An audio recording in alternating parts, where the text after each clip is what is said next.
returner, only possible when you're losing or tied, where if the returner does not cross the 20-yard line, the team that threw the ball off will get the ball at the 50. Let's take a look at the standings heading into today, starting with the Northeast, as the Trenton Bic and Patterson U will battle to see who will remain undefeated at 2-0 walking into week number 3. You see the rest of the Northeast. You'll see what's going on the calendar in just a little bit. The Insomniacs at the top of Nevada. They will be in action today against the Pit Bosses. Sickwit, Kryptonite, and OTT will be in action. The Force looking to get off the schneid but have to face Sick. We'll get into that matchup in a minute. We go to the Midwest, and Sin City and Covington at the top of the list. Indianapolis at 1-1. Olentangy at 0-1. Columbus also at 0-1. QC Crush at the bottom at 0-2 as we walk into week 3. And in Florida, it's the Nightcrawlers at the top of the division, 2-0. They are on a bye this week. The Orlando Ghosts at 1-1, and the O-Town Orange riding the schneid at 0-2. Let's take a look around the A7FL in week 3. We start off with the chaos and the volcanoes going on right now across the league. And at 1 o'clock in just a moment, it'll be the ShnowTribe and the Buzz alongside the Watchmen and the Renegades in Baltimore. And moving over to Nevada, it's the Gold and the Kryptonite starting things off out west. And then the Heist and the Explorers will be playing at 4 o'clock. They'll be joined by the BIC and the UR Game of the Week matchup. And out west, the Insomniacs will be taking on the Pit Bosses as they look to get their first win of the year. In the Midwest, it'll be the Crush and the Octane closing things out over there. And then our Game of the Week out west, Sickwit taking on Force, and wrapping things up with the OTT taking on the Hunters. We're going to take a brief timeout, and when we return, it'll be throw-off here in the A7FL. This has been the countdown to throw-off. Week 3 starts next. Hey, it's Matt Ryan from the 3-on-1 podcast. If you're not tired of hearing me, Corey, and Rob talk every single week on the games of the week, then you should listen to the 3-on-1 podcast every Friday on your favorite podcast feed, A7FL.TV, and the A7FL YouTube channel. The 3-on-1 podcast. You probably have better things to do, but let's be serious.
Sponsors at Scene, Berserk Athletics, Locticians, and Tape Me Up.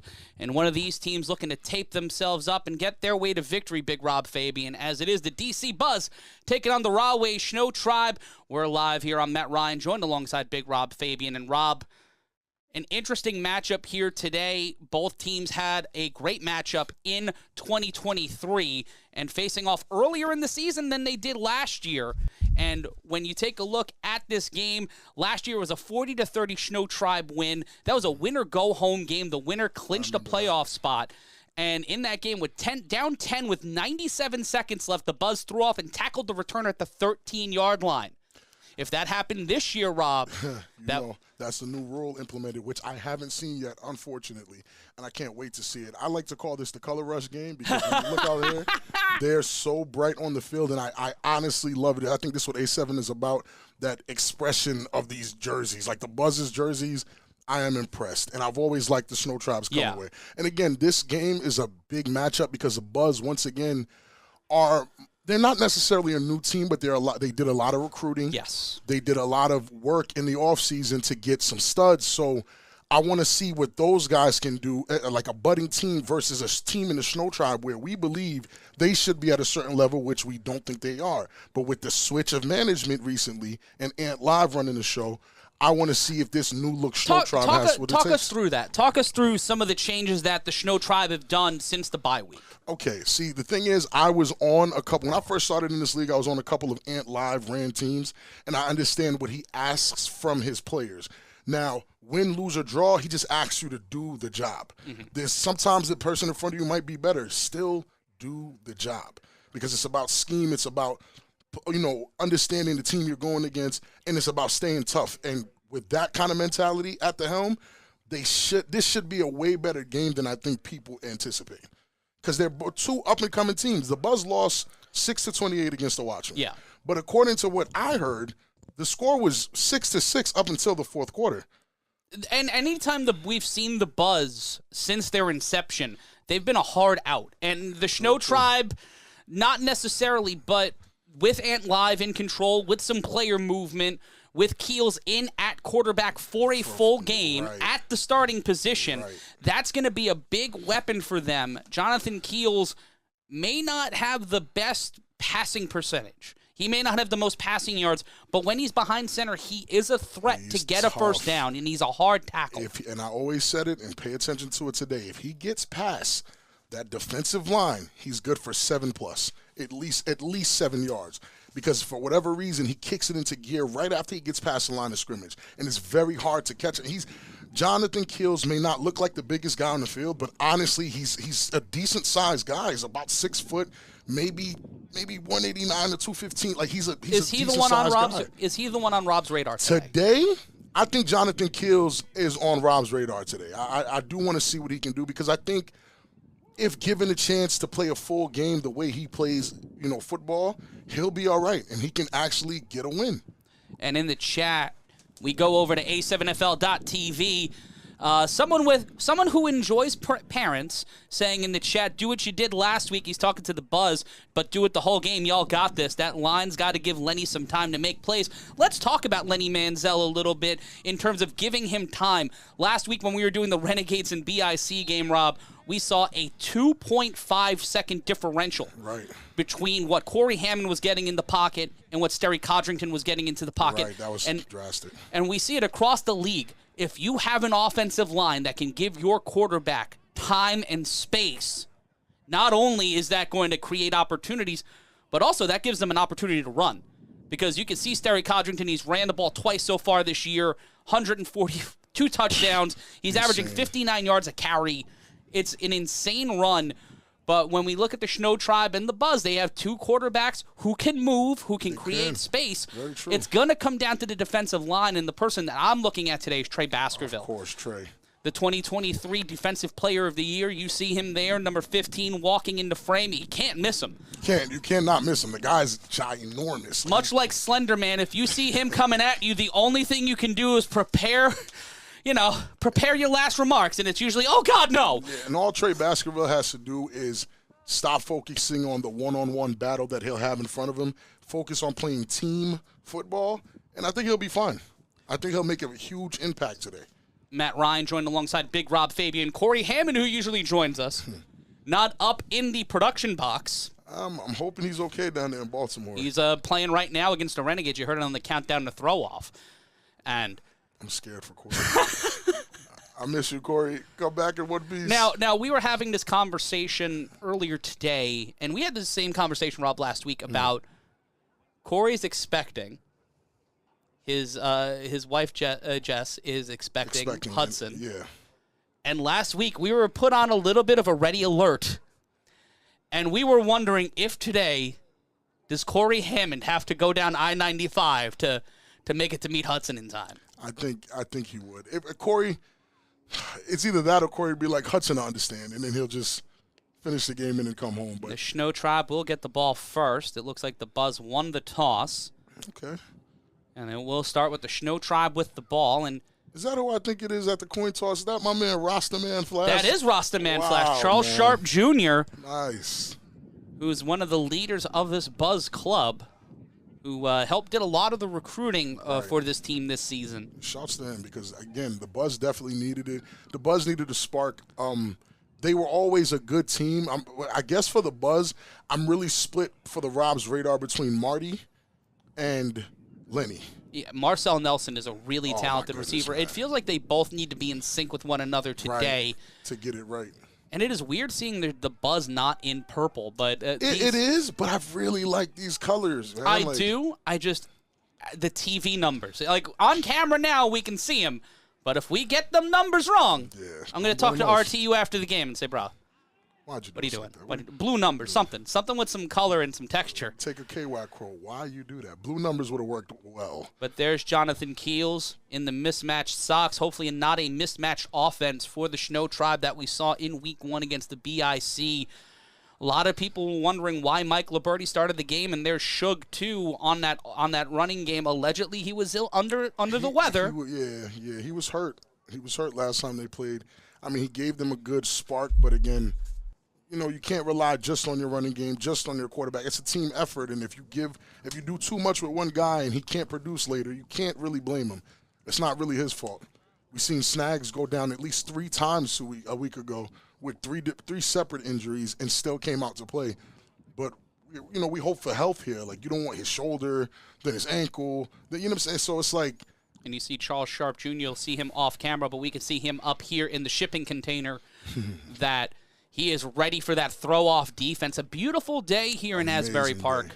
Supposed to be a high of 71. Oh, you feel it. It's a beautiful day out here. And it's not that it's rare to get that, but I love this part of the season when we do get that because it's not windy. It's not terribly windy. It's not too hot. It's not too hot. It's not too cold. It's kind of perfect football playing weather. I was trying to remember the joke from Miss Congeniality. You know how long it's been since I've seen that movie? I saw and I know I saw it. I saw a drunken script reading of that in Brooklyn last year. The most Brooklyn thing I think I can do was a drinking game NYC, which was very fun. I think you've done more Brooklyn things than that, man. Well, I'm from there. You're very Brooklyn. You're way more Brooklyn than I think people give you credit for. That is extremely Brooklyn. But it will be the Buzz throwing off, adorned in the Wolverine yellow and blue. Oh, I love it. A little bit of that X-Men 97 swag. You know I haven't watched a single episode. I have not yet. I've heard it's great. On purpose? Yeah. Because you want the time to watch it. Yeah. I want to sit right there and watch everything. That's what I do with A7 games. Yeah. And it'll be number 32 making the return for the ShnowTribe. That's Joseph Ventimiglia.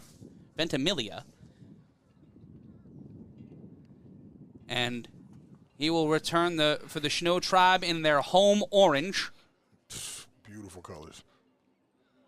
It is the color rush battle. Love it.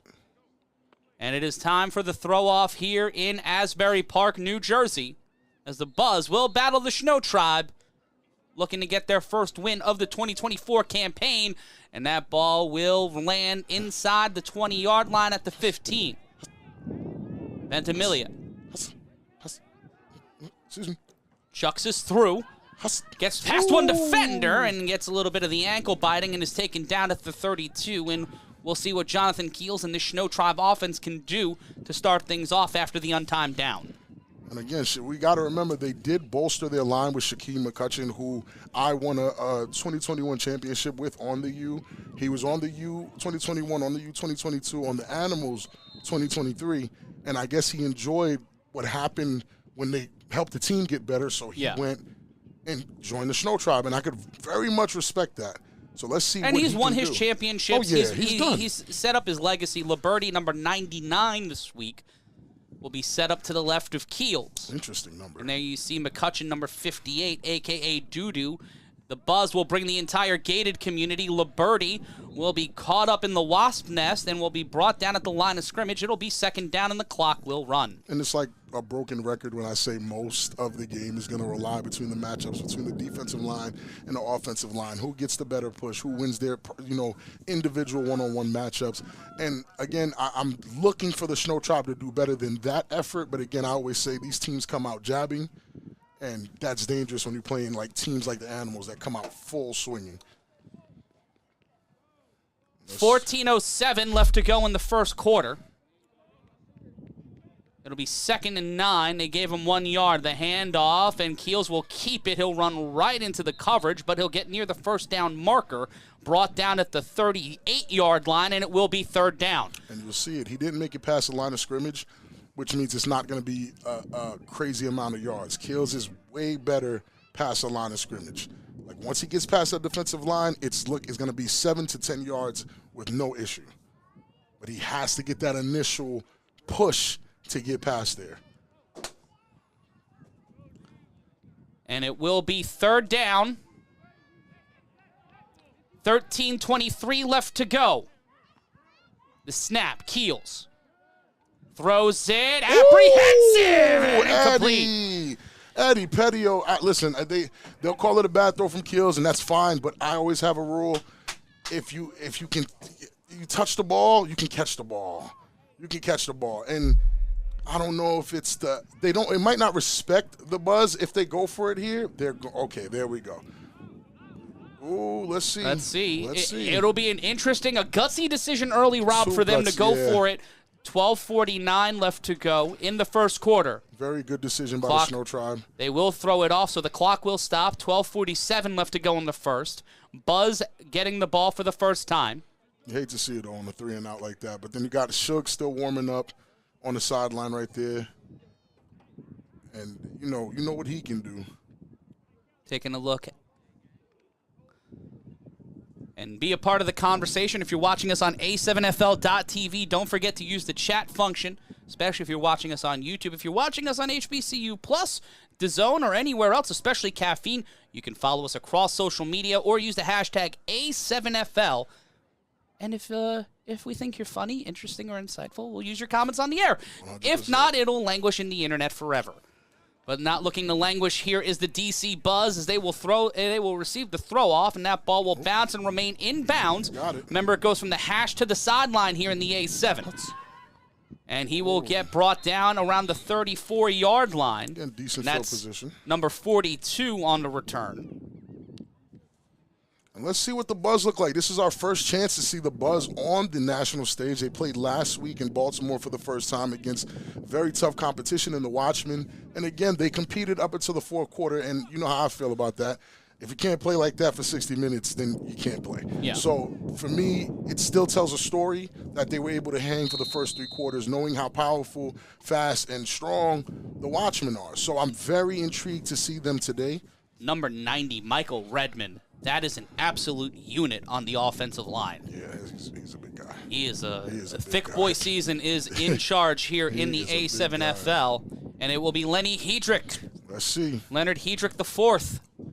Charles Sharp Jr. set up to the right. The snap, the handoff to Sharp. Rastaman Flash will get past Baskerville, but he will be smothered and orange crushed at the 30, behind the line of scrimmage. A loss of 1 on the yard, and it will be second down. And Rob, we are rolling here with this ShnowTribe defense. And I like it right now because it just looks like no one's going to give up anything, because both of these teams, I promise you, the whole week feels like this is a game they both can win.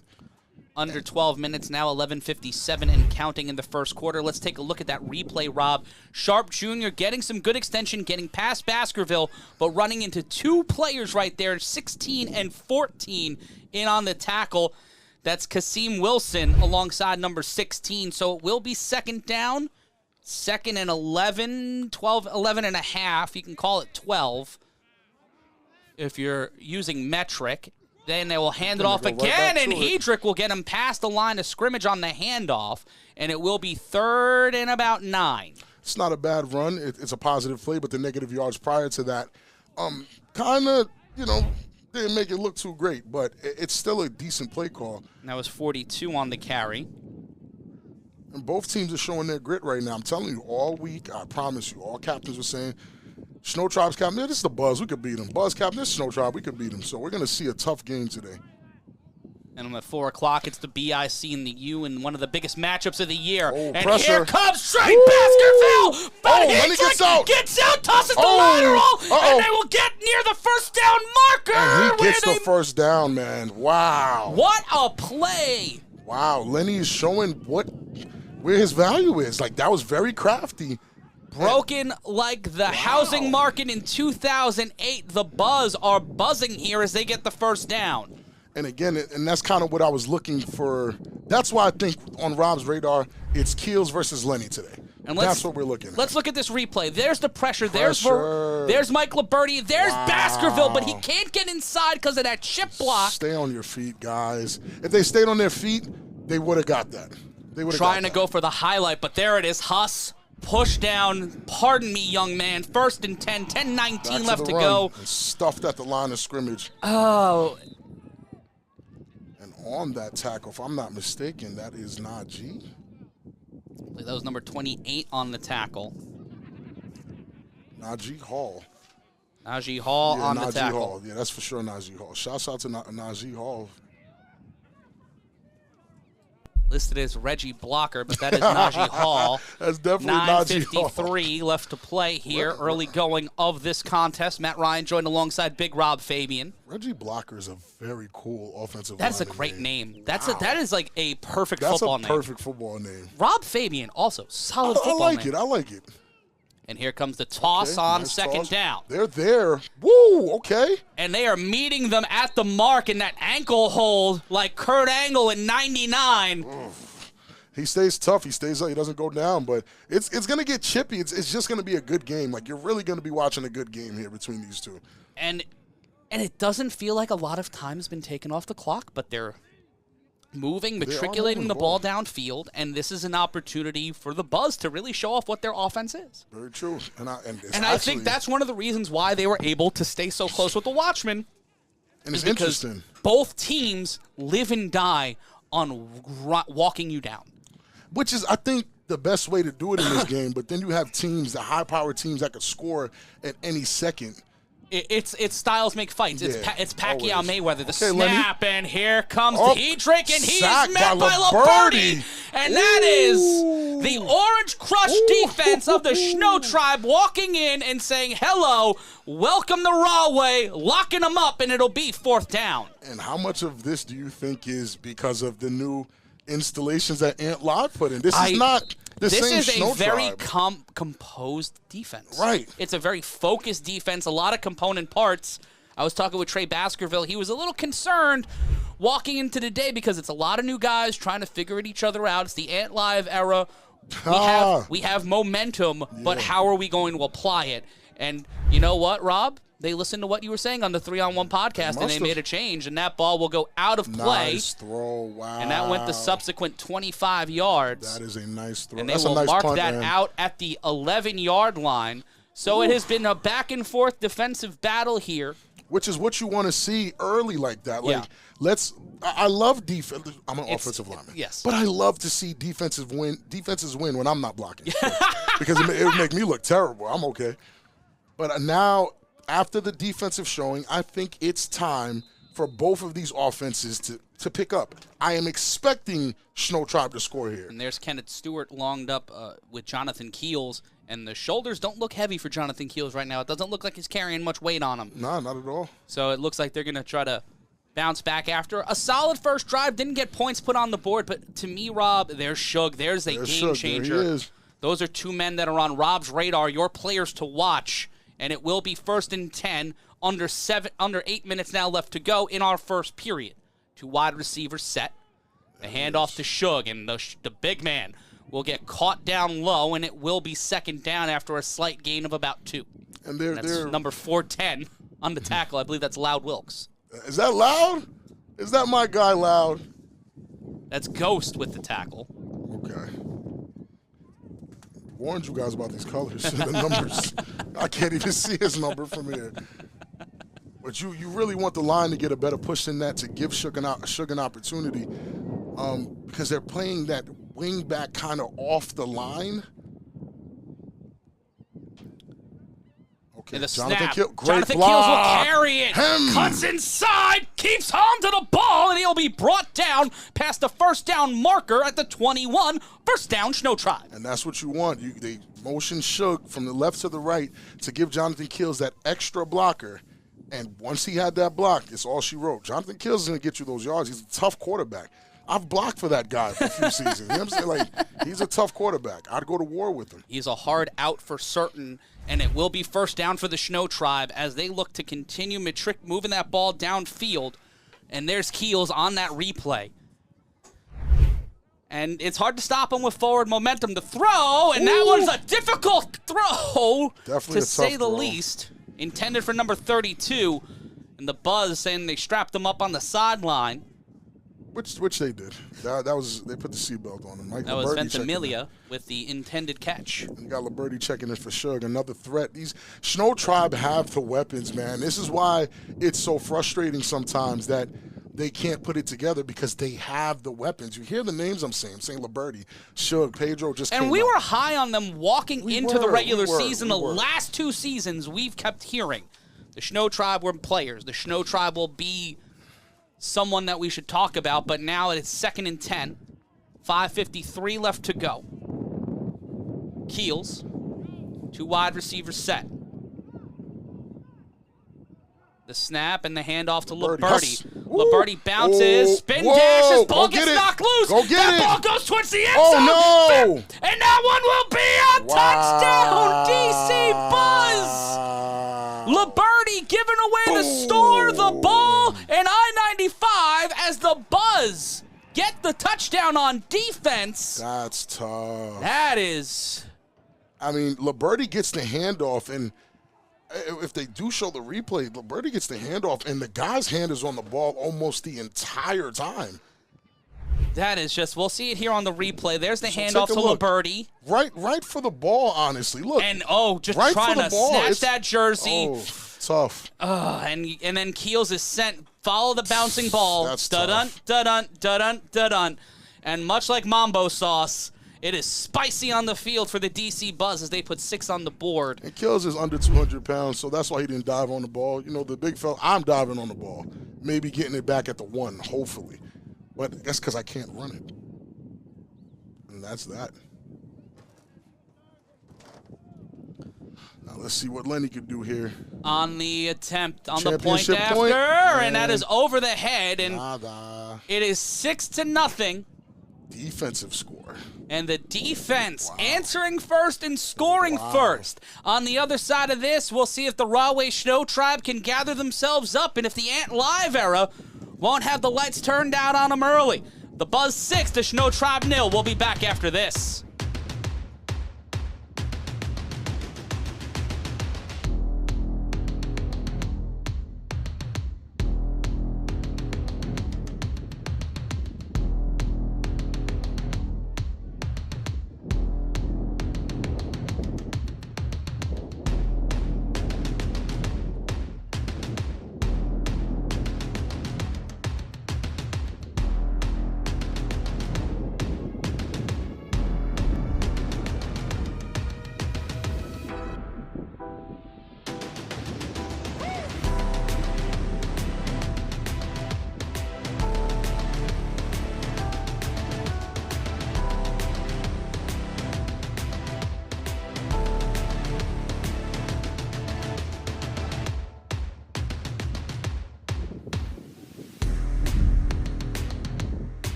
care professionals in your area. Visit Locticians.com today and discover top-rated pros and brands verified and trusted by our community. And now the ShnowTribe trying to be verified and trusted by putting 6 points on the board on the 3-on-1 throw-off.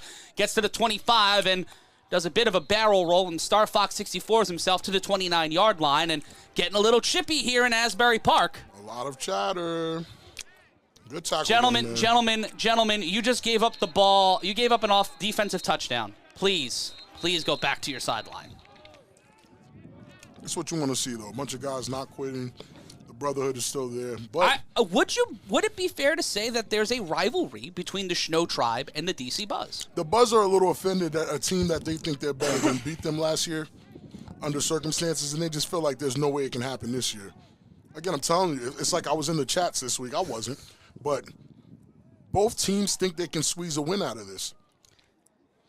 This is more of a toss-up, than BIC to you. In 5.5 minutes left to go, 6-0 your score. Matt Ryan joined alongside Big Rob Fabien. ShnowTribe needs a definite push from their offensive line. They need to wake up. Keith Salmon, the leader, the GM of the team, Keith Salmon, not able to join them here today, but shout out to RTU. Shug will set up in motion. The snap. The handoff. Pushing through the sideline, met, and the Buzz defense is a problem, Rob. I'm starting to see why, the game was 6-6 until the fourth. They probably wore them down, but that D-line is getting back there. They're not giving Shug an opportunity at all. And Shug is like really a high-level back in this league. That Buzz defense is really moving. Under 5 minutes now, 4:52 and counting on A7FL.TV, DAZN, HBCU Plus, Caffeine, and wherever else in the grand expanse of the universe you're joining us. I'm Matt Ryan, joined by Big Rob Fabien on a beautiful day in Asbury Park. And at 4 o'clock, Rob, it's the game of the year, a game that I brought a collared shirt for. And that'll be at 4 o'clock. Keels on second down. 2nd and 9. Pardon me, 2nd and 12. The snap. Keels launches this one towards the sideline. Ooh! And they will say he got in there. He got that. That man is a young bull. Kenneth Stewart with the reception. That was Kenneth Stewart? Okay, young man rumble. I like that. Jonathan Kills with a dime. Put it right in his breadbasket. Nice. Very Tebow, throwing a loaf of bread on the throw, but being able to connect. That was good. Okay. Solid throw there and solid play. All right, Kenneth, I see you now. And let's take a look again on the replay. Oh, look at the poise. A compact throw and just trying to find a way to get in. Ooh. The next play happened already. They can't call none. Woo. If I'm a member of the DC Buzz, I'm saying we go to the ramp and we throw that flag. Uh-oh. And it will be 1st and 10, 3:17, 3:16, what left to go in the first quarter. Correction, second down. I lost my other glasses. It's not your fault. I lost my nice glasses. We were watching the phenomenal throw and catch while the incomplete happened. And it will be the snap. And okay, Shug. Driving through. And I agree with my producer Zach Morgan on something, that this game is close and contentious. Very much so. They gotta knows where my glasses are. They got to stay chippy. They got to stay tough. And, again, winning that battle at that line of scrimmage, it's always the key to the game, but for this game especially. And also, I want to give you credit because the other day someone claimed that I was the one who came up with championship points as a phrase. Oh, they did? That was you. Was it? I think so. Oh, shouts to me. It was either you or Corey. It wasn't Corey. Corey would have said that. It was definitely me. I'm not sharing any credit with Corey. Oh, come on. You can hear him, me, and Rob occasionally on the 3-on-1 podcast, available wherever you get audio, and that's Keels on the snap, the throw. Ready, come on. And I think the miscommunication between Keels and Liberty will be the tale that is told after today's game. That's rough. See you again now. That's rough because Keels seen it, but Liberty didn't. He wasn't looking. And this first down has gone fast, but it has taken a while for us to get here. This is the third drive for the ShnowTribe today. First drive, they threw it off. Second drive, they lost the ball and then ended up giving a defensive touchdown on a lateral gone completely wrong. And now on their third drive, it will be 4th down, and they will go for it. If they can protect Keels here. They load up the line. Watch Pedro there at the bottom of your screen. Go, Keels there will it get is. on his bicycle. I told you. He'll get the first down and more. He's got to keep the ball, though. That almost gets stripped, and he's brought down at the 24. First down, Rahway. Once he gets past that line of scrimmage, it's going for 7+. Pat Fennis saying, I love 300-pound running backs. Bring back bully ball. Thick boy season is always here in the A7FL. And with a minute to play, let's see again on that Keels throw. Great blocking there, and then just finding his way through. And then you see it on the Willie Brown cam. Nice tuck, and he got it. And it's really hard to tackle Keels head up. It is. The snap on first down on the screen. That's to Stewart. Stewart barely holds on to it. But young Kenneth ball. Stewart, the young bull, rumbles down. Kenneth Stewart. The 5th around the 11-yard line. Huh? Kenneth Stewart is actually like that. Okay, Kenneth. The potential that Kenneth Stewart has shown is really metastasizing here with 30 seconds left to go in the first quarter. I like what I'm seeing. I'm one of Kenneth's toughest critics. That's putting it lightly. Yeah, that's the nicest way I can say it on PG TV right now. I do not give that young man a break. Let's take a look again on the replay, Rob. Quick screen. That ball was a little wobbly to catch, so that might have taken 3 to 5 yards, but that huss right there, almost taking a kufi or two off. It will be first down, but that will end our first quarter. 1 quarter down, 3 more to go after 15 minutes of football. The DC Buzz couldn't get it done on offense, but they got it done on defense. On the other side of this break, the Rahway ShnowTribe are driving. But can they keep the ball, and can they get on the board? It's 6-0. The Buzz are buzzing, but the ShnowTribe doesn't want to melt. It's the A7FL Games of the Week. Stay right where you are.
It's the start of the second quarter here. It's the A7FL Games of the Week. It's the DC Buzz going up against the Drive-In ShnowTribe. I'm Matt Ryan, joined alongside Big Rob Fabien, and shout out to all of our sponsors, from Berserk to Scene to Tape Me Up to Locticians. Here we go. Keels has great field position here. I'm looking for ShnowTribe to score. The snap, Keels throws it to the end zone and out of reach of Trey Baskerville. Tried to go up top, chicken box, go for the Slender Man special, but it will be incomplete. It'll be second down. You want to know what's funny to me? And Keels, I think Keels, one of his issues is when he makes his decision, he makes it.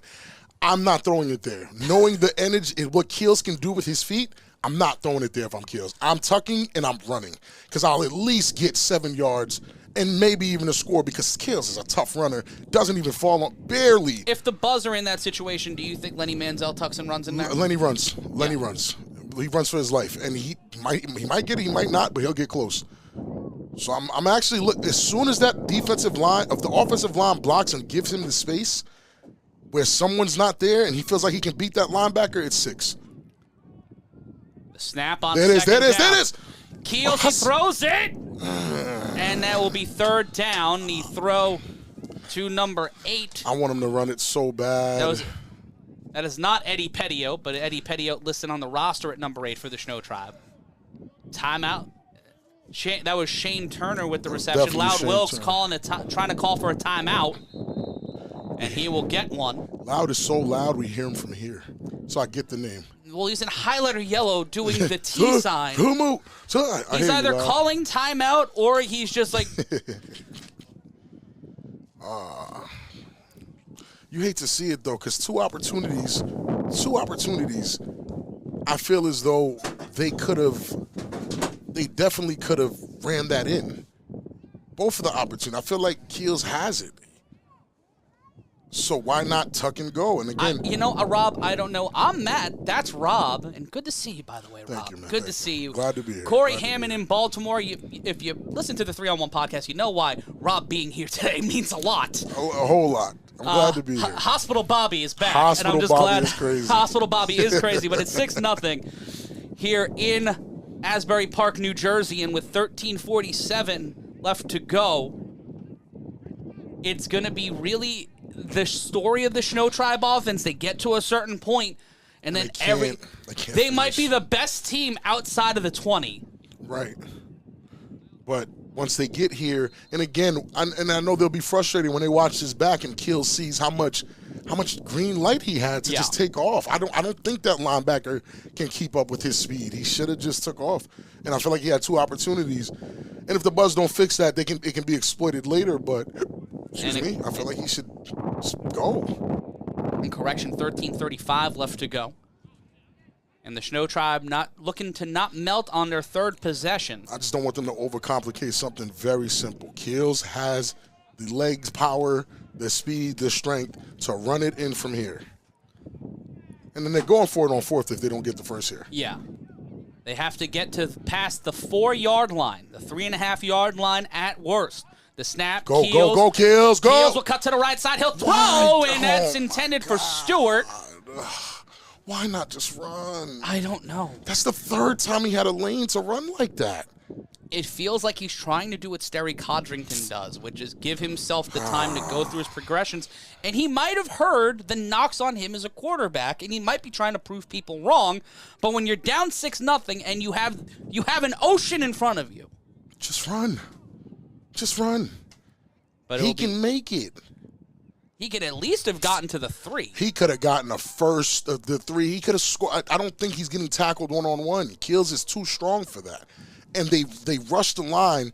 You would have caught the linebacker with the headband right there, backpedaling. You have it. Pump fake, go. 4th and 8. Have to get past the 3-yard line. Now they bring Suge, which brings an extra man to watch. 12-18 and counting. Keels off the block in trouble. Pedro, go. Go, Pedro, go. Pedro, go, Pedro, go. Gets the first. No, he does not not get the first down. Man. He gets stopped, and the Buzz will get the ball back at the 9-yard line. So the ShnowTribe defense, who have held firm the first 2 drives of the Buzz today. Pardon me, only 1 drive. The Buzz have had the ball once so far today. One time. Their defense scored. Keels is going to be frustrated watching this back. He had 3 opportunities to just run it in. And again, he's getting frustrated walking away from the team. That is a quality mullet, though. Dro has a quality mullet. Definitely. It was a great job. I thought about doing a mullets of the A7FL calendar, and then I got shouted down in a meeting. Who stopped that? Yeah. Ryan DePaul, you have to see me after the game, man. And there's the throw again, because everything collapsed around that pocket. Yeah. And now you're just trying to... Because it's simple math. If you bring 5, they'll bring 5. Yes. If you have 4, Keels can beat 1. He's responsible for 1 anyway. They had it 3 times in a row in the matchup. and decided to do that on the 5th. Well, ShnowTribe math, much like Florida math, is just rough. 1st and 10. Lenny Manziel with the toss. Hedrick with the toss. Cuts through, will get past the initial line of scrimmage and will be brought down around the 15-yard line. I think that and was it'll be Najee 2nd Hall down. again with the tackle. Najee Hall has kind of been everywhere today. He's been on the team for a while, pretty quiet, but I'm noticing his production today. He's actually there. He's getting in there, making some stops, some important stops. Taking a look over at the chat, people are saying Rambo Hits Sports saying Keels is doing way too much and costing them the drive right now in the poll on A7FL.tv.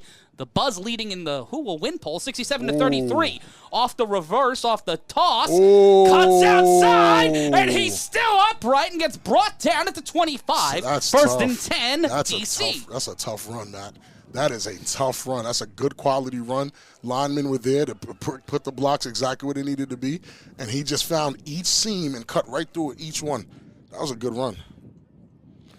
And it will be 10:48 and counting. 1st and 10 for the DC Buzz. Hedrick looking to make a highlight play in highlighter yellow. Off of the draw. Back to it. Ooh, good block. And that's Najee Hall again.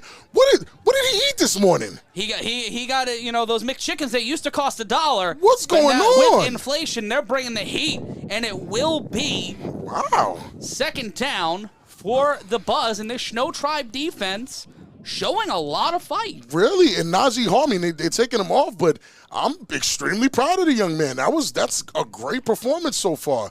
Catch a win and get back in there. They need you. 2nd down. It must be the locks. Well, you know, you go to locticians.com, you get that set up and sent out a play,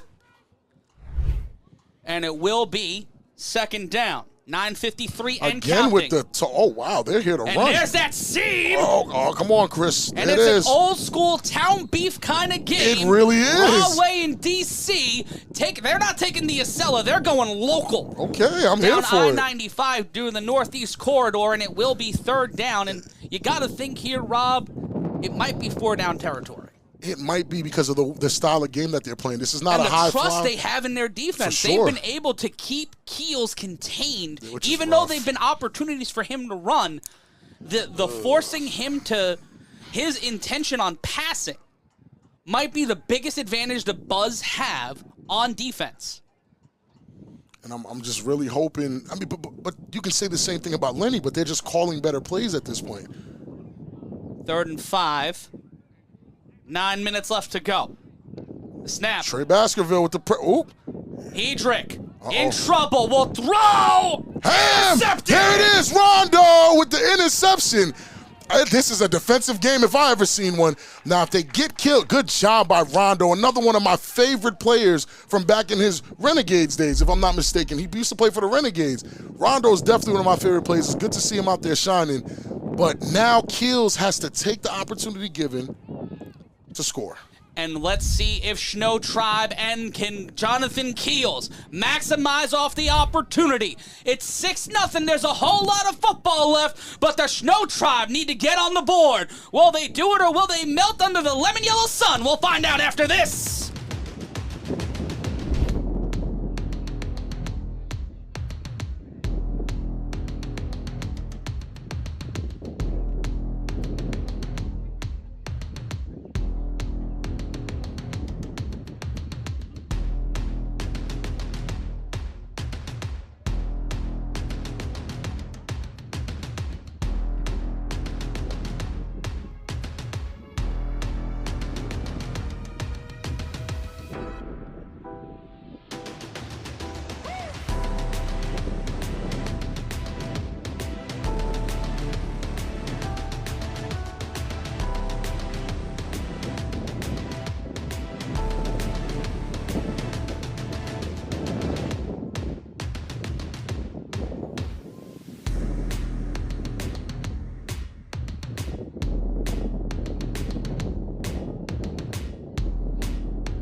Checking in on the chat here as it's the second quarter, 8:46 left to go. Matt Ryan joined alongside Big Rob Fabien. It's your A7FL Games of the Week. Coming to you from beautiful Asbury Park. Let's take a look at this chat. The Money Man saying, Liberty is the Dame Lillard of the A7FL. He's a good player, but he never wins anything.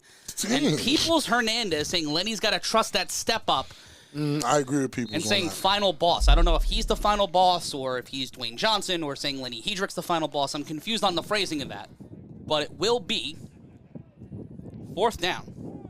First down for ShnowTribe. First and 10. After the interception. Off the interception. The sticks are lying. The handoff to Shug, and Shug is turned into orange marmalade and dragged back beyond the line of scrimmage. Yeah, there's no push on that offensive line. Right now, believe it or not, their best bet is to pass block. Yeah. And because these guys are not able to get the step up on the Buzz's defensive line to give these running backs any space or lane to run in. I'm usually used to the ShnowTribe's offensive line being able to get a push to get a run. They've even done it against like higher level teams. But I see when they stack the box, the Buzz just are able to match. 3 on the line, 2 wide receivers set. Check the bottom of your screen. 5 on And 5. Keels will keep it, and he'll actually hear what we're saying, and he'll get taken down at the 41, and it will be 3rd down. The mistake that the ShnowTribe are making are thinking that they have to bring Shug in to then give them the extra man to block. If they remind Jonathan Keels that he's responsible for a man, which means if Jonathan Keels is there with 3 men on the line, there'll be 4 guys on defensive line, and Keels is responsible for 1. If he communicates with his offensive line and lets them know who he's responsible for, he can juke him out of his shoes and socks, and there you have it. You'll have positive yardage. If you do get juked out of your shoes and socks, you should use our friends at Tape Me Up, because that should not happen to you. Right. There they go. They stack the box again by bringing Shug back there. 7-11, looking to get a hot dog play. Ooh, Eddie Petio. And there's Eddie Petio driven out of play beyond the 30-yard line, and they'll get a first down. And, okay, Jonathan Keels. Yeah. Okay. Eddie Petio. Again, these are names that, again, if Corey was here, he'd be crying so happy right now. Because, again, you know, Kenneth Stewart, and Eddie he was Petio, the biggest champion of both of these guys. He definitely was. And it will be on first down. Keels keeping it. Effective blocking to get beyond the line of scrimmage, but it will be a light gain of 1, and it will be 2nd down. And again, I wish somebody could run down there and tell them, like, hey, you don't need Shug for the quarterback run. Fake the pass, allow the defensive line to pick their sides, let them go there, and Keels just takes the open lane. It'll be 2nd down. 2nd and 9.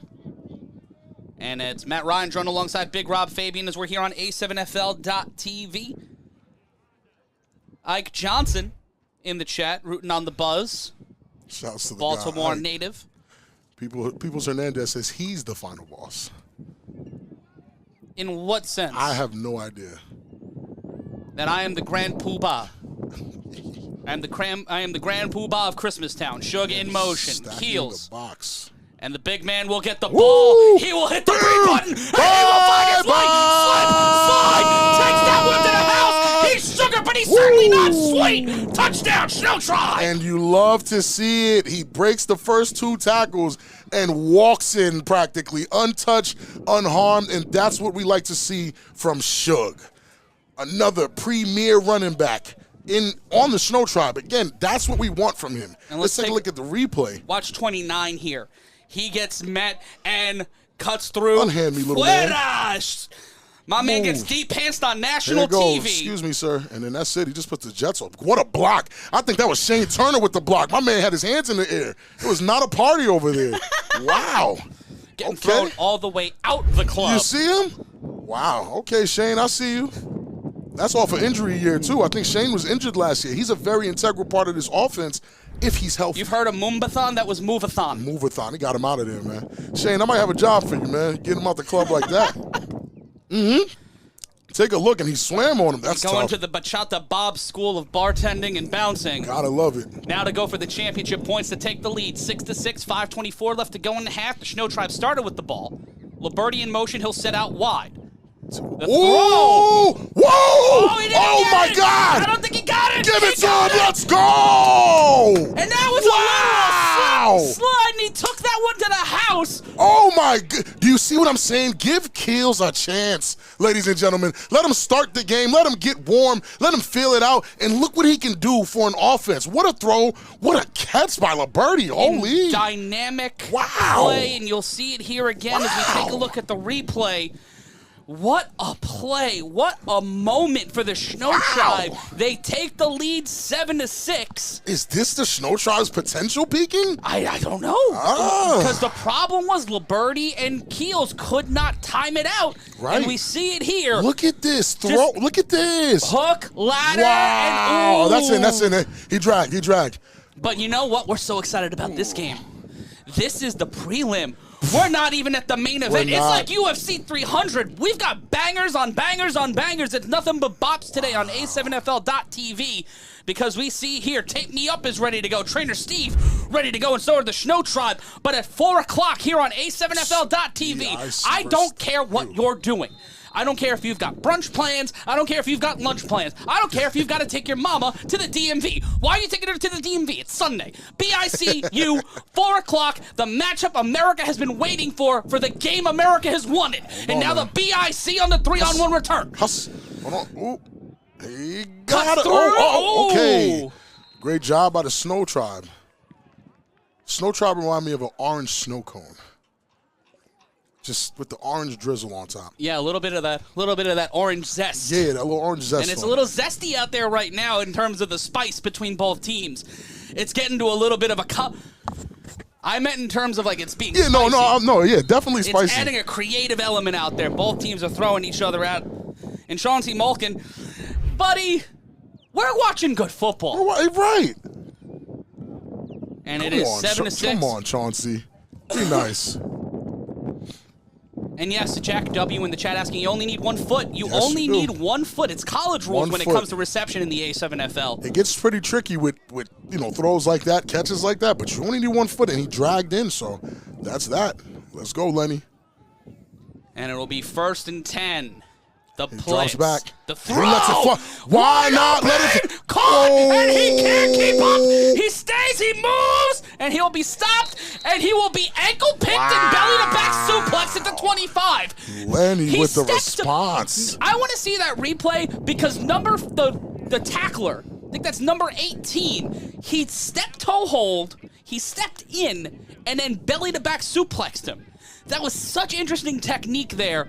As the DC Buzz are moving down the field with 420 as they try to blaze into the end zone as the signs get torn down like it's East Berlin in 89. And we see on the replay, catches it. Wow. So much yardage he was ahead of his guy. He was so much ahead of his guy. Poor defensive push from the ShnowTribe, which I don't expect. But again, Najee Hall is on the bench. I guess he's still tired or maybe hurt. It's a windy day here in Asbury Park. Great tackle by Liberty, and Trey Baskerville follows up.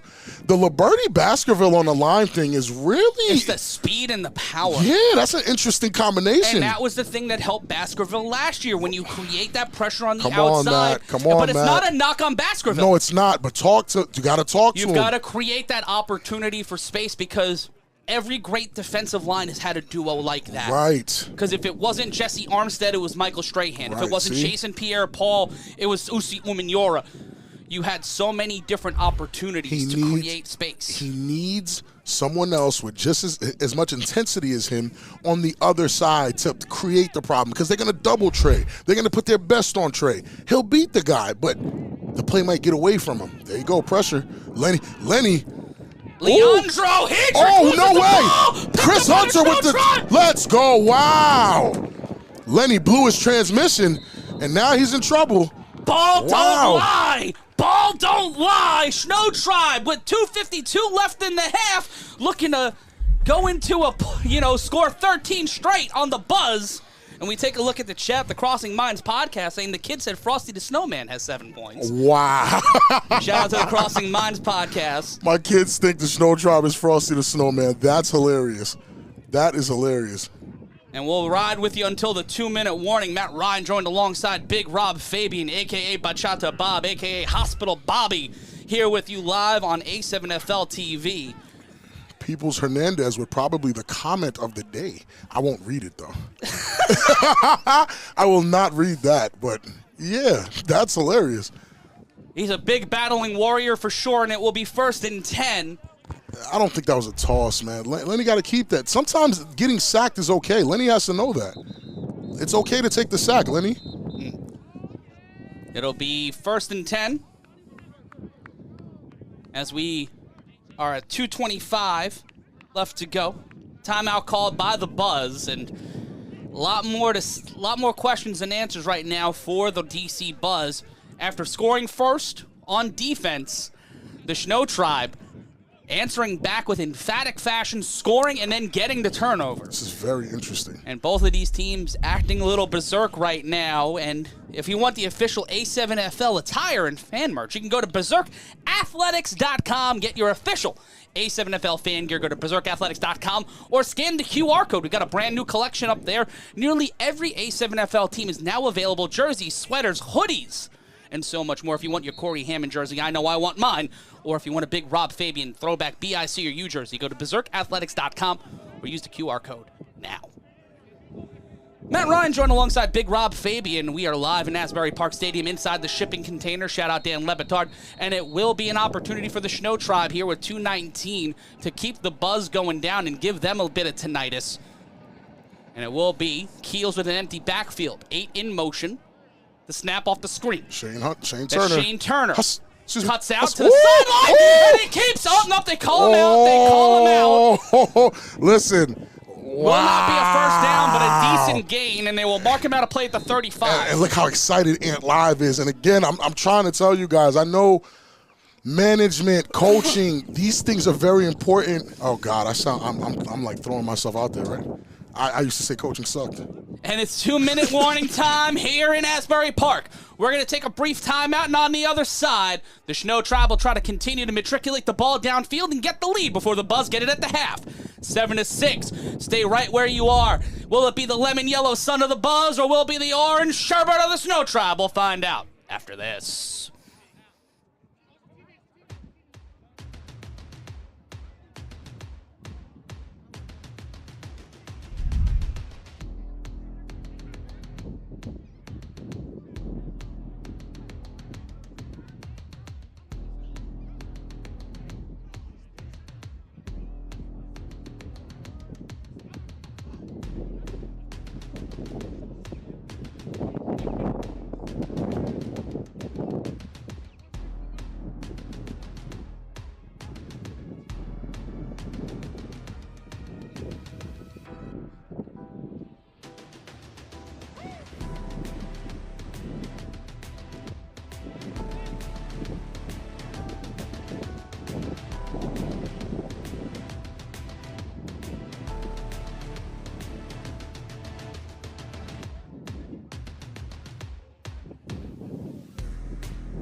Hi there.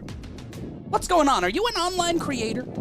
Are you someone looking to manage your oceans of live and recorded video? Head on over to our friends at Scene. They've developed an AI platform that allows you to get complete control over your video content, organize inventory, and maximize monetization with shoppable prompts and ads at optimum times to generate and increase revenue. See it in action on A7FL.tv and see the next level of video commerce and social video scaling at Scene. That's SEEN.com. And Mike Labardi looking to go next gen. He gets his jersey taken off like a hockey player, and he is setting the tone like Shorzy and the boys in Sudbury. First down, Rahway. Yeah. Pedro with the great block that really gave Liberty the space to run, and now it's getting chippy because, again, all week these teams are telling themselves, and the captains are telling them, hey, we can beat them. This color rush game is serious, ladies and gentlemen. This is not one you want to miss. This is one of them ones, man. I promise you. It's always these games, Rob. It's always these games. This might be the birth of a rivalry I think last year birthed a rivalry. This is just round 2. Oh, wow. Stewart in motion. Keels. First down. Take off, Jonathan. Take off. He'll get on his bicycle. Keels Woo! will get through one Yeah, defender. He'll power there it is. through him. He'll get class to 50, and he'll be taken down at the 48. And still, he's still like a step or two behind where I would like him to be, but he finally takes off. He gets the first if he takes off just a half a second or two earlier. Are you watching this game right now, and you're like, I want to tell somebody how awesome this game is? Or you're getting ready for BICU, and you're like, more people need to know about this. You know what you can do? You can follow us across social media. TikTok, Facebook, Instagram, Snapchat, YouTube. Sadly, we're not on Mi Gente or Tinder yet. We're working on that technology. But follow us across social media or use the hashtag A7FL, and we will get that for you. It will be, as they move down the field, second down. Matt Ryan joined alongside Big Rob Fabien with under a minute left to go in the first. 1:11 left to go in the first. Has Kills been sacked today? I don't think so. We'll check with Cole Gardella and David Soberman, Stats and Advanced Stats, our fancy storytime people who talk to me in my ear. They're producers. They're not the voices in my head. Those are different. His name's Timothy. Those are different. You have a name for the voice in your head? No, I'm kidding. His name's Leon. Joker in the chat wanting a Big Rob Riot Squad black jersey from back in the day. Throwback. Shouts to Joker for even remembering that. The snap, and Keels will keep it. Tried to feign a pass. Keels will roll out. Okay, lot of dubs. Keels getting negative yards. Keels will need to do something. Keels in trouble. Throw an interception right into the defender's hands. My goodness. And he is going from Rahway to DC down I-95 on the Acela touchdown. District of Columbia. We've got a shootout in Asbury Park, and it's all defense. It's all defense. And you hate to see it, and then that one, unfortunately, is all Keels. Those two side jumps, for whatever reason, I said it about Lenny earlier. Guys, take the sack.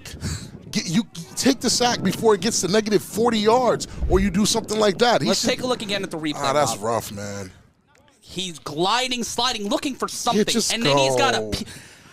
Just go. Liberty's yelling to the ref, I held, please call the penalty. Just go. And is skiing just along here. A little SSX tricky there when he tries to snowboard his way out of it. But then the throw. That's rough. That's rough. That is rough. So the Buzz. 2 scores on defense. It is an interesting day when the DC Buzz defense is the highest scoring team. The highest scoring unit on the field. That is a big day for that Buzz defense. And again, they kind of sort of went away from what they do. They should have kept the run game. I mean, this was a very important drive. And to give the ball up like that, knowing that, honestly, right now, the Buzz's offense hasn't produced a thing. That's going to be tough to finish the game and realize the Buzz's offense scored 0 points. Yeah. What a talking point. And championship points, and they count. That's a 1 from the 5. Hedrick. And it's a 13-7 game. Wow. The DC Buzz answer back on defense as Jonathan Keels turns into an orange crush as he is smoothed out by the DC Buzz defense. And right now, folks, Tape Me Up is one of our official sponsors of the A7FL, and they provide professional athletic training services to athletes of all sports and ages. If you need your ankles taped or your cleats spatted, contact Steven at tapemeup.net. Don't get hurt. Get taped. Tape Me Up. Get taped like a pro.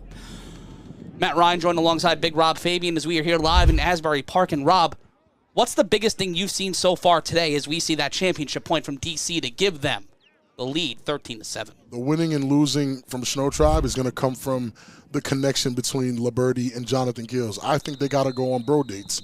I think they should, be eating chicken tenders together or something. Like, they have to be more on the same page than anybody else right now, because I feel like their connection is what's missing. Oh, my. And here comes the 3-on-1 return. The ball bounced. Is that a live ball? It didn't go to the 25. They'll call it dead at the 30. That should be a dead ball run. But it seems like the Buzz got the ball. Yeah, because it hit. It hit inside the 25, and if it bounces inside the 25, it's a live ball, and whoever touches it first gets the ball. This would be very, very bad for the ShnowTribe. This might be the rake of all rakes to step on if you are the Rahway ShnowTribe. To give up the ball like that for 6. And here we go. That ball bounced inside. It landed at the 21, and it goes past the 25, and the Buzz get the ball back. Yo. That wow. is one of the wildest developments. Bad luck, Chuck, for the ShnowTribe right now. When it rains, it pours, I guess. But they can't put their heads down for this, and I'm guessing the refs are going to come check because they are running. Guess they're running the wrong way, though, because we're definitely not down there. And we hope to get you scores from across the league. It bounced to the 21, and it will be buzz ball. Wow, that is unfortunate. That is a very unfortunate chain of events. But again, it's kind of, that's tough, man. That's tough. And just making sure the referees wanted to check, and it will be buzz ball. Wow. ShnowTribe, I know ShnowTribe's hearts are broken right now. And it will be 1st and 10 with 38 seconds to go, and the ShnowTribe started off with the ball, Rob. Let's see what wow. The defense for the ShnowTribe got a turnover before. Now the Buzz offense looking for their first score of the day, up 13-7. The snap, and that will be whistled dead. So just to be clear, you said the ShnowTribe started with the ball. Yes, sir. The DC Buzz just scored a touchdown in the last, in the last minute. Yes. They scored a touchdown. Threw the ball, it bounced back to them. They get the ball back again, and then after these 38 seconds, they get the ball again? Yes. This is nasty work. This is nasty work. That's possibly 3 scores in under a minute. Wow. At the half, it's Chaos 44, Volcanoes nothing. Sheesh. Not necessarily what you would want if you were Olentangy in the middle of the Midwest and the Buzz Pressure. and Lenny Hedrick in the middle of that heat. And they put Suge out there on the D-line. I hate when running backs go to the D-line. Take your athletic self back on offense, young man. I can't stand that. But you got to do what you got to do in that situation, and that was a great call from their captain. And with 24 seconds left to go, and it will be second down, and a whole lot for Lenny Hedrick and the Buzz. A name that a lot of people might be familiar with from, Town Beef Days. Tyree McQueen says, Ant Live, get my jersey ready. Wow.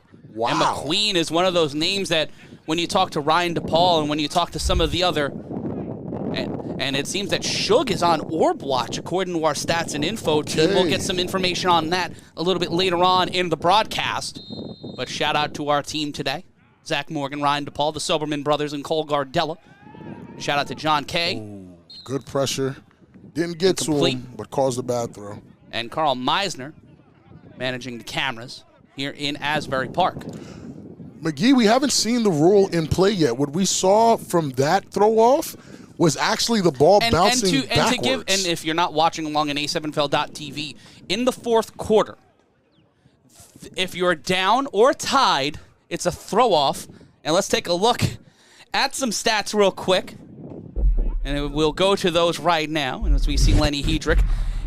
What in the blue blazes? And the ShnowTribe stats are incorrect, but 84 rushing yards, 28 passing yards, 57 total yards for the ShnowTribe today, but 130 to 57, not necessarily what you want. And you don't ever expect the team with the most turnovers to be up. And Zach Morgan certainly not orb-worthy after what we call the XML kids showed up, and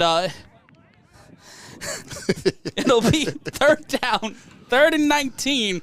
Back to this. We are having a great time here today on A7FL.tv. Off the line like a bat out of hell. Throw! Oh, top chicken box! My God! Sweet sarsaparilla on a hot summer day. First down, TC Buzz. Timeout called. And that one, a most dangerous of catches. Jeez. A dangerous game being played there, and that's Charles on the reception. Bro, that's nasty. That's Keon Charles. Wow. One of the guys we talked about a lot last season and heading into this year for the Buzz, stepping up with 11 seconds left to go.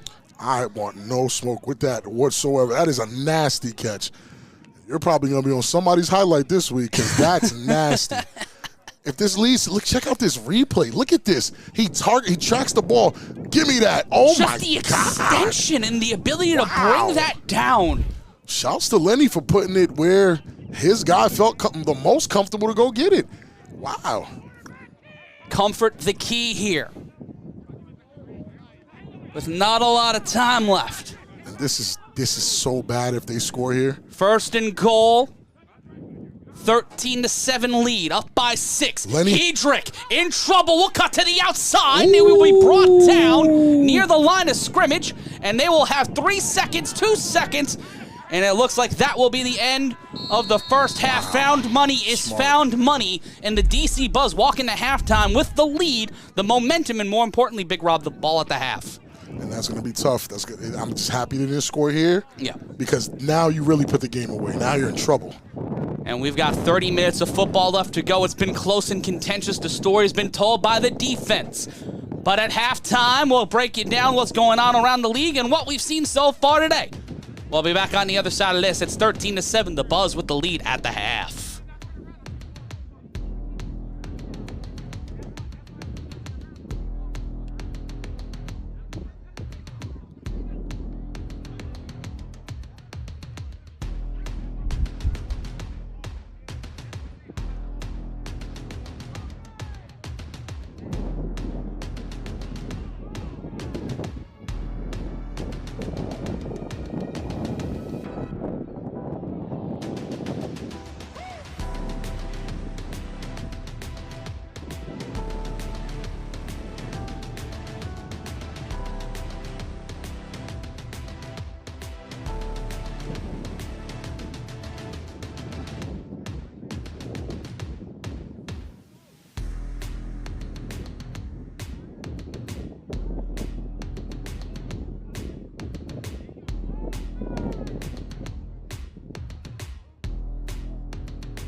Welcome back to the A7FL Games of the Week, and as you can see here, it has been a big day for defense as the DC Buzz lead the Rahway ShnowTribe 13-7, and plays like that freeze frame, Rob.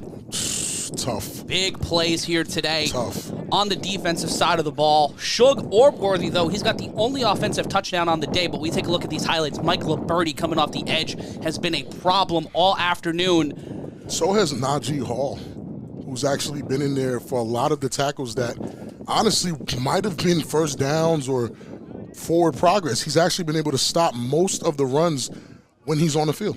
Impressed with him today.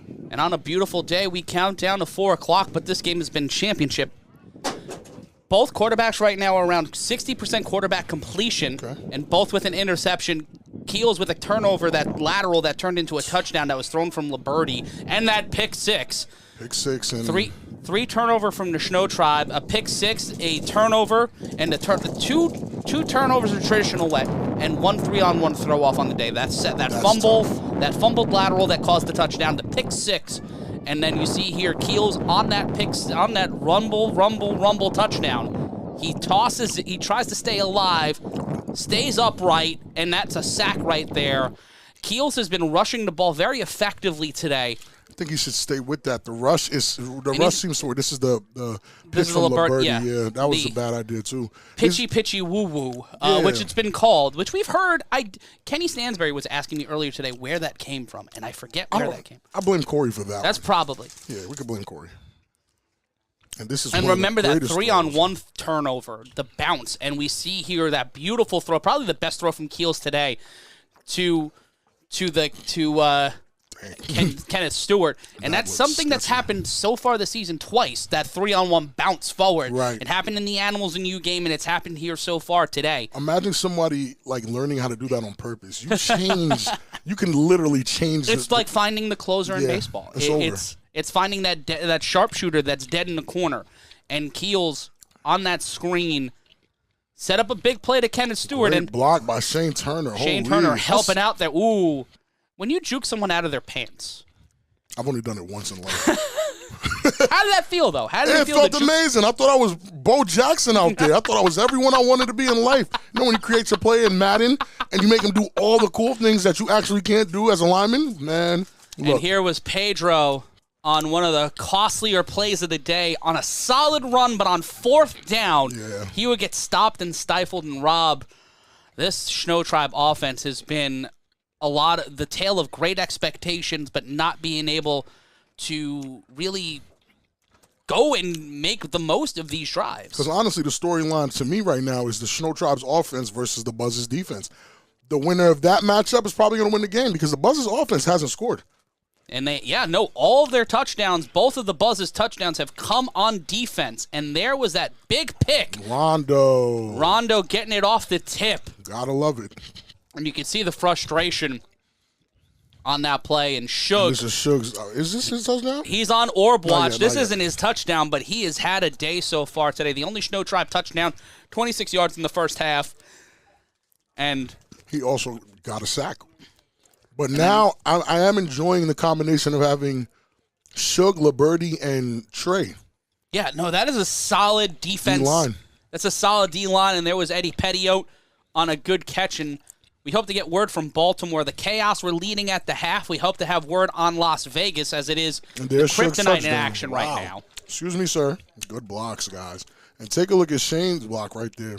And Rob, our statistician Cole Gardella talking about the possibility of the get back being a big factor in the fourth quarter. Very true. Do you think that right now the Buzz are seeing, you know what?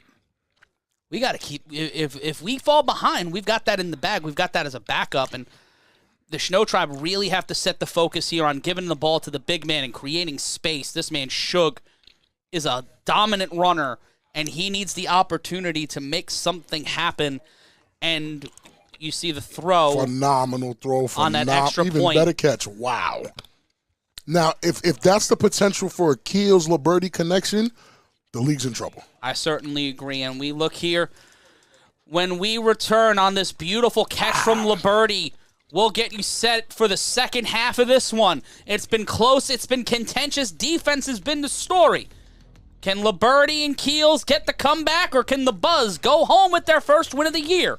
We'll break this down a little further and look around the league after this. It's 13-7.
halftime to you. 13-7 your score. Matt Ryan joined alongside Big Rob Fabien at halftime here in Asbury Park. At halftime in Cincinnati, it was 44-0. The Chaos against the Olentangy Volcanoes. Right now in Las Vegas, the Kryptonite are in action. You can watch all those games. It's 51-0 now. As we take a look around the A7FL, Matt Ryan joined alongside Big Rob Fabien. It's 6-0, the Kryptonite versus the Gold on A7FL.TV. But when we return, it'll be throw-off time as the DC Buzz and Charles Sharp Jr. look to make something happen. Can they score on the untimed down? They haven't scored on offense. They've only scored on defense. But what will happen on the untimed down? You'll see on the other side. It's the most exciting play in football and one of the most exciting games of the day. Stay right where you are.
Hey, are you watching this on A7FL.TV right now and we're in commercial break? Don't worry. Don't worry. We'll be back in a second. It's okay. You're safe. You're very safe. We'll be back in a second with the buzz. A7FL Games of the Week. Push.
It's time for the most exciting play in football, the 3-on-1 throw-off.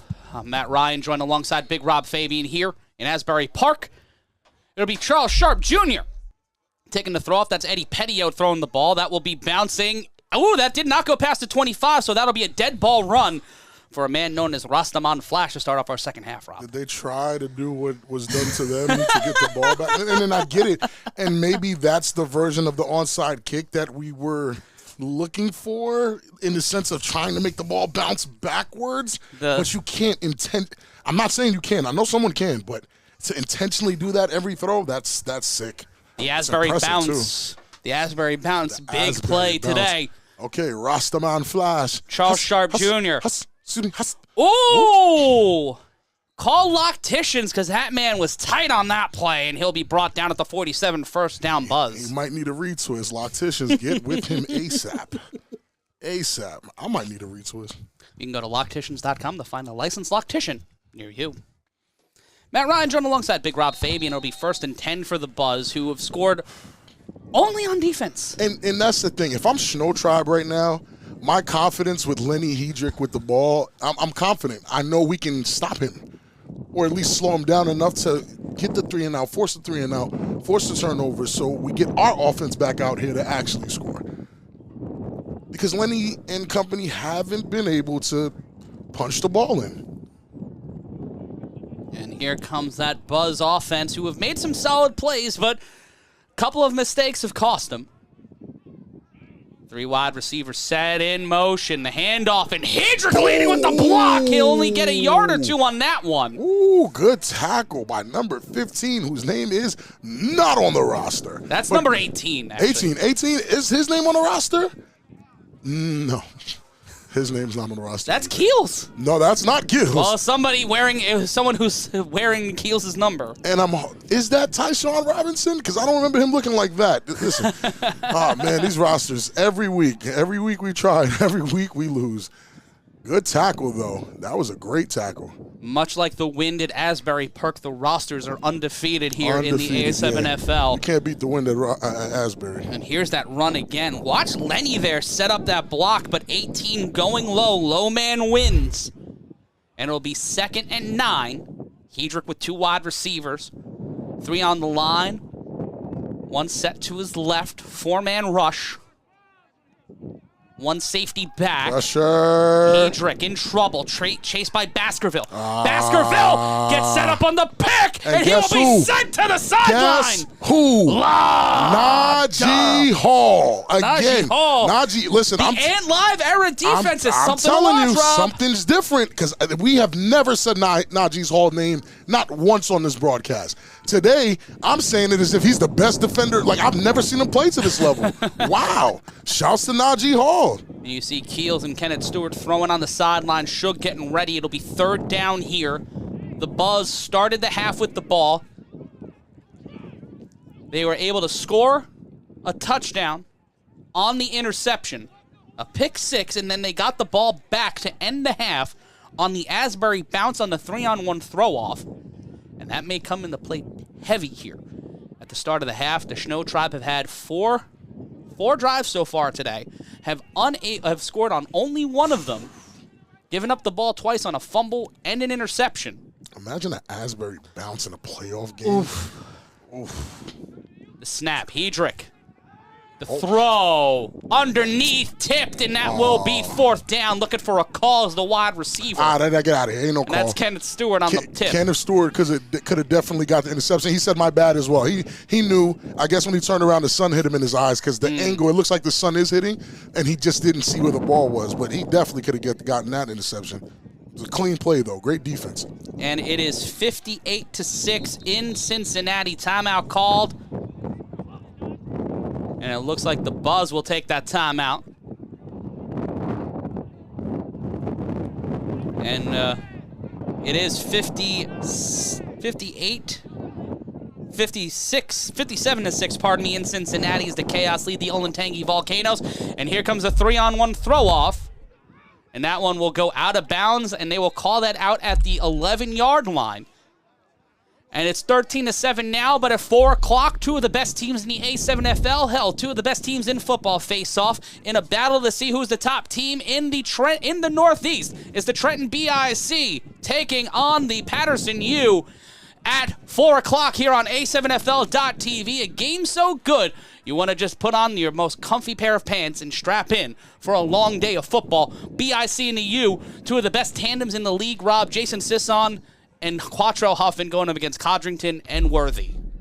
That's at 4 o'clock. I'm definitely excited to see it. Game of the year. We have a lot of great matchups today. Yeah, and right now it's the Kryptonite and the Gold going at it in Las Vegas. And it is 6-0. Kryptonite leading the Gold. I think that's going to be a close scoring game as well. And you have Sick Force later, if I'm not mistaken. Yeah, Sick Force at 7 Eastern game. As soon as we're done with BIC and the U, it'll be Sick and the Force. And it'll be the guys over in Vegas covering that one, Keels. And that one's almost intercepted. And he's doing the push-ups on that one. That was intended for number 1. And not a great way to start that drive. Not at all. And again, I'm just going to kind of keep saying it. It's like Keels has it in his head, and he's going to do what's in his head. Like, there's no progression. It's just, hey, I know I'm throwing it here, and I'm going to throw it. He didn't even give his line the time to actually open up and give him a running lane. Because, again, I feel like Keels is probably more dangerous on his feet than he is through the sky. I can see that argument. But he can make the throws. Yes. He just needs the time and the receivers to give the opportunity, playing that bump coverage at the bottom of your screen. In motion, Keels will keep it. He tries to find the seam. He'll move forward. Now it'll be a light gain. He'll try to extend it to the 15, but it'll call him at the 14. It'll be 3rd down. Now I understand why they have coaches and stuff at the top. Yes. So they can look down and then relay back what they see. I'm seeing it because I just want to tell Ant, hey, Ant, drop back in pass coverage, quarterback draw. Easy. Most of his runs could come from there. Then you have Liberty and Shook to take the pressure off you. But if you also have Liberty and Shook playing the D-line, that's stopping Lenny Hedrick and company from scoring, you kind of can't take them out. And it will be 3rd down with 10:30 left to go here in the 3rd quarter. Matt Ryan joined alongside Big Rob Fabien. 10:20 correction and counting. The ShnowTribe on 3rd down, a place that they have taken up residency so far today against the DC Buzz. Yeah, a whole lot of 3rd downs. And with some... I'm pretty sure Suge's at tight end. It'd be great because I don't see who's covering him. With a TBS line. And on 3rd down, out of reach of the receiver, Pettiot, and it will be 4th down. And with the ball on the 13-yard line, Rob... You're down by a touchdown. You gotta throw that. Buzz have not been able to convert on offense today. Your defense has been able to stop them. That's honestly what's saving ShnowTribe, but how long do they think they can keep the Buzz's offense out of the end zone? I don't know. And the Animals have the bye this week. They'll return to action next week on A7FL.TV. Moving up in the top 10 despite a loss to the Patterson U. They played phenomenal. I'm very proud of that. That team has really found themselves this season. Despite being 1-1, they're one of the teams to talk about, and the Rahway ShnowTribe will throw the ball off. And Buzz will get the ball back, and this ShnowTribe offense, a lot of promise early and then leading into the second half, but after that Asbury bounce, things have all gone the Buzz's way, honestly, even though they haven't been able to convert on offense. Yeah, it's honestly after the interception. I mean, Keels and Liberty got to get it right together, and we're waiting for that because we've seen what can happen. It can be very nice when they work together and it works, but if Stewart, he gets the ball. Thrown, and they're in trouble. Cuts to the opposite sideline on the untimed down. He stays upright, gets through the defender. Trouble. He's got nothing but the end zone in front of him. Cuts through again. Husses around, and he'll be stopped and stifled at the phenomenal where they field needed position. to go for the first down. Phenomenal stopped field at the position. 23. Wow. And the DC Buzz are buzzing on the sideline. They are trying to sunny side up here today in Asbury. We'll take a brief timeout, and when we return, Lenny Hedrick looking to get to pay dirt for the first time today. Can they go the distance? We'll find out on the other side as your 3rd quarter continues. It's the games of the week.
Are you someone that really wants to rep your team? Are you a DC Buzz fan? Are you a Rahway ShnowTribe fan? Do you want to rep your team, rep your city, rep your state? Go to berserkathletics.com or scan the QR code to get not only A7FL Season 10 merchandise, but official A7FL licensed uniforms, t-shirts, hats, hoodies, and more. Scan the QR code now. Hedrick on the handoff after the 3-on-1 return. Slight gain gets past the 20-yard line. It'll be a gain of 2, and it will be 2nd and 8. And from my understanding right now, if I was putting that D-line together, I'm looking at Liberty, Trey Baskerville, Najee Hall, and somebody else has to show me that they deserve to be on that D-line, because that's a D-line I would go into battle with anyone with. Let's take a look around the league. It's 13-0 in Vegas as the Kryptonite take on the Vegas Gold. In Ohio, it is 59-6. The Chaos leading the Olentangy Volcanoes, and we hope to get word from Baltimore. Oh, sorry. I meant to say Liberty. Yes. Suge, Trey Baskerville, Najee Hall. That's my D-line. That's your D-line. That's my D-line. That's a solid D-line. Very solid. It'll be 3rd down. 2 yards to go for Lenny Hedrick and the ShnowTribes. The Buzz, as the ShnowTribe try to get a stop here. And these offenses have had moments where they're in syncope, but once they get inside the 20, it's a completely different ball game. It's kind of crazy. It's where the defenses have learned to eat. They've been feasting in the red zone. The snap, handoff by Hedrick. Will they give him the 1st down? He tried to extend to the 10. I don't know if he got that. He had to get to the 11, and it looks like they will place it behind the line. And it will be 4th down. And this is where it gets tricky because he has to go for it here, but a turnover here is costly. Like, come on, Lenny. Come on, Lenny. Manziel. Come on, Lenny. Hedrick one-hander and no. And it will be 1st and 10 for Rahway as the ShnowTribe defense step up once again. And seeing DK fall on the floor after the missed opportunity, that just made me chuckle. I couldn't even hold that in. DK goes, nah, man. It's unfortunate because, again, this is the battle. Lenny has to get it right, but so does Keels. Both of these guys have immense potential, but they're missing where it counts. And if one of those guys clicks before the other one, this game is over. If Keels can get it clicking before Lenny does, this is a blowout. It looks completely different than it does right now. And 7:30 left to go. Time winding down in the 3rd quarter near the halfway mark. Matt Ryan joined alongside Big Rob Fabien, 7:21 and counting here in Asbury Park, New Jersey. It'll be 1st and 10 for Keels and the ShnowTribe offense, who have to go just over 85 yards to put their 2nd offensive touchdown of the day on the board, the 2nd offensive touchdown in total on the board. Keels will keep it on 1st down. Keels will find a way to slip through the defenders, get near the line of scrimmage, and he'll gain about 2 on the play, and it will be 2nd and 8. And the problem is that as Keels thinks he has to run from the position of having the running back there for the extra block. He doesn't need that. It's literally quarterback draw, pump fake, go. Allow the line to let the D-line choose where they want to go. And as soon as they give you that seam, use your speed. He can take off. And it is 42-12 in Baltimore. Yeah, because the score they said before that, there's no way on A7FL green turf that it was 70-12. Yeah. That's insane. So 42-12 in Baltimore.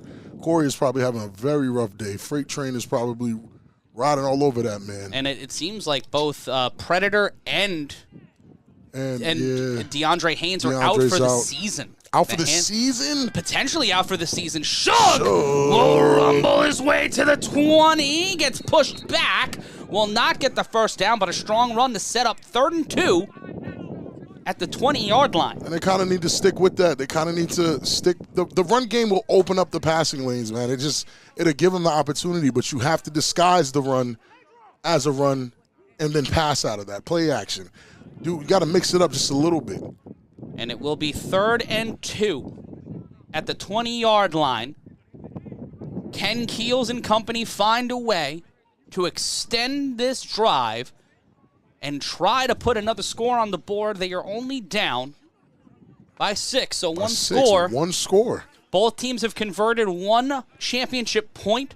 The Buzz on their pick 6, and the ShnowTribe on their only touchdown of the day, a carry by Shug.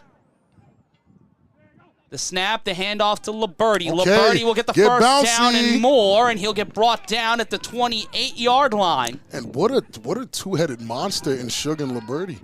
Yeah. I'm impressed with that running back tandem, honestly. And then Kills can run as well. So I don't know. I think there's something there that's not being exploited. Play actions, misdirections with Liberty, Shug, and Kills back there. You got to worry about all three of them running. That is not a fun time.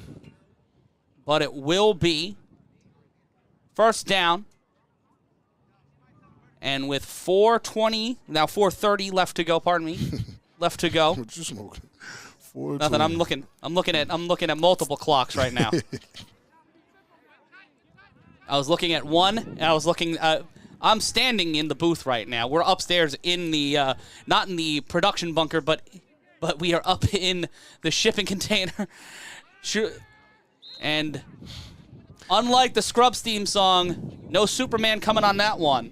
He can't do that all on his own, Mike Liberty, and it will be second down. And these are the things that, like right there, Jonathan Kills should pull and keep, roll to the left. Take off. Just take off. Hi, guys. That's our cameraman, John K. over there. Hi, guys. I don't have my jacket on because it's hot in here. That's my hand. We are up in the shipping container today. Matt Ryan joined alongside Big Rob Fabien. 3:45 left to go. 13-7 in Asbury Park, New Jersey. That's our new booth. That's our new booth shot. That's awesome. Rob. That's our new booth shot. Smile. They call that the depository shot, and it will be second down and an opportunity for the ShnowTribe to get over the knoll and get onto the scoreboard and tie this game up in the third quarter.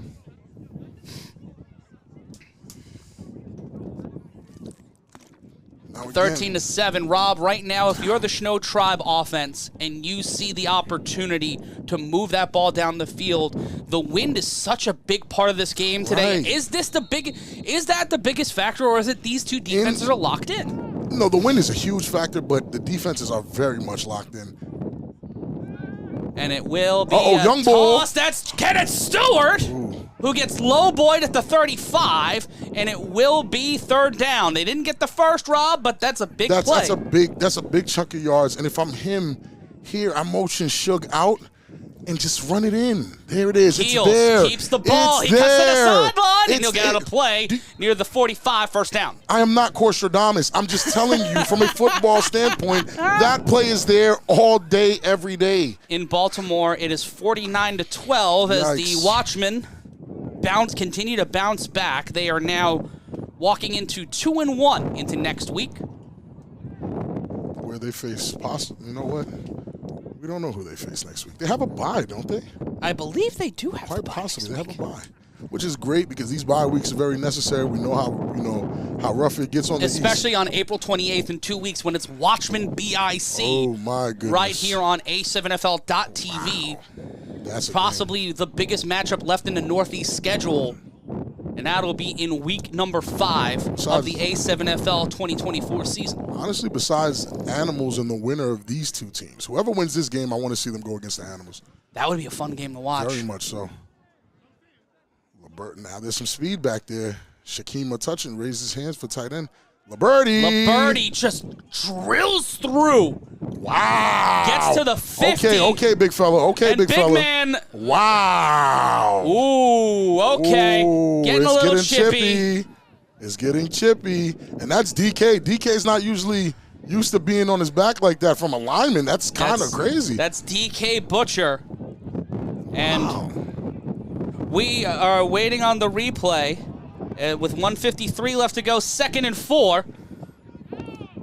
And let's take a look at how that run on the other side of this. The ShnowTribe will look to move the ball further after that big pancake with syrup, cream, berries, and all of it. The International House of ShnowTribe looking to boysenberry syrup and pour it all over the DC Buzz and make it an uncomfortable ride home. We'll be back after this.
U_plus at Caffeine or at DAZN Football or DAZN, wherever you social media.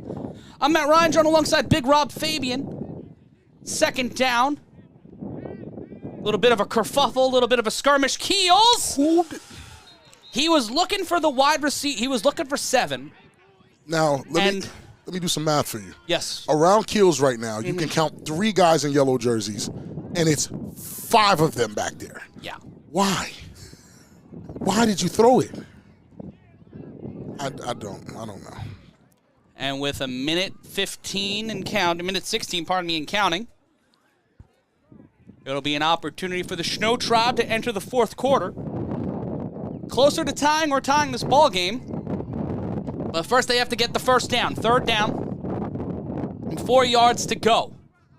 Keels snapped in the handoff. Wow, and met immediately. Oh. By the Mambo line. Yeah, they got DK mad. Now DK's up. DK's up now. They got that young man upset. He got in there and stuck him. That DC line running in there and making the stop. Butcher is letting it be known he's here he's ready for war. Okay. Call. I love it. Big play there. And it will be 4th down. If I'm them, I do go for it because of the field position and because I don't want to say it this way because it's like I know they can't score on offense. I think you know what we can call the DC Buzz line? What? We should the snap. Hold on. We'll get to that in a second. Keels What? Throws it out of play, and the Buzz get the ball back. And the young boy is on the sideline warming up. Yeah. Keels might have burned that arm out. Dang, and then with 5 seconds left, wow. 56 seconds left to go in the quarter. And we'll ride with you until the end of the quarter here as it's 13-7. The Buzz will get the ball. And you know what I'm going to call that DC line? I'm going to call them the lobbyists because they stop anything from moving forward after that play. That was listen, it's impressive. I'm seeing some impressive defense on both sides here. Justin Dorea in the YouTube chat saying ShnowTribe needs to run the ShnowTribe formation. And on that note, that's the end of the third quarter. So 45 minutes of this prize fight down, 15 minutes left to go. Who will be left standing with their first victory of the 2024 campaign as we head into one of the biggest games of the season at 4 o'clock? Will the Buzz be able to hold on? Can Lenny Hedrick hold on for another 15 minutes, or will the ShnowTribe find a way to not melt? Fourth quarter coming up next.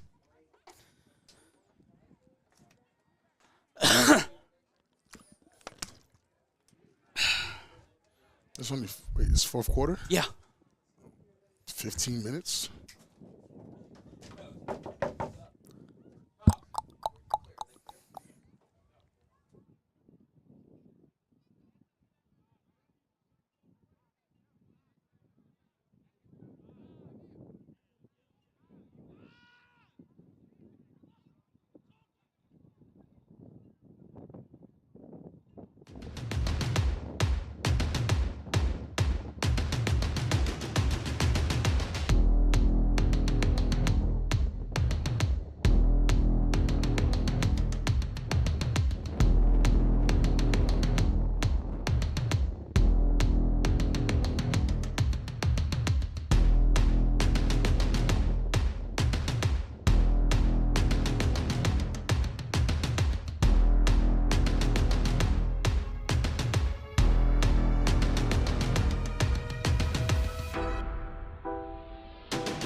3 quarters down, 1 more quarter left to go. It's your A7FL Games of the Week. It's the top of the hour in the Eastern Standard Time Zone. I'm Matt Ryan, joined alongside Big Rob Fabien, and shout out to our friends at Scene. Are you a creator and you need to manage your video? Use the QR code now. And here's the handoff on first down. Ooh.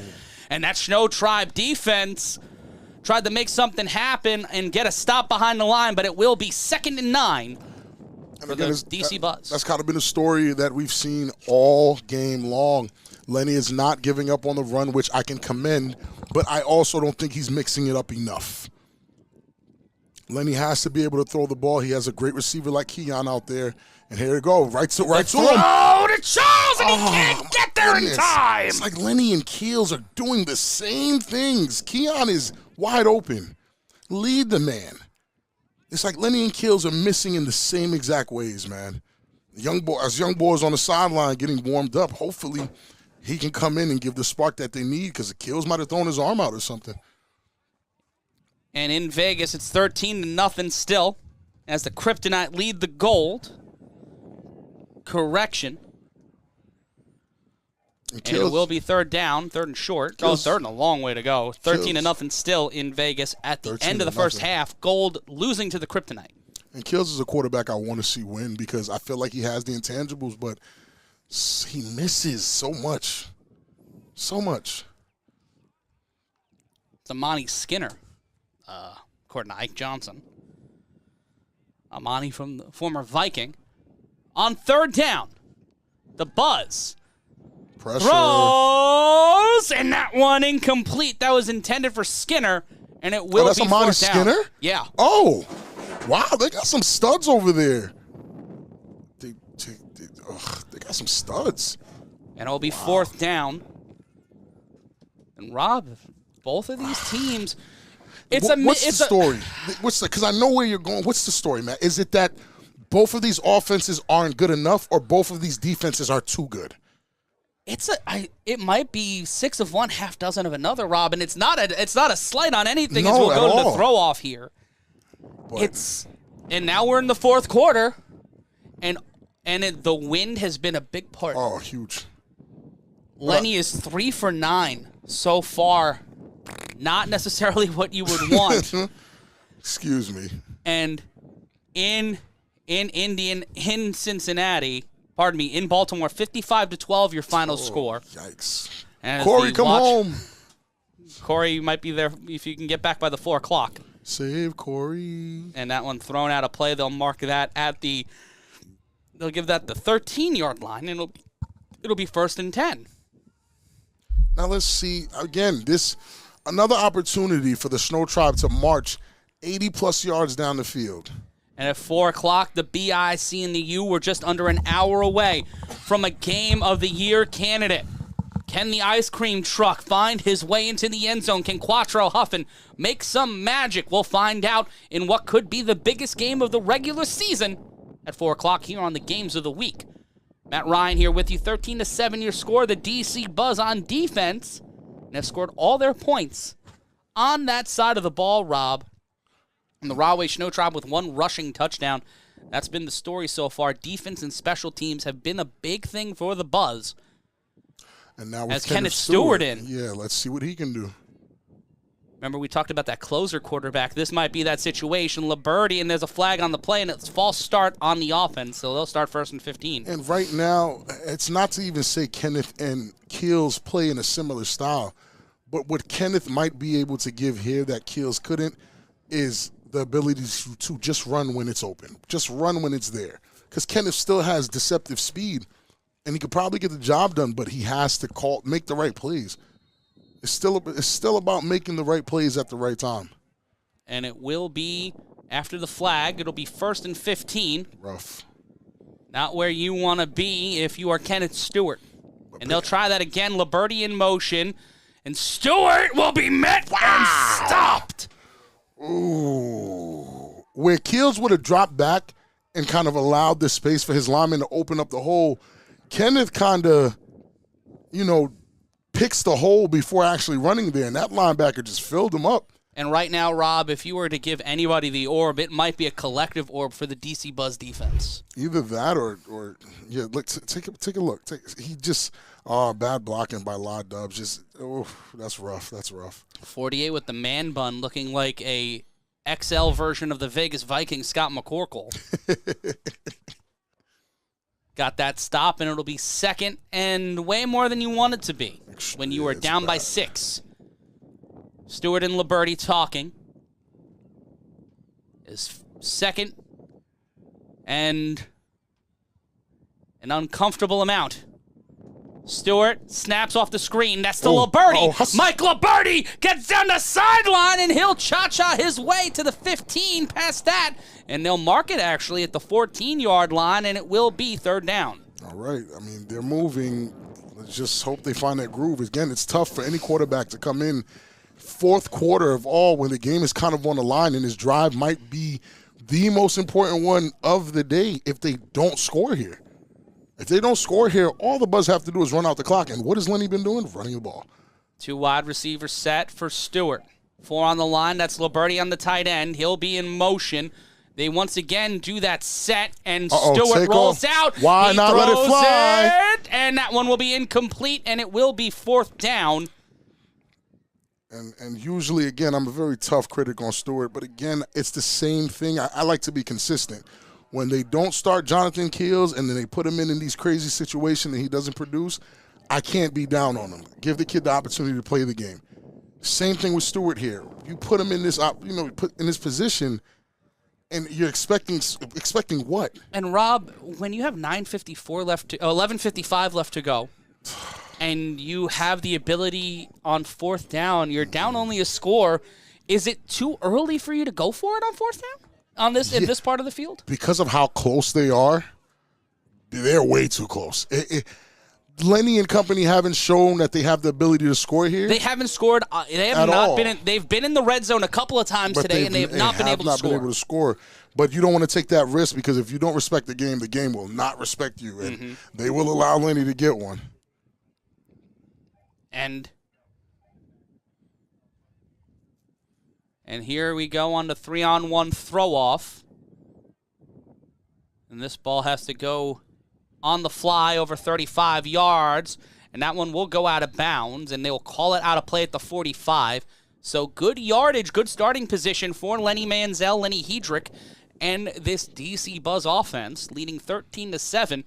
Neither offense can really find themselves into a rhythm to get into the end zone. Shug, the running back for the ShnowTribe, the only one to get an offensive touchdown on the day, as the DC Buzz getting a pick 6 and a touchdown off a fumble recovery. And that one mistake, Rob, has set the tone for the entire game. And I can't believe I'm about to say this, but if they just run out the clock here, that means the team that scored the only offensive touchdown lost.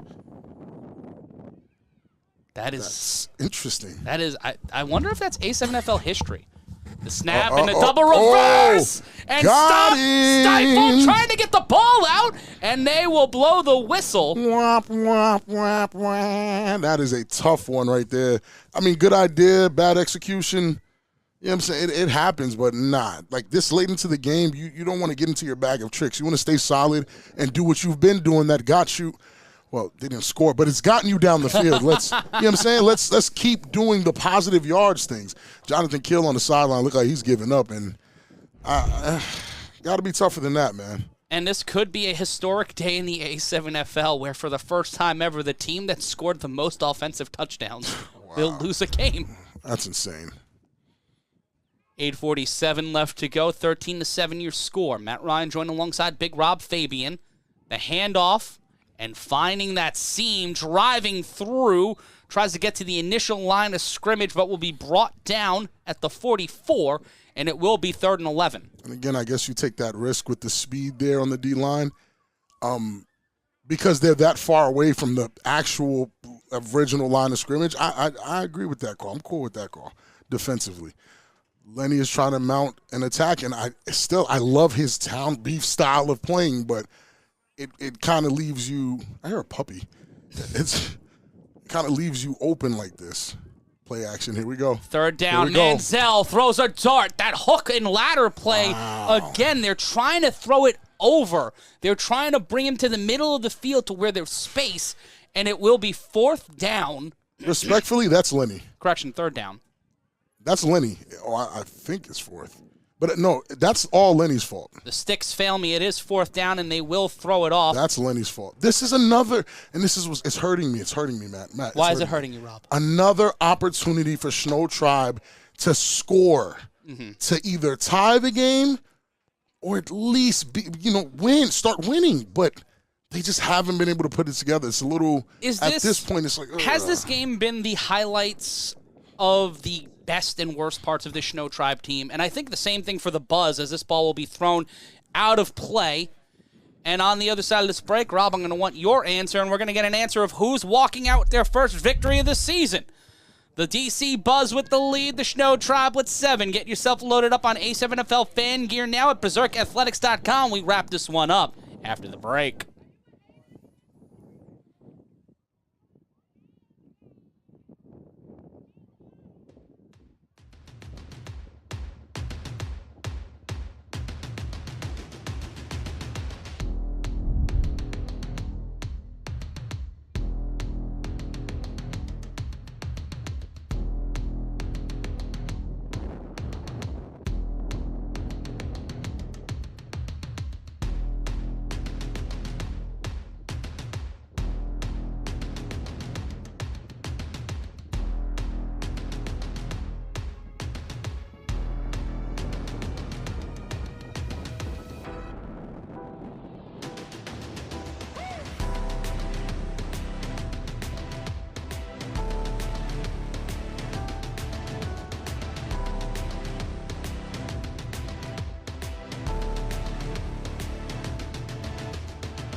A7FL Games of the Week. You see our sponsors there, right there on the screen. But let's take a look at one of our sponsors. Tape Me Up provides professional athletic training services. There's Trainer Steven getting people taped up for our 4 o'clock game. He provides athletic training services to athletes of all sports and ages. If you need your ankles taped, cleats spatted, you can contact him now at tapemeup.net. Don't get hurt, get taped. Tape Me Up, get taped like a pro.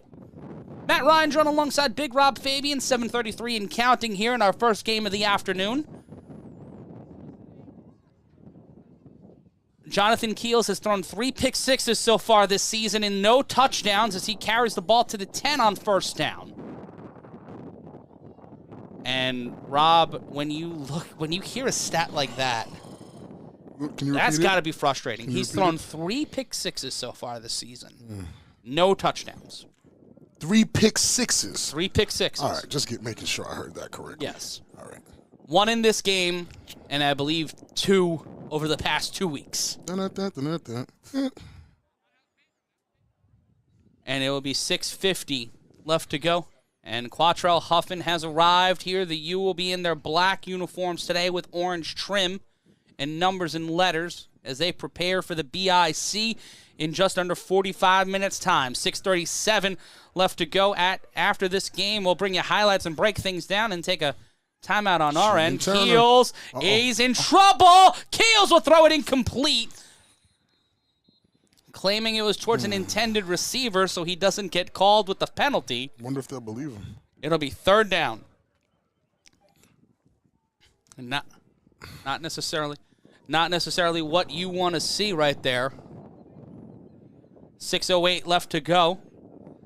And we will see what's going on across the league. We'll take a look at some scores in a second. But 3rd and 9, ball on the 9-yard line, Rob, and Jonathan Keels and the ShnowTribe with what could be the biggest drive of their season. I mean, there's been a few of those, but, I mean, with the way the Buzz are playing on offense, they can have another opportunity, but they just need to score one time. Just to 6, tie the game, and let the Buzz, try to do their thing because they haven't been successful. At least you did it once.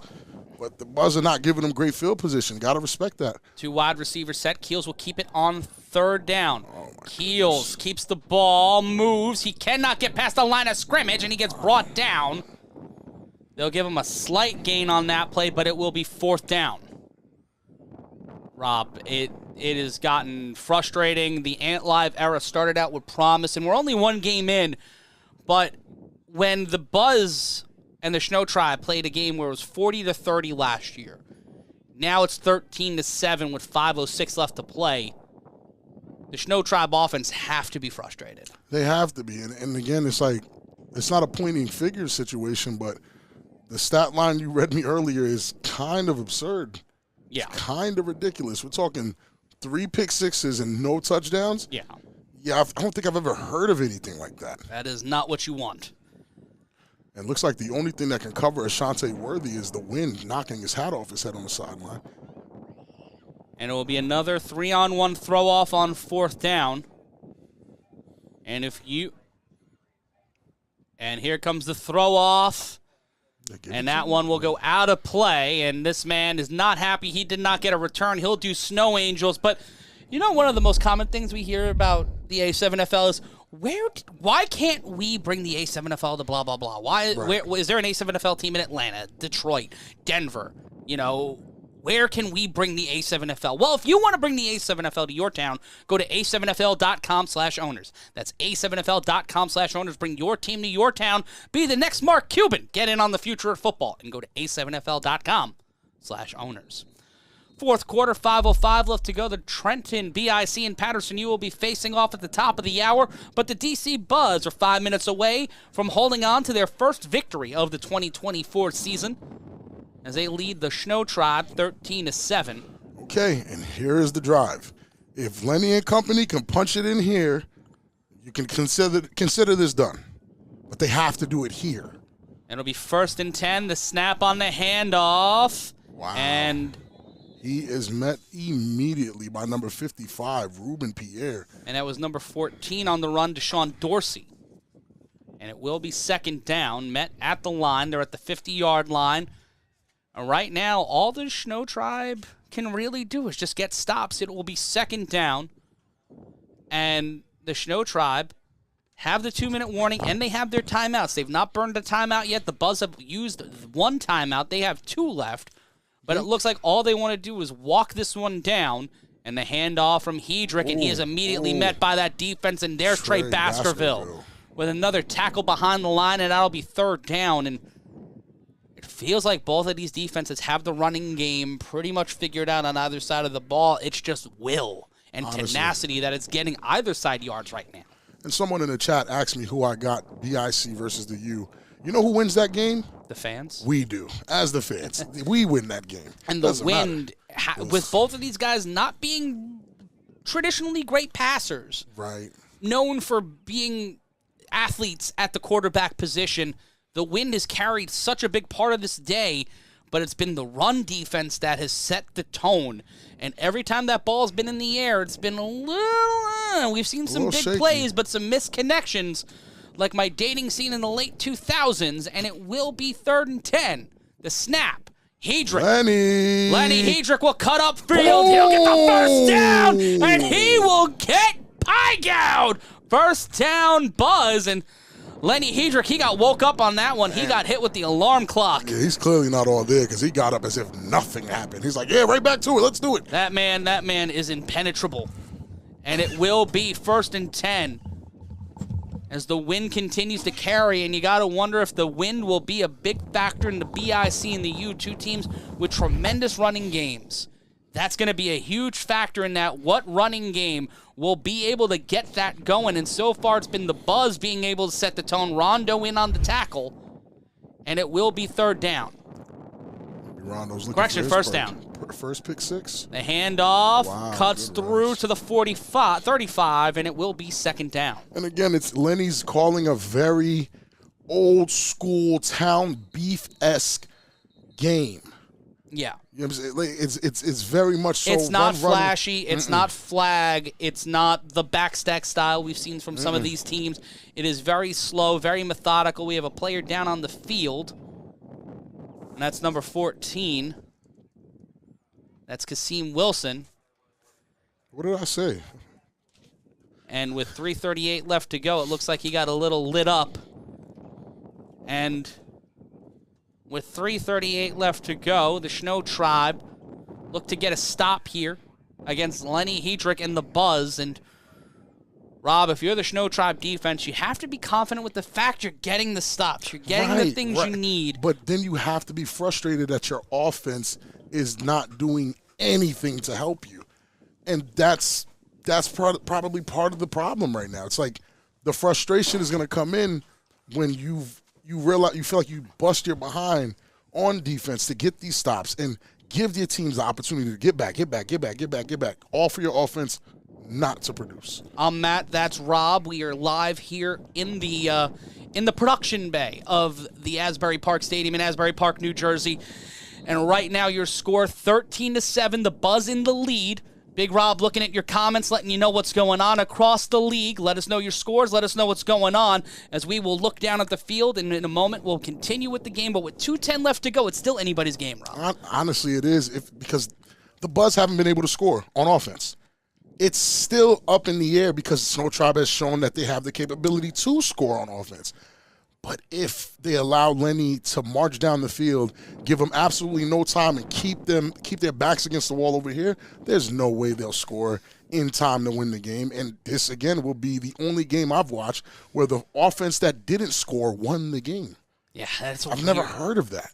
And when we take a look at that 4 o'clock game and we talk about the running game, Rob, what are some of the things, if people have never seen the BIC and the U play each other before, 2014 championship, 2021 championship, 2022 championship, 2 games last year that were Game of the Year candidates, every time these two teams have taken the field the last 3 seasons, it has been a cinematic, dramatic experience. 3 last 10, honestly. I think there's only one game that was just disgusting, but honestly, it's been the last 10 years. It's anytime these two teams touch the field together, it's sparks, it's fire, it's amazing, and I'm just excited to watch that. The snap, the handoff, moves downfield, and we will get a 3rd down, and we will go to the 2-minute warning here in Asbury Park. Smart by Lenny, man. Keep that clock going. That's pretty Two smart. minutes remain. 13-7 your score. Can the ShnowTribe use those last 2 timeouts and get a stop here on 3rd down? We'll find out on the other side of this one. It's 13-7. Get your merch, and we'll be back on the other side with the rest of this one.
with under 2 minutes to play in our first game of the day.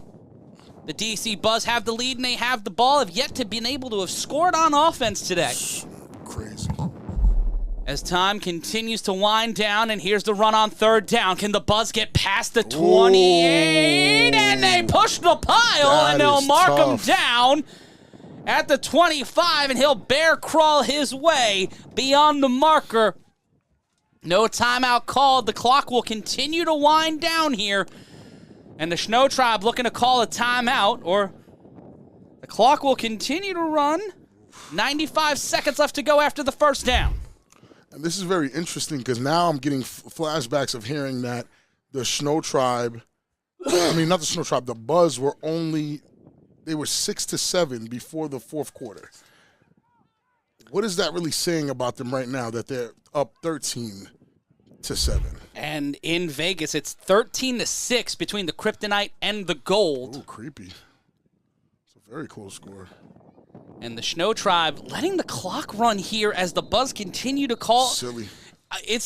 When you have the timeouts, why not use them? But again, right now, the play calling right now is bad, and I don't know. You should be calling timeouts. Allowing the clock to run like that, you just gave up a whole minute. Where you know you could stop these guys. You could have gave yourself almost a minute and 30 to, get the ball back, but I guess that wasn't in the plans. And it will be the Starburst Bowl. As time winds down at the 101 mark, after the ShnowTribe call that timeout, second down at the 25-yard line. Hedrick will look to possibly run the ball again. Oh. False. Big fella got it shaken. And we move on here after the play. The Buzz will move back on that false start. Not necessarily what you want, Rob, but not here. Especially when you're trying to game the system, try to score points and burn time at the same time. 2nd and 15, the handoff met immediately at the line. Shug a part of that pushback. Look who it is. It's Shug. Again, and I don't know. Burn the final timeout on third down. It'll be third down here, and they expect the Buzz either to pass it or the 3-on-1 throw-off will save them. But this lines up to be one of the last plays of the game. Yeah, we're on the way out here. And just as a reminder, we'll be joining you at the top of the hour for the BIC and the U. It'll be one of the biggest battles of the year. And if you're watching us on HBCU Plus, we'll be back at the top of the hour. If you're watching us across the other parts of A7FL.TV, we will stay live and stay with you and run highlights and let you know what's going on across the league sporadically as we get updates from the 31. Third down, the handoff. And that'll stop it, and they're trying to stop the ball, and they move it beyond the 30-yard line, get them down to the 35, and with 54 seconds, the clock will wind down here. And for the ShnowTribe, they will go for it on fourth down. The clock will continue to run. Clock is at 20 seconds here in the stadium. Tough. You take the penalty here if you're the Buzz? I don't know. On fourth down, the run to stop! And with 7 seconds left on the clock, now 5 seconds, we come down to a one-score game, one play left. The clock is not right on your screen. There are 5 seconds left in this game, and it will come down to one play, and Jonathan Keels and the ShnowTribe. And with 5 seconds left, 5.4 left in this one. And with one play defining this game, what can happen. Can we see a miracle? And it is not Jonathan Keels who will have the ball. It'll be Kenneth Stewart with a shot, and there's a flag on the play. And will it be harder? Timeout called by the Buzz, as they saw Kenneth Stewart on the field and were wondering if they were going to get Baltimore specialed. Right. I'm kind of confused at what they were going to try to do. But again, with this kind of time and not having really shown the ability to score quick this far away from the end zone, I don't know if the ShnowTribe got this one. And Ant Live making that huddle feel very live right now. Yeah. Rob, if you were in that huddle right now, if you were calling the plays, what's the thing that you're calling for right here, right now? I mean, based off of the history of this league, I'm going Baltimore special. Try to sneak that in with someone that hasn't been, doing too much or making too much noise, but got to remember, they might be looking for that too. 1, 2, 3, 4, 5, 6, 7, 7 guys on the field right now. Can the Rahway ShnowTribe pull a Max Holloway like he did last night against Justin Gaethje? Can they walk it off here in Asbury Park? Sheesh. 5 seconds left. Stewart snaps.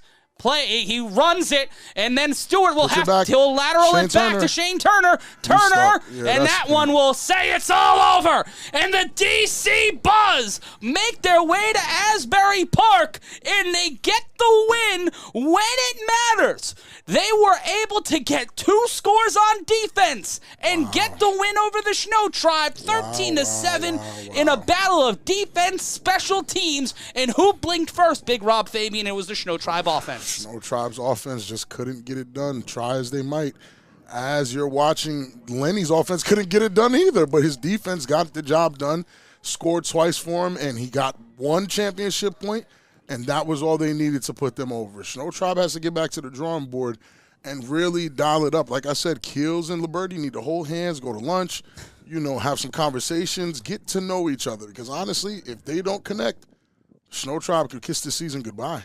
And with this long journey left to go, when we come back at the top of the hour, it's the game that you want to see. It's the game we want to call. The Trenton Bic and the Patterson U are undefeated, but 1-0 has to go. Who will lead the Northeast for the remainder of the season? We'll find out at 4 o'clock. Your final score, the Buzz 13, the ShnowTribe 7. BICU at the top of the hour. Stay right where you are. It's the A7FL Games of the Week. DC get the win. Rahway gets the loss. BICU next. It looks like Dubois at the side, and there's a handoff. Inside, gets the first down. Will run out before. It'll be 1st and goal. The handoff, the quick throw back. Flag thrown on the play. The throw to the end zone. Caught. And they go with that back. They go with a backstack formation. Jason Sisson's able to complete the pass to Hardbody, but we'll see what the penalty is. Here we go on the 3-on-1 return. Dead ball play gets to the 50. Lil one gets met and brought down at the 45. Deep shotgun. Here comes the pressure. Off the throw to number 2.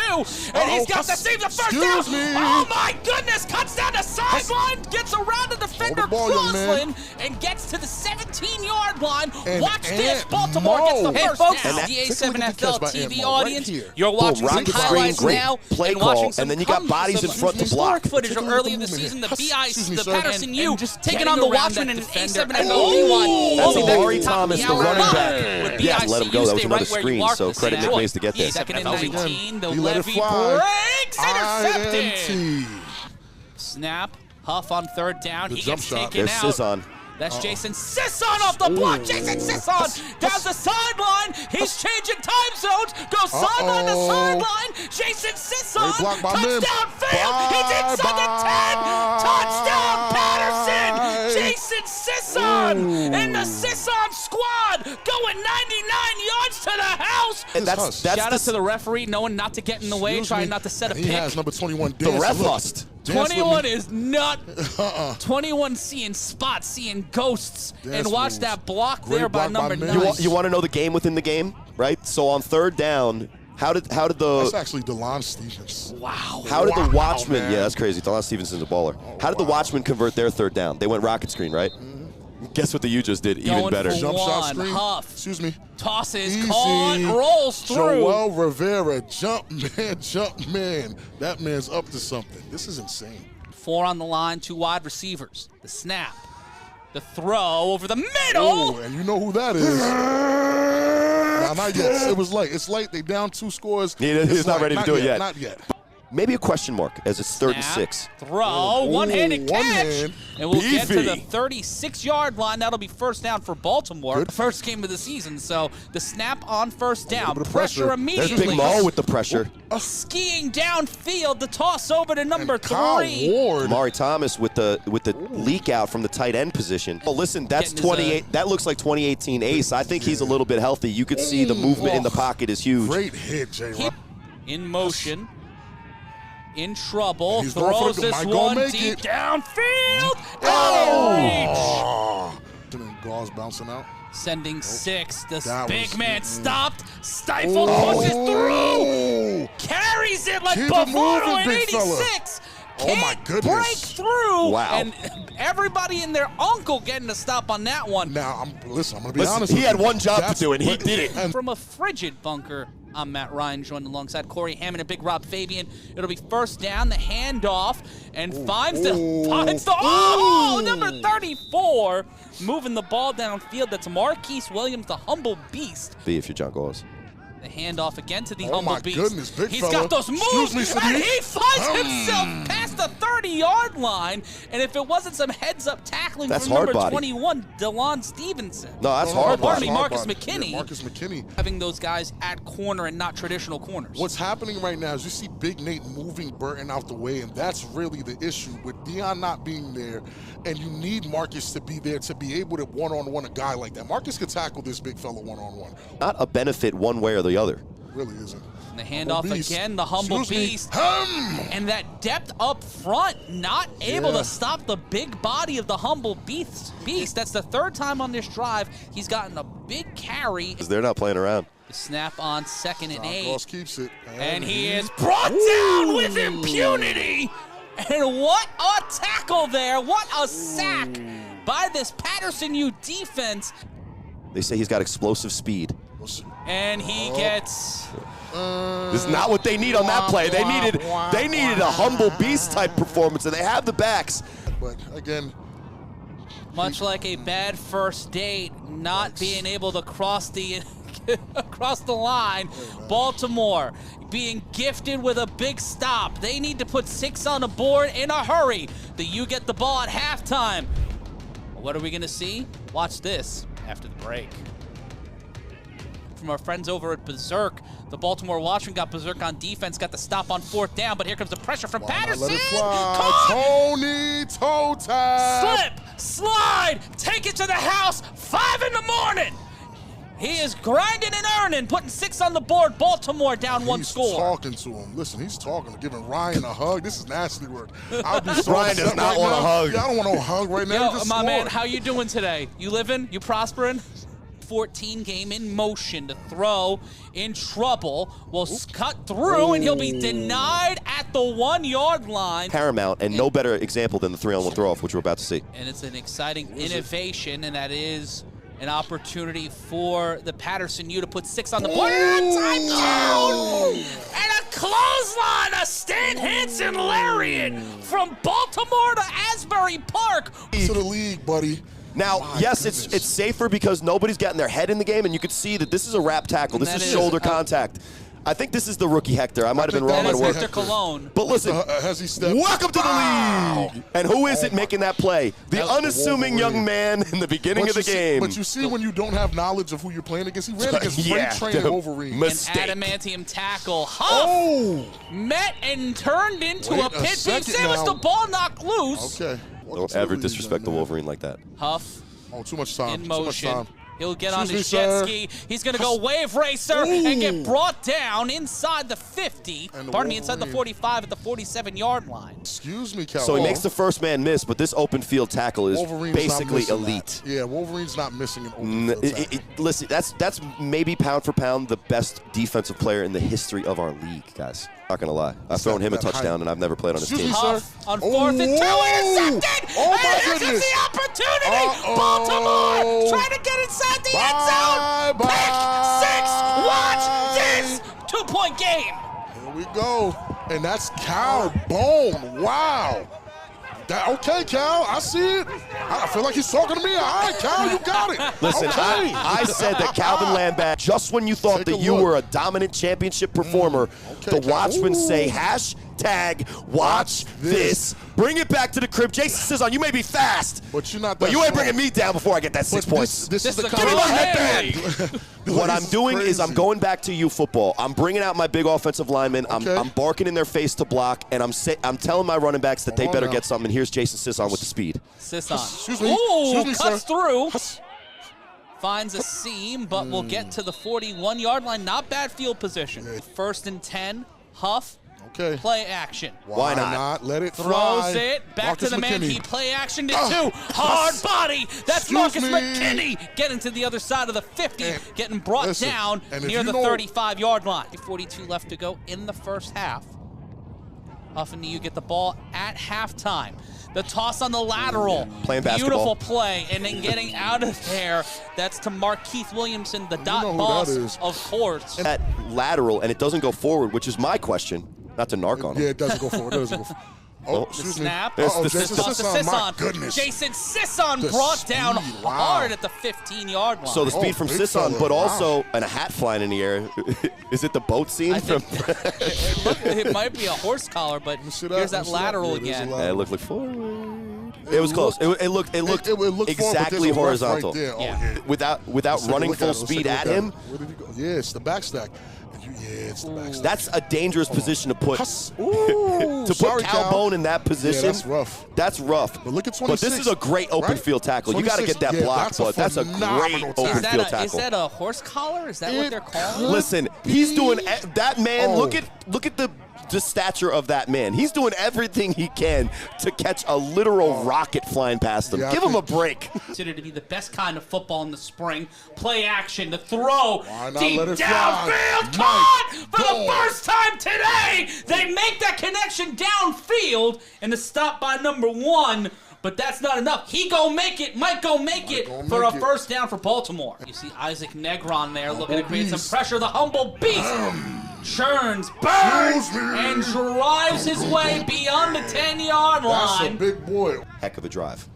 Play action. Buck in trouble. Will cut to his right side. Finds the seam. OG Buck in there. Touchdown Baltimore. Watch this. Buck and he might run about a 5'9", but that's 6 on the board, Big Rob. And the Watchmen don't even go with the quarterback. 3rd and goal. A less than that? brotherly shove, getting stopped at the line. Denied it to Dan's Beefy, handed off And that was one. Burton with the stop. That's insane. That's Big Burton. That's not even that's Little not Burton. Little Burton. Well, Big and what they Burton. did, They stopped him. They got to go 99 yards. Yes, that's what the U has done all season. Pushed it And through. he's in. That'll do as well. 3 on the line. The handoff to Omari Thomas. Omari Thomas met at the line and will be stopped. Again, I'm not seeing it. I'm just not seeing it.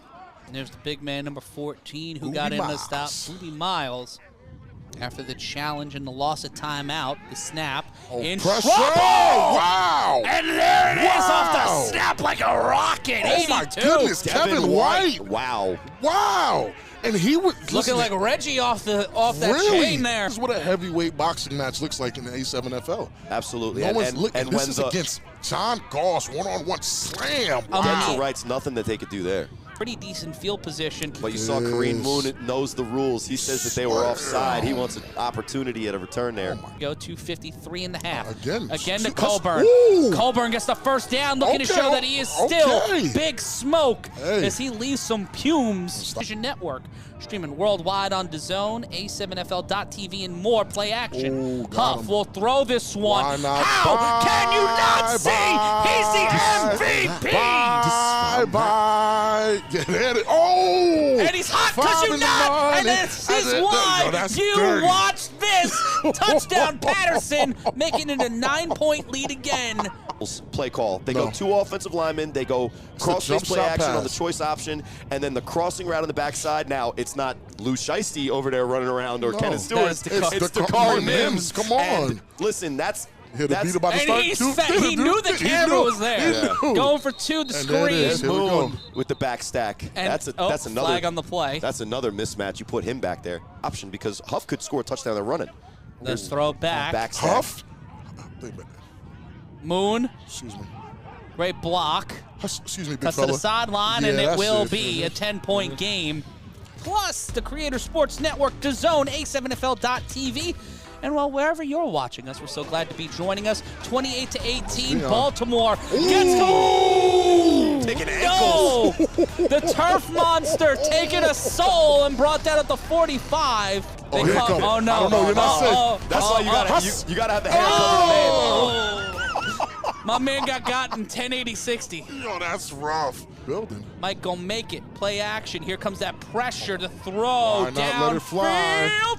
Oh, crossing intercepted! to the Baltimore guy. Crossing with completed the it to a interception. Baltimore Call guy. him Opie. He's a street fighting man. Oh Baltimore my gets goodness. the ball back. In my head, the strut on Aunt Mo after the touchdown. Throw. Oh my God. Okay. All right. No. Bye. Oh no! I think he's joking. Hopefully he's Of course joking. he's joking. That's That's tough. a Moon reference, honestly. 34-18 And touchdown he has Patterson. to revive. He And has to revive. He's gonna hit the revive. This is over. This is bad. These guys play too many video games. Dude, But look at the this. athleticism on the It's throw, it's most not the quarterbacks aren't going to be touchdown. able to make that. It's the catch, the celebration, the smile. Listen, the sniper getting them right over here. Here come. Look. This is the Pop. Baltimore Oh. U offense we saw in 2020. Yeah, but it's really also is. the play action. Look at everybody's flat-footed. Wow. They have to honor the play action. The entire defense is flat-footed. Nani Forrester isn't even He's supposed not- to be he didn't pay covering attention. Zakari Mims all the way over He there. didn't pay attention. Where he belongs in this league.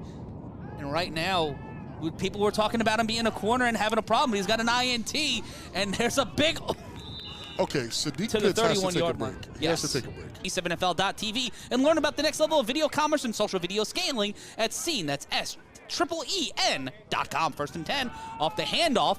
Little stutter step and gains about 3. If Baltimore can find a way back to tie this one up. Isaac Negron. We just said his name. Solving them. He's tapping it up too. Yeah, you don't want ace. This is the most comfortable and confident Patterson U team we've seen since 2022. And 11, they go. Buck called for this. Buck has to get 11. How did he do that? Can he Why pull not the let it Eli fly? Manning? He does. First down, Baltimore. And Buck Like throws it to Gohan in the Listen. Cell games, finding a way to make something happen. Buck is able to escape, It's keep the play alive. Isaac, with, man. Look, this is Nick Mays missing. That's this is, Isaac and this Nick is Mays. Isaac missing. This is Wow. all Buck making a play and finding a guy downfield. Wow. And it was a final in Vegas, 48-6. He's following them the whole way through. They play action on picks that. up Aunt Mo. The toss And to Mike Mike go make it. Mike go make it. Matt at the Matt at the marker, and he'll get the first down. It'll be do my first and push-ups. goal.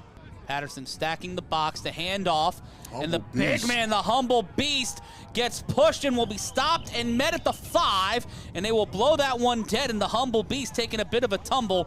They'll dap each other up, and it will be 3rd and down. Well, The snap, play action, in trouble, and he's brought down. A loss of 6 on the play, and that's And the who's that? 5th Marcus sack of the McKinney. afternoon. hard body. Not- In Ohio, it's It is. 8-0 chaos against the Wow. QC Crush. Oh, and my speaking goodness. of Crush, this is an orange crush. This Patterson U offense. Bye. This is Big Play Haas, and he's one of the guys that they were trying to tell us about back in the day. That's just And look what happens. Huff goes with the pump to the play action on the quick screen to the outside. This is another one of those. They stole the play from Buck's play call. It's the Tony toe tap touchdown. They get it here. They fake the quick screen, the cross, and Huff is basically saying anything that you can do, I can do better. I just have to say, We have to say it. Hold on. the There it is. BIC. Hold on. Look at the sidearm throw. My God. Right there to his face. That's a catch. And Big Play Haas, if I'm not mistaken, this is his Hey, rookie Ryan year. DePaul, be sure we use that play a lot on social media. Yeah, that and sidearm use this is tag crazy. too. That is a slip slide. Take that one to the house. You don't need a reason to stay here because Well, we've got a few for you. 40 from the Patterson U as they take the lead. This is rough, man. This is rough. It's tough to, and he's hitting the strut. My goodness, this is bad. Did they all practice this? I think so. Because was that like all Friday practice? Was that the walkthrough, Rob? Look at this. Okay, Sisson, if I'm not mistaken, back there. Yep. They get it to him on the second. They did double throwback. They're just trolling. So They're just trolling. And another championship point. Another championship point. And Baltimore, it doesn't matter here because they are losing. They can, wherever they get the ball is where they'll get it. The little one gets past Snack Sosa, and little one gets past 2, tries to get past the 3rd. Oh, Huff with the, oh my goodness. Quattrell Huffin breaking to you and and knocking a Kofi or 2 off in the process. Listen, that was great contact for both players. Great tackle for Huff, great run for Lil One. I'm here for it. Is my guy Sterry Codrington. And it will be a snap. Oh my goodness. Isaac Negron trying to remind us. And Mo Ramadan. You see what's on his back. You see what's on his back. Long live Palestine. You see what's on his back. And we see here the first sack, the 6th sack of the afternoon for this Patterson U defense is Mo Ramadan coming out of retirement. Losing a daughter in the offseason, has 2 young daughters, one in hospice care, playing alongside his younger brother, and there he is. Look at this.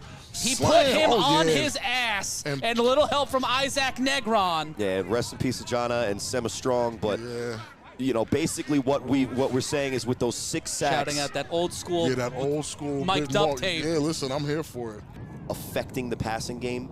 If you Snap get a pressure on a quarterback, down. it's not an easy. Intercepted. A third and that's Moon? interception. That is Kareem Moon. He's looking for 6. He's silky smooth, and he's trying to find a spell. Whoa! Wait! And the clock is still running. Wait a Play second. is still going Come on. on, Kareem Moon. Make it. We saw pick 6 Good block. earlier today. Okay, We're going to wait. see another one. Hold Slip slide, and he gets to the line. If you're gonna get tackled at the 4 That's Moon, a you might as well go out of bounds when you first catch it. Heartbreaker. Listen, 6 years ago, that's an easy touchdown. Now he's But got to Huff go won get at some 50. oxygen. They're 8 points They're away 8 from points 50. away from 50. But here's the thing. When did Moon get faster? Am I tripping? Science. No, that's not what happened. Nah, what he got happened a was step. the Watchmen, He got a step their again. souls got snatched because when you're going for the garbage touchdown and you think you have a chance and then it's intercepted and almost brought back. No, seriously, I've been That's there. rough. That's I've rough. been there. I've been there. Yeah, that's then rough. at that point, it's like, it doesn't even matter the effort I put into tackling Kareem Moon, which I could now once again be embarrassed because he could huss me. 6 in the box. Angelo Lewis Jr. on motion to caught throw. And that's Pat Coburn. Pat Coburn, Smokey tosses it back. Come on. That's it. Slip, slide, and that is big play. Haas Dubois, touchdown. TV, the games of the week, the snap. Rios on second down will let this one fly. Caught off the hands, and he brings it in. Slip, slide. That is Manny Diaz. Wow.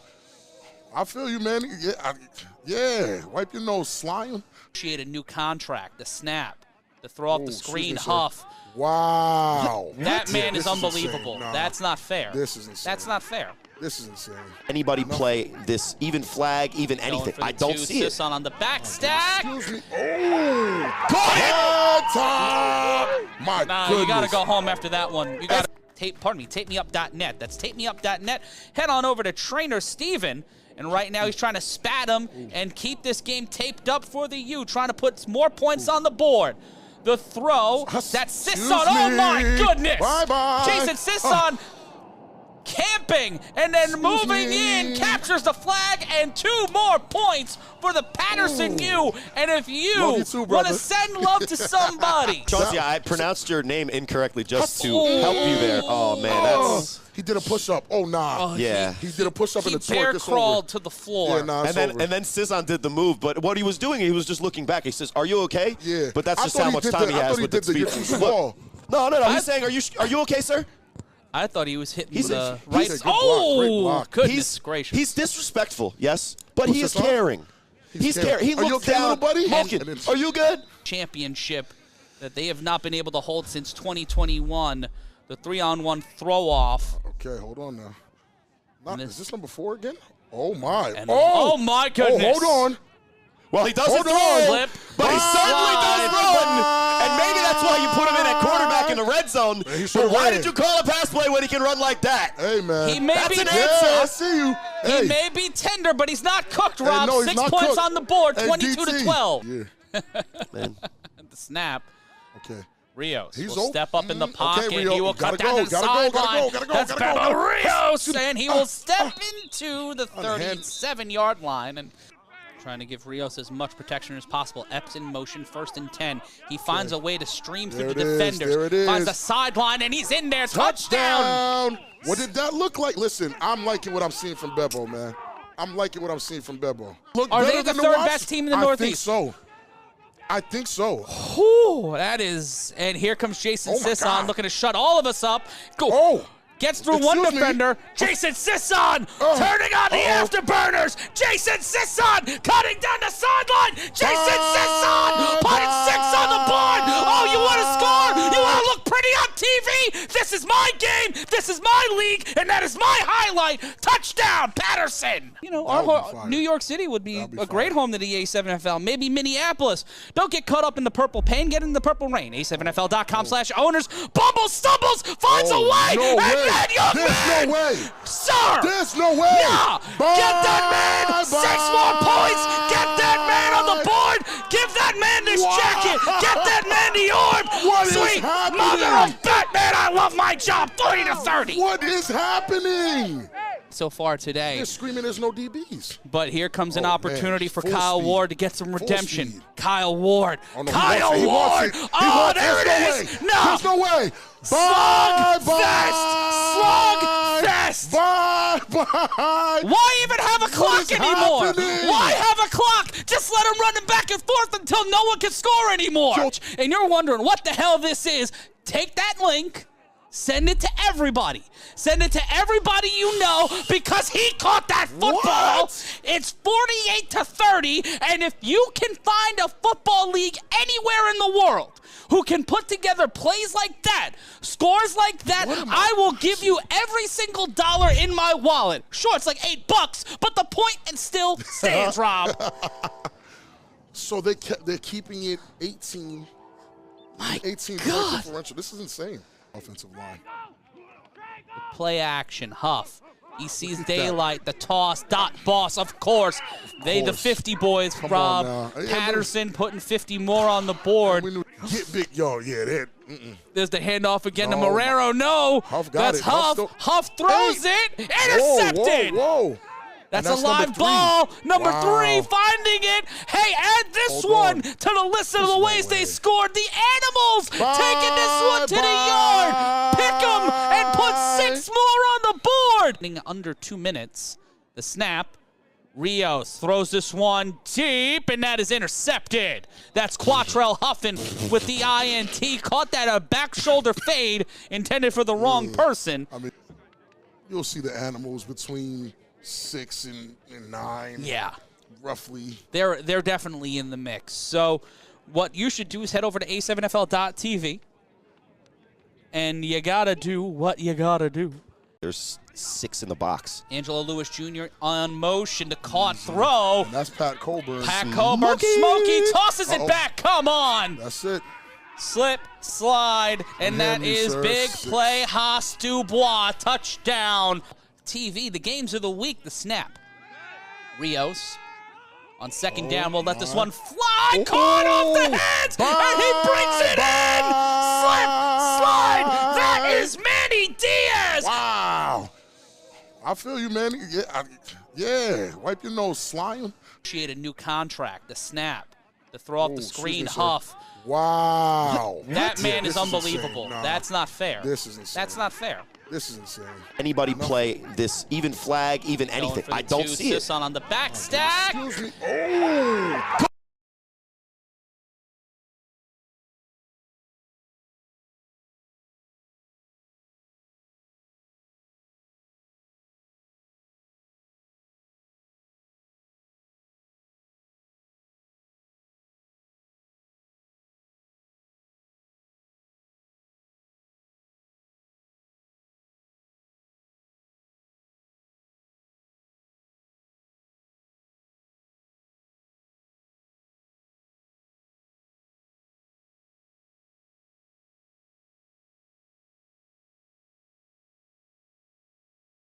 Dubois, touchdown.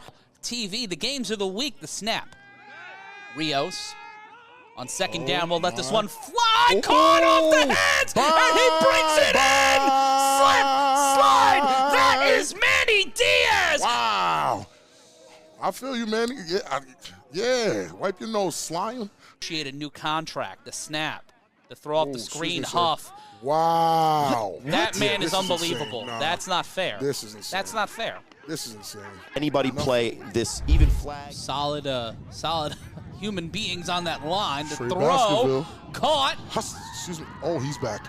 A shot day he's worthy. back. He is back and better than ever. Welcome to death row. Oh, yeah, he's back. Touchdown. He's back. B-I-C. He's back, boys. Wow. All right, so And I also have to say, I love that new camera. Wow. Oh, I love that shot so much. Wow. out in my and head and how as I'm this saying he's back, he does that. Yeah. This is what Because he was smiling all day. First target of the day.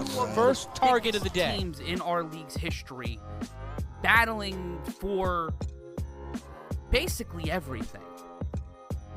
I can inundate you with numbers. I could talk about how watching Quattrell Huffin play football alongside Jason Sisson feels like a revelation.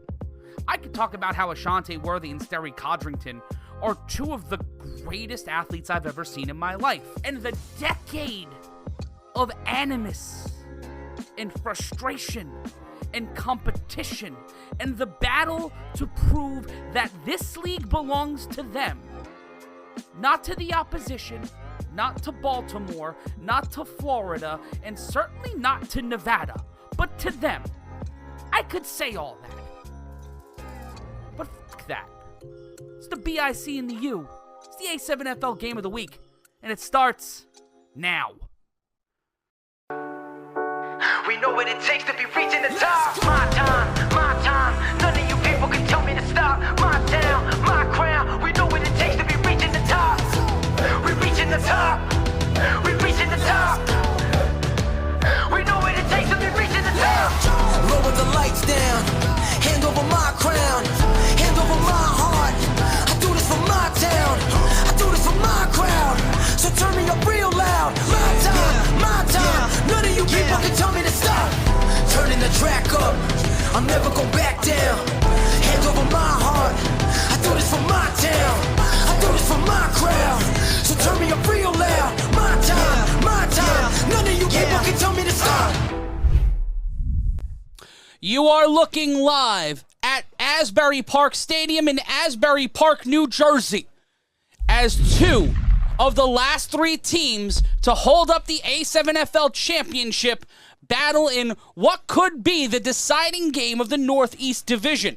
Hello, everyone. I'm Matt Ryan, joined alongside Big Rob Fabien, and we welcome you to the A7FL Games of the Week as the Patterson U take on the Trenton Bic. And Rob, I said it in my open, I've been trying to find the words all week to explain to people why this rivalry is what it is, and you can feel the energy here today in Asbury Park Stadium. Former A7FL players, the BIC have won the toss. They elect to receive, so they'll start the game with the ball. Wow. That's a But statement. this is a rivalry that dates back to even before the A7FL. It dates back to 2014 with Town Beef. That's when it was born. Let's talk about a guy that has defined the A7FL, the reigning A7FL MVP. In 2 games, he's 26 for 35, over 660 yards. He's Quattrell Huffin, and he is a game changer, Rob. He's dangerous on multiple levels, even on the 3-on-1 throw-off where he can throw the ball outside the back of the end zone. He's proven himself by going to a team that wasn't as good as the team he's on right now and showing them that there's a way they can win there. Quattrell Huffin might be the quintessential A7FL quarterback. Not traditional, not anything you think a quarterback's supposed to be, but gets the job done. You watch that double hesitation there, the throw with the sidearm, but then you see Sterry Codrington. Afro Sterry is a problem. 23 for 29, 10 touchdowns, 587 yards, when almost 50% of your throws, and there it is right there, a third of his throws, Rob, have gone for touchdowns this season. Sterry is an absolute stud. He is everything you want in a quarterback. This is the styles make fights. This is one of the biggest. This is Mayweather-Pacquiao when we wanted it. Last week against the Renegades, he was 15 for 18, 83.3% completion, 355 yards passing, 6 touchdowns. Wow. 12 touchdowns since against the U since 2022. That is a big number. You're not necessarily thinking that someone's going to complete 56% of their passes against the Patterson U. It's insane. And again, a rivalry like this has been brewing for the better part of a decade, and it hasn't stopped. And I can tell you where it came from. BIC was the little brother that were never supposed to be as good as the big brother. And what ended up happening, BIC became as good as Big Brother, beat Big Brother a couple of times in some serious games, and it just sparked this U versus BIC thing in the A7FL that we probably haven't seen anything else like it. And you know what? We're going to stop saying words. You know what we're going to do? We're going to take a break, and when we come back, we're throwing it off. The BIC and the U. 60 seconds of chaos goes down in just a few minutes' time. This is your last chance. Get your snacks now!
And it's time for the 3-on-1 throw-off as we are live here at Asbury Park Stadium in Asbury Park, New Jersey. And we are brought to you by Locticians. They empower natural beauty. Find a verified loctician and natural hair care professional in your area at locticians.com.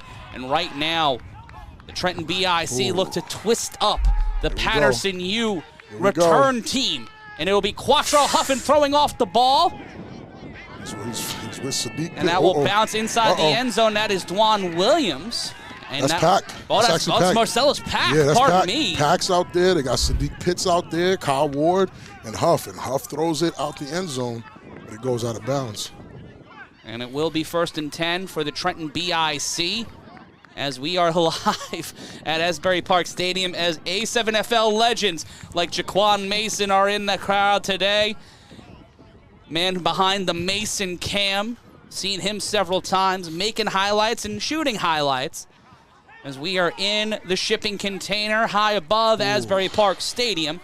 And there you see Sterry Codrington alongside Courage Mozzie and Trey Robinson alongside Ashante Hollywood Worthy. You see Valley, the big boss man. Courage Mozzie is here. That's man insane. Who, he's kind of like the Candyman or Beetlejuice. Like, you don't want to say his name 3 times if you're an opposing team. You don't want Courage here at all. And he's going back to tight end. This is insane. And it is Trey Robinson set up to the right. Wow. Here we go, guys. Watch for Worthy at the top of your screen. It'll be 1st and 10. The handoff to Trey Robinson. Robinson will cut to the outside. Trey Robinson with the truck stick and the 1st down. Okay, Trey. BIC is coming out swinging. They're coming out swinging. Again, Courage is probably the most underrated blocker in this league. Ryan DePaul will tell you over and over how he thinks Courage is the best blocker in this league. And he probably sealed that up to make sure that Trey Robinson was able to get those yards. And we'll take a look again at the replay and just following his blocks. Look at that block. There. Look at that block by Courage. Yeah. Clean block and then just getting upfield. And that's Courage versus Marcus, by the way. That's Courage versus Marcus, Hardbody. Two A7FL legends at the running back position facing off in unique propositions. That'll be 1st and 10. 13:40 left to play in our first period. BIC with the ball. First down after the run from Robinson. He's set up left to Codrington. He'll carry it again, and Trey Robinson! Big boss man with the pancake on Burton? Am I bugging? Did Burton just get pancaked? Are the Trenton BIC playing Patterson U bully ball? Big bully ball. Big boss man with the pancake on Devon Burton. And I've never seen that. The Trenton BIC becoming the corporate ministry. Adding Marcellus Pack, Trey Robinson, already impact players in the biggest game of the regular season. It's going to get ugly, ladies and gentlemen. But we can't forget about on the other side of the ball. Oh, there's nothing to forget about. There's Nick Mace. Here it comes. Listen, One that's of the best beauty. players to ever come out of Baltimore, wearing a Patterson U jersey, going up against a running back who was on the Insomniacs last season. It sounds like you're making this up. It sounds sounds like we're football. playing A7FL 24 on your favorite console, and we'll take the money. It'll be 1st and 10. Pardon me, 2nd down. Courage in the backfield is running back. Courage Mosey.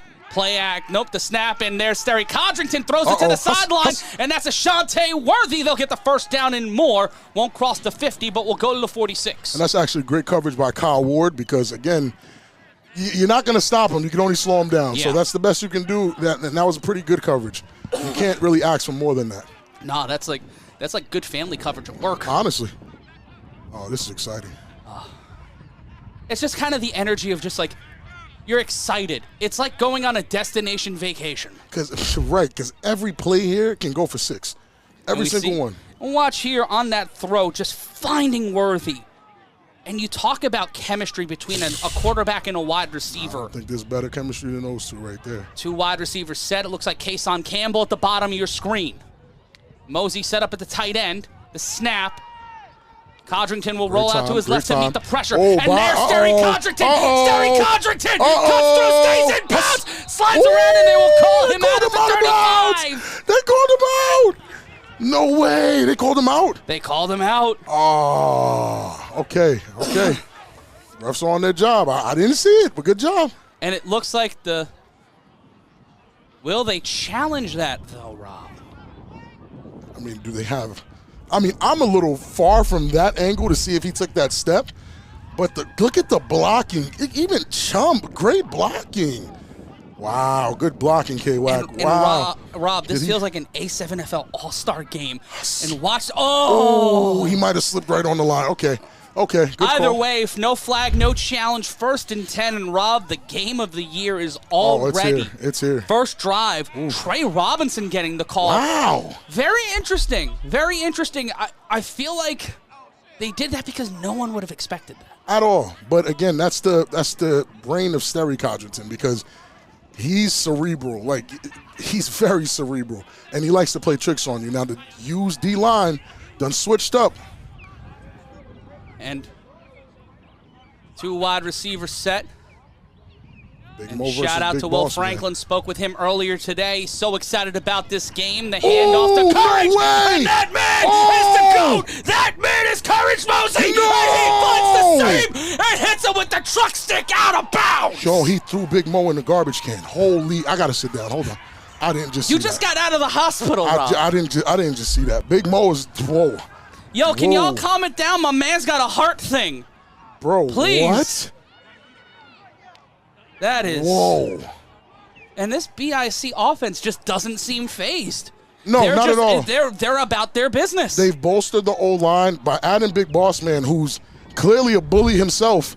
You'll see it. Big Mo is gone, and then he lead blocks probably better than I've ever done in my life. To lead blocks for Courage, and he's just there in every phase of it. Just that chip, and then just his body is there, the just low keeps bridge. moving, man. And the snap on 1st down, that's to number 8.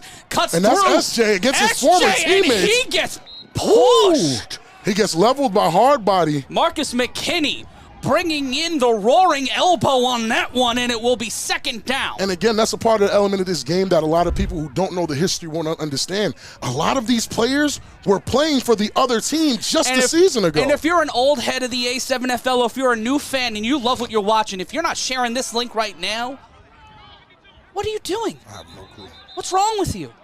You have friends? They should care about you. You should care about them. Timeout called. Wow. And look at the time taken off of the clock, Rob. Yeah, it's methodical right now. This is just over 4 minutes taken down here, and this is exactly what you want if you're the Trenton Bic. They're playing U football, and they're walking down this honestly, defense. I can't say that they're playing U football. This is the football that I expect them to play. Officials timeout, pardon me. With an offensive line. Yeah. With an actual offensive line. They're doing it. The middle's protected. Boss man is changing that much of the game. Keith Salmon in the chat saying, no white tees in the club. None at all, man. I didn't even know Big Mo wore white tees. With Chingy playing in the background, Big Mo getting tossed up out the club. And you know what's funny? With That's Debbie the move. Deb playing in the background. That's the same move Big Mo used on me in our championship. He used that exact move on me, and I fell. Like, he threw me, and I was like, okay, wow. Guess I could replay that for him. It'll be second down. They're stacking the box. We're trying There's to see the something. ice cream truck. Uh-oh. Set up to the right. I guess all the kids are about to run outside when they hear this one. You know, when you hear that sound, that can mean one thing, and it's a timeout. Patterson U calling a timeout. And Rob, are the U on their back foot? Yeah. I mean, again, Sterry is cerebral. So getting the ball first is not something anyone usually does. But Sterry is saying, no, my offense is better than your defense, and I'm going to show you right out the gate. And it's a final in Vegas. The Kryptonite winning against the Gold 40-6. Okay. 40-6? Wow. Okay. Kryptonite versus the Gold. What was that? Kryptonite versus the Gold. 40-6. Kryptonite versus the Gold. Chris Wallace and his Kings making a big impact in Nevada. Impressive. As they stay undefeated. They move to 2-0. Okay, Kryptonite. And you see people filing in here to Asbury Park Stadium on a beautiful Sunday. A lot of people. And as we traffic through the calamity of this timeout, Kenny Stansberry showing some respect to Marcus McKinney, number 21. And you got to get the feeling, because some people aren't here. You guys are watching at home. This is championship game vibes. Because these are the two teams before the Insomniacs won it that were in the championship. 2 times back-to-back versus each other. So anytime they play, it gets that feeling. You'll always have that feeling with these two teams. And shout out to Keith Salmon, RTU. If you want to know the inside scoop on everything going on in this league, especially in the DMV, tap into RTU, player for the Buzz, the GM for the Buzz. He's got to be happy today. today. Great win. Possibly the first A7FL victory in history. With no offensive touchdown. Winning with no offensive touchdowns. Yeah, none. That's impressive. And Ike Johnson, I'm going to have to agree with you as arguably one of the better linemen that's been in this league. I have to agree that what he's doing right now, I haven't seen. I'm being honest. Is it because he looks like a state trooper? Bro, I haven't seen it, and I've been here. Sterry. The snap. The toss, that's to the ice cream truck. The ice cream truck bouncing off a defender, stays upright, loses the headband. Again, you guys have to understand, Kyle Ward was on BIC. Yes. The ice cream truck won a championship with me on the U, yes. 2020. It's going to always be this way, and most of the players are just going to keep interchanging. It won't even, this is nasty work. It is like the family of divorce at Thanksgiving. Honestly. Just so many exes and so many new children. It makes the rivalry even spicier than before. And I think that's what makes this the best rivalry in the league. Honestly. I don't think any other rivalry, modern rivalry, comes can close. match with it. Nothing. The energy is different, and people can make the argument for Insomniacs and Sick With It, but until Sick With It gets the win. Sick With It got to win, yeah. They got to win. Insomniacs have not been even challenged yet. Under 7 minutes to play. It'll be third down. Can the BIC score on their first drive of the afternoon after eating up over 8 minutes of the first quarter? Look at Sterry go. That's Sterry Codrington. Look at Sterry go. Designed run. And that is Sterry Codrington. Slip, slide. He takes that one to the house. BIC strike first. Wow. He slipped right through that. What a play. Yeah, Sterry Codrington is definitely trying to stamp it right now. Like this is a bigger battle than I think anyone is thinking it is. Is this a bigger game than the 2022 championship? With the stakes now in the national playoffs the way it's currently structured. Is it bigger than the 2022 championship? It might be a repeat of the 2022 championship. Like, if it comes down to that goal line play, I'm glad we're upstairs. yeah, but very much so. We actually came up with a solution. There is a challenge monitor in Asbury Park Stadium downstairs for the officials to review. Ooh. Because if you don't remember last season, I remember. It was packed like summer jam in the production bunker. Mad people. But it will be first and goal for the the 1-point attempt after the Codrington touchdown. And that is, I think, his 5th carry of the year and his 3rd touchdown of the year. These right here, these points are what's going to determine the winner today.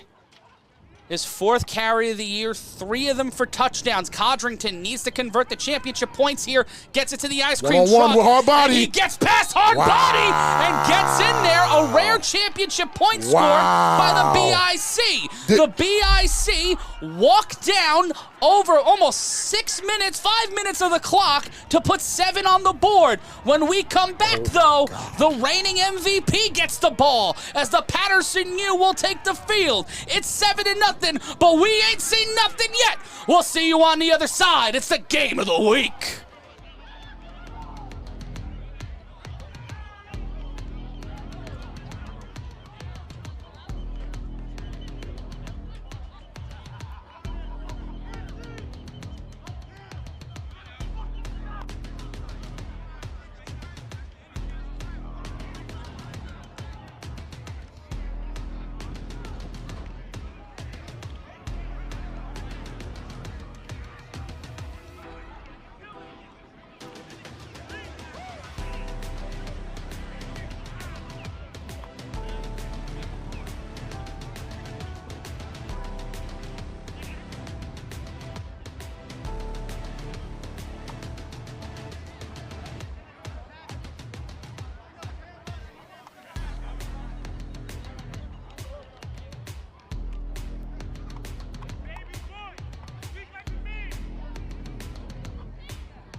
Welcome back to the A7FL Games of the Week, and if you're watching this game and going, wow, I need to tell somebody about this. I need to keep following what's going on. Follow us on social media, anywhere on social media. You see the buttons on the screen. You see the logos. You know where to go. Search A7FL now. That ball's thrown up by Trey Robinson. Bounce. That's a live ball. That's picked up. That's Jason Sisson. Sisson of the Sisson squad trying to get past Isaac Gomez. Jason Sisson.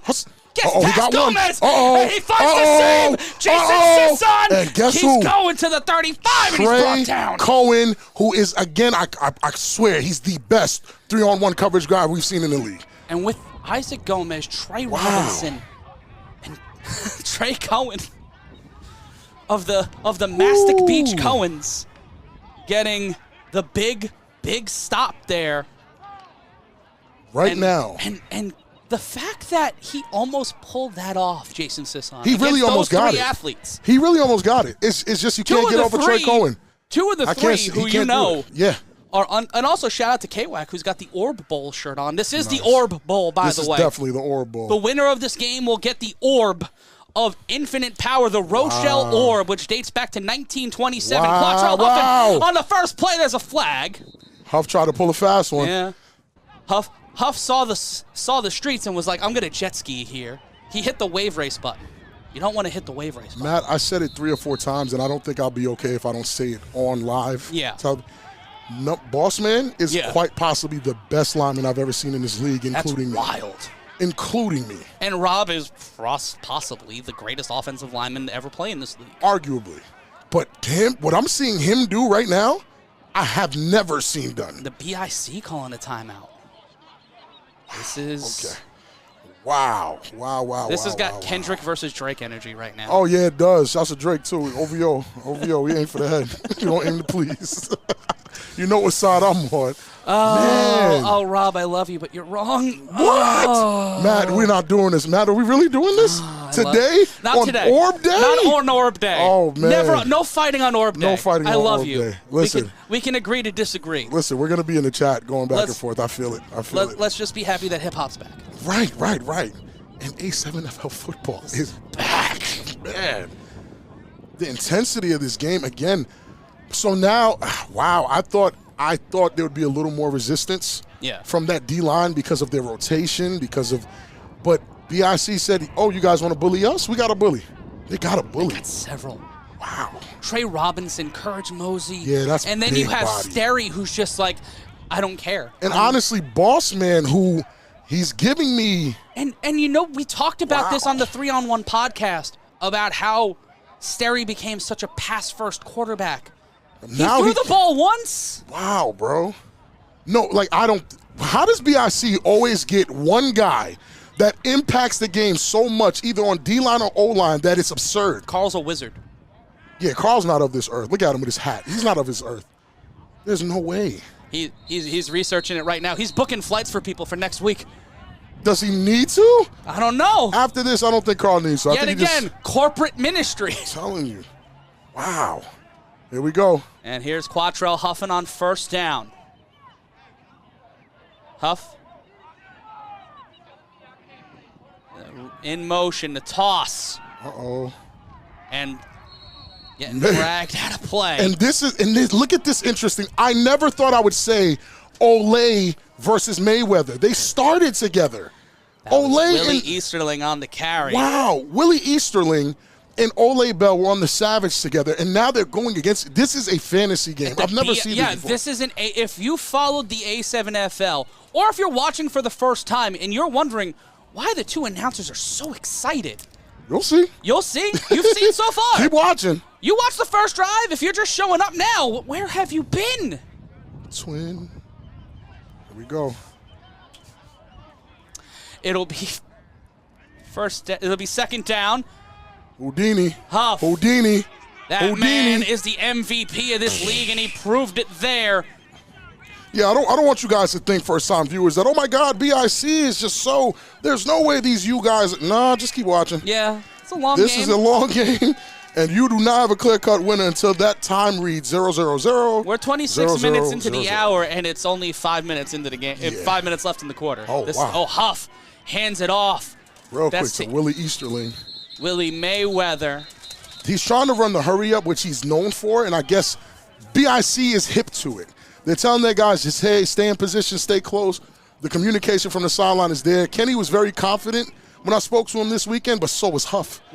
So was Huff, so was Ryan Shamar. Everybody's confident in this game, and both teams give each other reason to be. Yeah. The U historically have carried the rivalry. The BIC had 2022 as the first real time they were able to get 2 games that win the season series. Right, but then the U came and kind of cleaned that up in 23. Illegal substitution on the defense. Wow, okay. And the U getting a gift there. Definitely don't It'll want be repeat that. First down.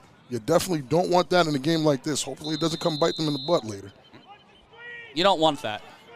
You don't want to get bitten to tuchus. It's not a fun time. The handoff, and there's the dot boss, of course. Dot boss, of course. Getting taken out by Big And Mook. Robert Crawford with a history lesson. Willie Easterling was on the Punishers. Yeah, no, you know what I mean. Guess what? So was Isaac. But as far as when we really knew who Willie Easterling was, it wasn't because he was on the Punishers. Never heard of him on the Punishers, honestly. One back set to the left, 2 wide receivers set. Pat Coburn in the slot. Got Bone on the Dot D-line. boss set up at the bottom of your screen. This is intense. Watch that setup there, that showdown. Look at that D-line with ice cream truck, Ole. Watch Dwan Williams, the Bone. corner there at the bottom of your screen. Against Patrick Colburn. Interesting matchup. And that's Willie Easterling comes out to get Big Mook out of there. the snap, the Space and throw, opportunity. Patrick caught. Colburn. That's Colburn. Woo! Uh-oh. They call Excuse him me. Smoke My because he goodness. leaves you in it Woo! with Oh, man. 3:03 left to go. Wow. You might as well play 808s and heartbreaks because it is sad Wow. right now if you are on the BIC defense after Patrick Colburn leaves nothing but smoke behind him. First down, Patterson to snap. Huff slips out. Huff can take off. He He's sees gone. it. He's trying to call something out. The Wow. lateral. Oh, goodness gracious, Mims. Dakari Woo! Mims. That is why he is one of the hottest properties in the A7FL. First down, Patterson. And they're looking for the flag, but Huff is so good at those. He already knows how he set that up. I didn't even see Mims there. I don't know how he got there. But now they're looking for a timeout. The IC's looking for a timeout. They hit him with the Patterson surprise. And BIC will call their second timeout of the quarter. Wow. And players from Baltimore like Bowen Harris in this game, players from Vegas, players from PA, players from across the history of this league on the field today. It's a true representation of the past, present, and future 100%. of the A7FL, and we are so excited to be joining you here on A7FL TV, Caffeine, HBCU, Plus, DAZN, wherever else you might be finding us in the grand expanse of the universe. I'm Matt Ryan, joined alongside Big Rob Fabien. We'll take a look around the league as the Insomniacs and the Pit Bosses will be starting off in just a few moments.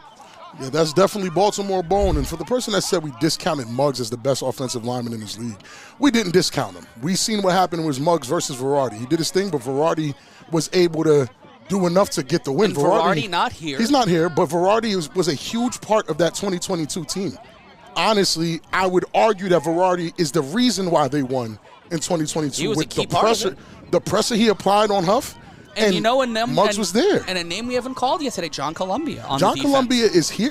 Well, he's here, but He is. he's on the sideline, honestly. Sometimes, in the game this intense. Oh, wow. Kenny Stansberry is in the game. Kenny There's no way. Stansberry, the general manager. Is in the game. And the toss, that's to Hard Easterling. body. And Willie, that's part of me, Marcus McKinney. Marcus McKinney. He's been doing it. He got a cartwheel in him. Hold on now. Slip, slide, takes that one to the house, and there it is. Get punchy, guys. Get punchy. It's going to be a long day. A long day. I hope top teams are paying attention. This is it. Yeah. This is what you got to compete with. Yeah, Woo. this is a memorandum to the rest of the league. Honestly. The Northeast is back. Oh, I and don't better. think it went anywhere. And but better. Nah, it's back and better. Animals are good. The Buzz look good. The Renegades have sparks. Whoever wins this game, are they the best team in the league? There's you know what? We have to talk. The snap, we have to talk. the back Oh, stack to there it Sisson. is, They're there it going for is. two to try to Ole get the lead. versus Sisson. Ole Bell.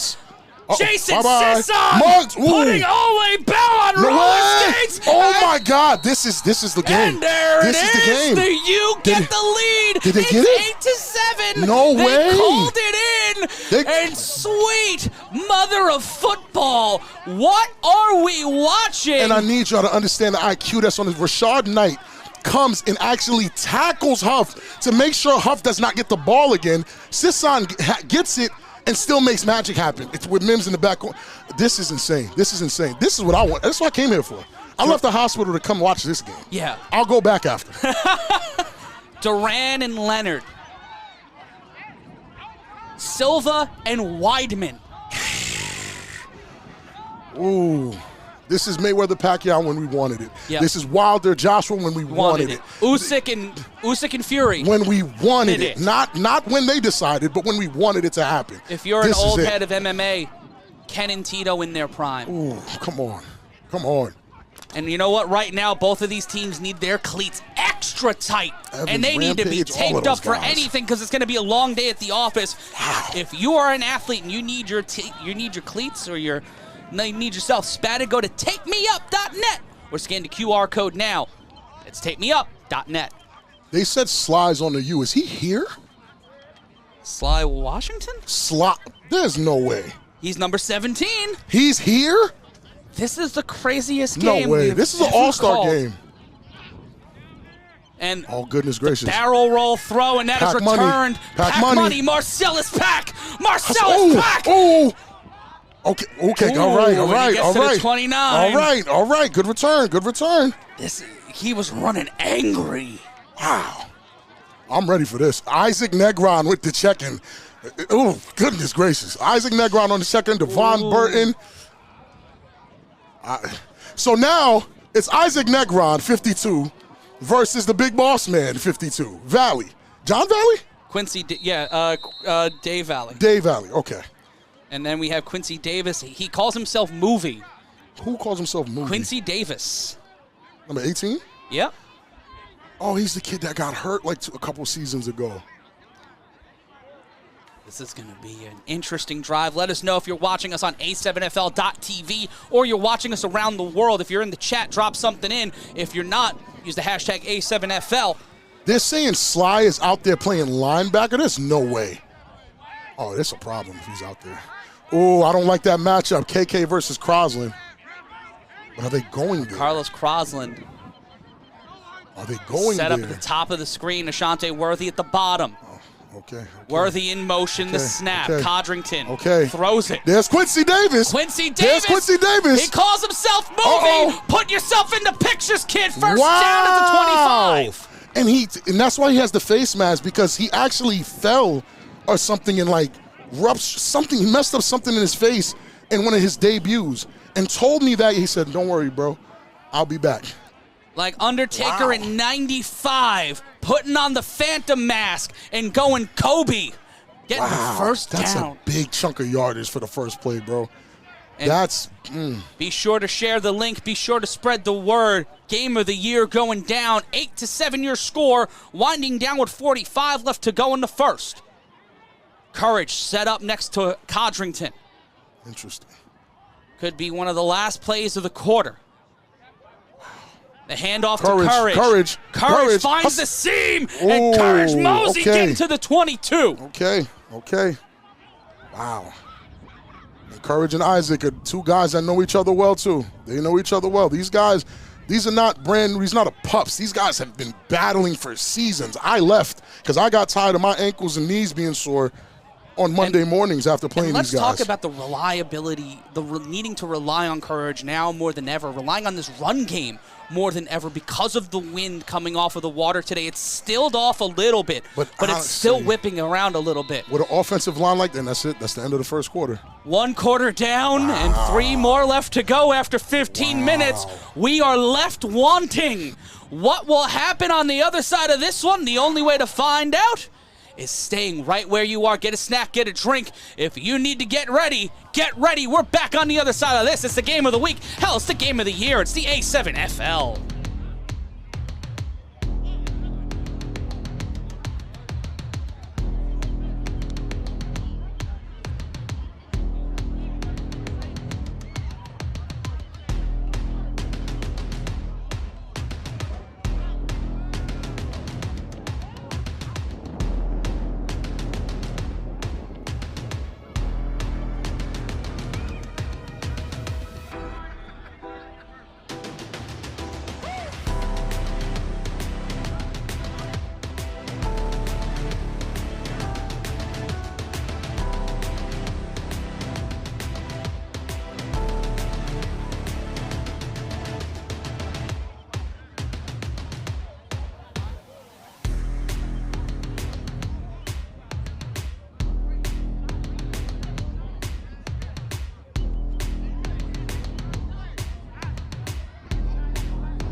The defending MVP is in at corner. He's at the little hybrid linebacker spot, spying. I don't know on who. Is he spying Sterry? It's the start of the second quarter. That man you were looking at was Quattrell Huffin, who led the Patterson U into a scoring drive to give them a 1-point lead. The Trenton Bic and Sterry Codrington snapped the ball to start the second quarter. And out of reach and one. Huff sees something. Huff saw something. He read that. This is nuts. This is actually Huff versus Sterry if Huff stays on defense. The experience of Quattrell Huffin, the multiple-time champion, the multiple-time MVP, the only man outside of anybody else, the only team to ever beat Sterry Codrington and Ashante Worthy, Honestly, the Patterson U. That's it. And in all but 2 victories, that man leading them downfield is Quattrell Huffin. Oh, man. That is... They're communicating. There's a lot of thinking here because the first team that stalls on offense might lose, Matt. It's really as simple as that. The first team that stalls. With the energy both of these teams are playing with right now, could any team in the league beat them? No. I'm sorry. I don't think y'all ready for this stuff. Third down. 3rd and 7. 13:48 and counting. The snap. Codrington throws it to the end zone. That is up. That's off the hands and looking for a call. Won't get one. Will Ashante Worthy. Ain't no and call. That'll be 4th down. The frustration setting in. That's 4th? That's 4th down. He's going for it anyway. He has to go for it. I'd be upset if he didn't go for it. What you going to throw it out at? There's no point. What? Sterry's cooking something up.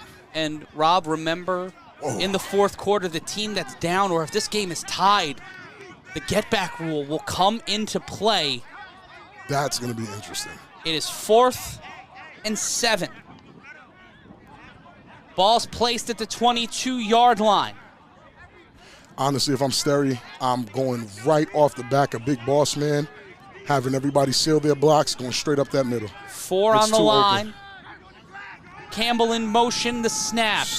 Codrington throws it incomplete, and he had... Wow. And the BIC blink first, Rob. Oh, that's dangerous because the U is already up 8-7 because of the what? Championship points that I tell you guys will determine big games like this are going to always be determined by those points right there.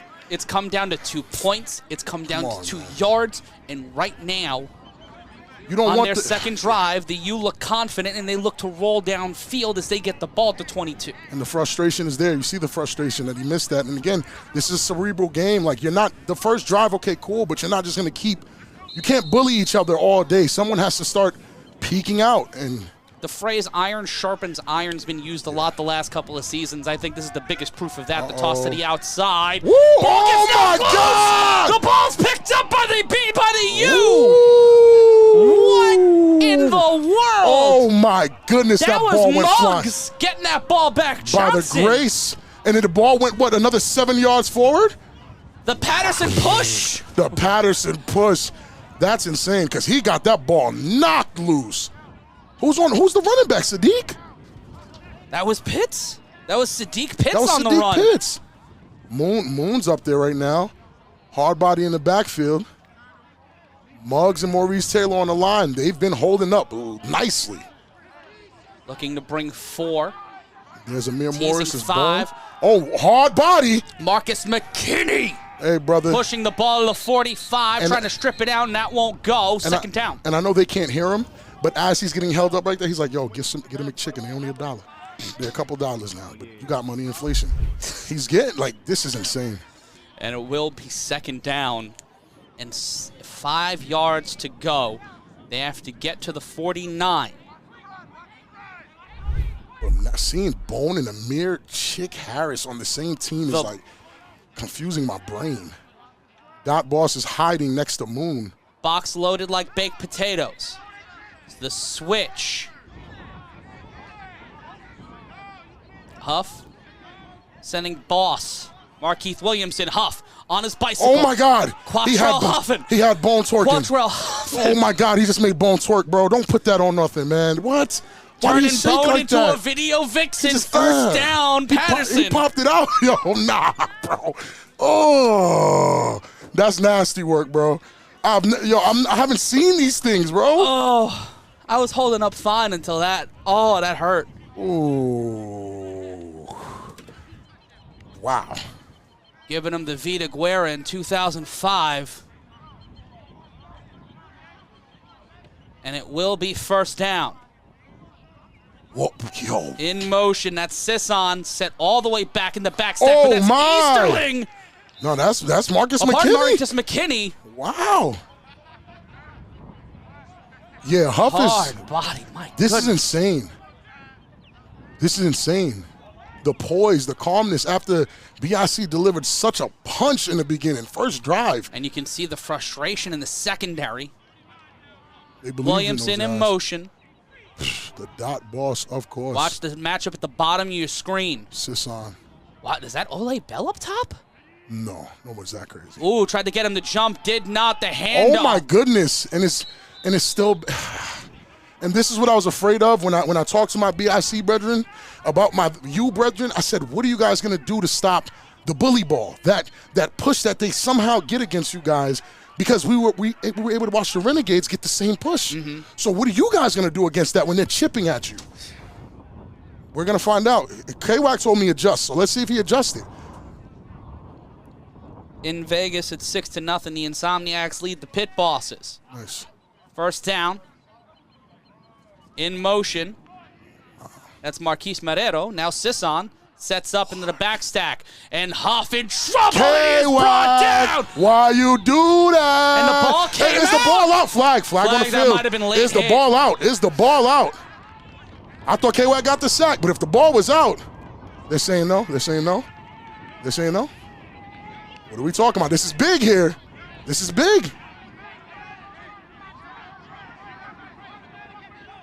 And Ooh.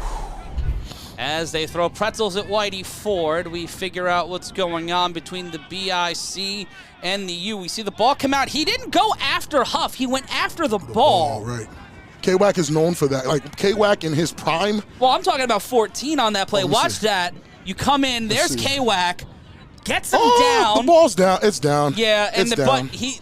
I'm assuming 14 Chick, didn't hear a Chick. whistle. Chick, that's a flag. If they call that's a flag. And you can see the consternation on the coach's face as he's walking off the field. Yeah, that's a flag. You don't want that, because that's a silly. Especially after such an impact play. Yeah, it's a bonehead play to go after the ball like that. It's kind of a bonehead play. Because now you're going to give the U free yards when you can actually stop them. Like, Yeah. there's a sack.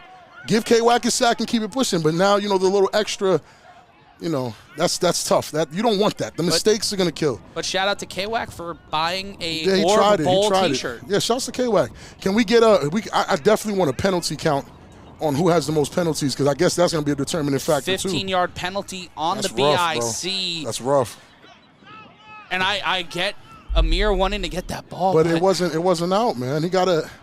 That's an automatic first down. That's rough. And against the you want to You give don't- Huff 15-plus yards for nothing when you got a sack? It's not what you want, and that is going to Yeah, you don't like that. put the BIC with their back more against the wall. They started the game with the ball off the 3-on-1 throw-off, meticulously ran the ball down the field, and then the Patterson U have answered back. We talked about it. A guy like Dwan Williams, who for whatever reason, his attributes go up when he go against the U. I'm looking for him to do something impactful here. Sisson in motion, the backstack, the toss, and the flag. Flags on the field. Probably illegal. Oh, false start. On the offense. And they Get will right back. a gift that keeps on giving. Ooh. Unnecessary penalties from both sides. Both sides, but again, they're trying to outsmart each other in the little intricate ways that someone who's kind of, no offense to anyone in the league that plays at bottom tier, they There was don't get it. encroachment on the defense. What? Nah. What call is that? Encroachment? Yo, they just gave them like 30 yards. We're about to have a Big Rob challenge where it's man. Big Rob Yeah, I'm throwing about to his go down blazer there. and Hold calling on. somebody ass. I don't know nothing about no encroachment. Where were these calls when I played? Sisson in motion, the backstack, the toss, and here comes the pressure. Uh-oh. That was Bell who gets juked. He cuts to the Where's side, Saylor? the Sisson chased by Oh, Wachter. and Wachter holds Wack slows on him to out. him. And it will be Second down at the line of scrimmage, and it'll be 2nd and 2. Shouts to K-Wack. As old as he is, he's doing his thing right now. But the U is, you know what I'm saying? The U is getting a little heavy on the offensive line now. They just bringing some big bodies. So let's see what he just switched everything to. 8:18 left to go in the first half. Oh, look who comes on the D-line for BIC. Kenny Stansberry's not playing. Kenny Stansberry. He's not playing. The lead recruiter alongside Carnell Wachter and Carl Big Meisner. body. Here we go. Looking to get somebody out the club. Ooh. Sending McKinney and Morero out wide. Huff's looking for a one-on-one matchup to just run away from it. Who do you think he goes after? The snap. Here Kenny. comes the Look, pressure. What I say? And Sorry, K-Wack K-Wack. gets juked. K-Wack Sorry. gets caught, Yeah, but that's Dwan's the too smart first for that. down, and they'll call him out Dwan's too inside smart the for 10 that. at the 12. Inside the 15 at the 12. Dwan is way too smart for that. But K-Wack, why'd you do that? You shouldn't have did that, man. You should know better. You should know better. Ooh, man. Not a fun time right now for If the you're BIC. No, it's not. Look at how much manpower they put on that line with Easterling and Hardbody on. And there it bears some fruit, Stay Rob, down, as they stay move down. them back behind Stay the down. 15 to There the you 16. Go. Flex, young man, flex. Look at Rashad Knight, who was literally on the U A year last ago. year. It's so intense. Like, listen, it's intense. I feel like all these matchups are intentional. It's Red Sox, Yankees. It is, bro. It's everything, bro. Ooh, yeah. And the whole offense just switched again. He has packages, bro. Angelo Lewis Jr. has not been seen yet today. Yeah, where is he at? He might still. I see him there. He might still be hurt. Jumpman's there. Patrick Colburn's there, and I think that other guy. I keep forgetting his name. Haas. Yeah, Haas. Haas is there. Rivera set up at the bottom of your screen. Empty backfield for Huff. Dwan versus Second Colburn down. is crazy. Mims versus Chick is Huff insane. will run. Excuse me, Ole. Sent Hold on. back. Ole Huss. Bell. He throws it to the end zone. Oh, through the hands of the defender. That went through Michael H3 Frazier's hands. Come on, H3. I heard so much about you. That's an interception, my boy. I need that. He owes push-ups for that He definitely one. owes, man. That changes In the game. that situation, that completely changes everything. That changes the game, H3. I need that. I heard too much about you. It'll be 3rd and 12. Ooh. Snags is there. Snags is definitely on the sideline. 25 with his, he's there with his orange ski Michael mask on. Fay saying this is SmackDown versus Raw. No, this is the Monday Night Wars, baby. We are in the midst of it. This is WWE versus WWF, WCW versus WWF. Huff's back there by himself. Wrong Mims. side won that Oh my, one. A oh my. snap to direct. Mims, Picking Huss. up the ankles. Mims gets carried, and he And now backpacks another human being out of play, and it will be fourth down. And this is where BIC said they make adjustments, which they must have, because now they have kept them right there. That doesn't mean anything for us. They can still score from here. They have one more shot. So many more rounds of this fight, Yeah, Rob. there's too much. There's still a lot going on. We're not even close to championship rounds yet. No, not even close. Not even close. And guys are looking tired. Guys are looking like their brain hurts. I see people scratching their heads. Don't get down on yourselves yet, guys. Come on. You got a lot of football to go. Are you inside my head, Rob? Are you giving me the amp up right now? I'm hyped, bro. And my heart is cool right now. Don't tell my wife. She's going to be like, sit down. You have a bad heart. 3 wide receivers set.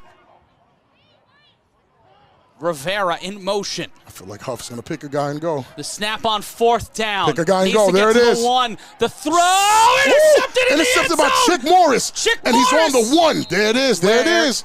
There it is. Amir Morris Amir again. Chick Morris, a legend in this game.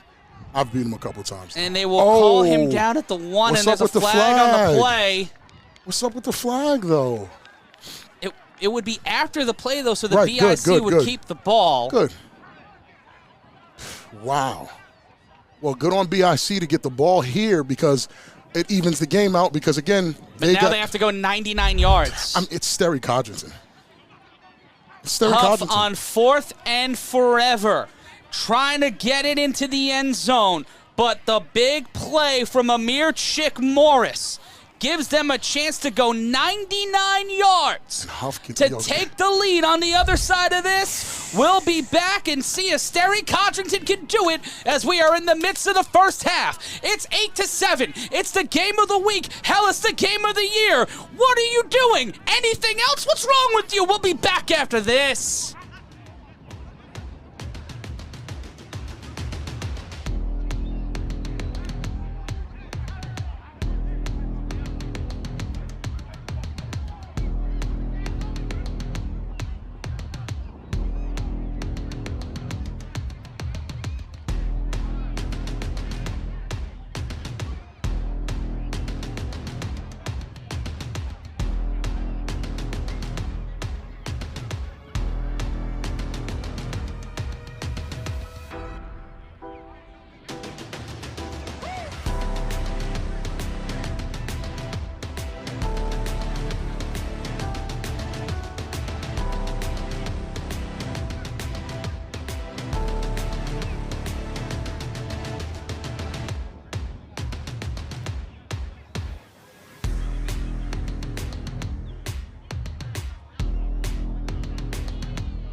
We are live here for the A7FL Games of the Week, and right now, Sterry Codrington has to use Tape Me Up at tapemeup.net to tape down those cleats, because he and the BIC have to go 99 yards. Down 8-7 here in Asbury Park Stadium. I'm Matt Ryan, joined alongside Big Rob Fabien. Do not blink. And what I love about BIC's team is, while the starting offense is out there, the starting defense is talking strategy and talking about what happened that was good, what happened that was bad. They're working right now on their next defensive possession. A lot of teams don't do that. They stay on the sideline and just complain and start crying. Within their own end zone.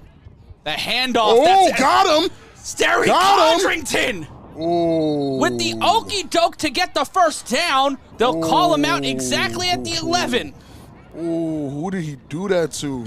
He did that to, that was Nick? He did that to Nick Mays. He diddy bop Nick Mays, no did he? He knocked him out, like he really shook him up. He shook Nick Mays up. And Nick Mays is usually a very poised guy who understands contain. He lost it there. He has to stay. Wow. This is a cerebral. 3 yards within their own end zone to pull that off and get 11 yards. Very cerebral. This is a high IQ game. I know the score is low, and again, you're walking in here thinking, no. This is a high. Every mistake can be 6. Yeah. Any and every mistake. Can't make the bad choice here. 3:08 left to go. Like you see 3:11. You see the offensive reserves on the sideline. The entire defense is together talking right now. Oh, my goodness. Codrington throws it to Worthy. It's the still second time today that these two try to connect and nothing goes down incomplete. Is it still a little windy out there? Yeah. To rely on strictly, Sterry's very dynamic, and so is Huff in the way that he can throw the ball, very accurate, very to the points, laser throws. But if he's relying on just his run, it just cripples a part of his game. But because Huff is so unorthodox, the throws aren't really relying on whether the wind's blowing, and just putting the ball places.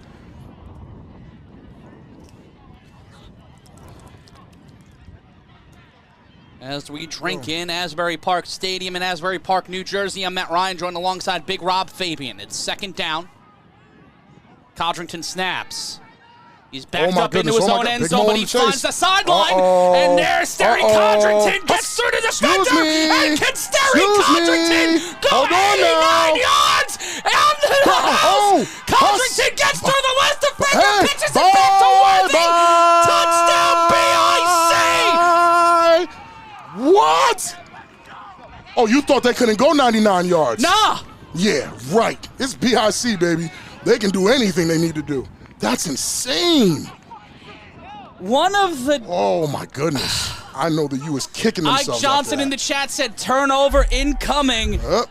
Let's take a look here. Codrington backed up into his own end zone. And take a look, they broke containment, which is a big problem now. Big Mo's on the chase, but J-Rock can't catch him either. It's not his fault. It's Sterry. And that's it. Great block right there. Excuse me. Courage is leading. Isaac is behind him, but again, Courage, that's Ashanti with a good block. Courage is still leading. Courage sees the only two. And watch that 32. Trey Robinson not throwing that huge block there to get a block in the Here's back. The Huss. Huss. Ooh. Sorry, buddy. Full speed and there is you crazy. see it again. Great block by Quincy 90 Davis. yards. Wow. 89 yards and to they the just know they house on can't a get him. Look at 99 Courage. play Good job by drive. Courage with the hip check. Huss, excuse me. And that's it. That's it. And to Ashanti Worthy, he gave him a look. I'm telling you, Sterry's this nasty. He gave it to Ashanti on some, this is what Huff does, right? I can do it too. Easy money. Going for 2 here. That's Trey Robinson in. Robinson, he'll carry it. Trey Robinson. J-Rock, what do you do? Why'd you do that? Somebody Why'd you do call that, J-Rock? locticians because someone got twisted up. Nah, they got BIC. J-Rock's knees need a retwist after that one. That's tough. Wow, that was tough. He calls himself a Superman, and he is on that one. 99 yards to the house. The BIC with the counter punch of counter punches. Hold on. Let's see this here again. Why you hesitate? His ACL, his MCL, and his Yikes. pride going the way of the dinosaur. Yikes. The BIC trying to go space age as they don't see anybody. It's not a bullet. It's not a building. It's a Superman. The BIC make it 15-8.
If you want to live that highlight over again, if you want to be immersed in the world of AI video, scan the QR code on your screen and use our partners over at Scene. For more information, go to SEEN.com.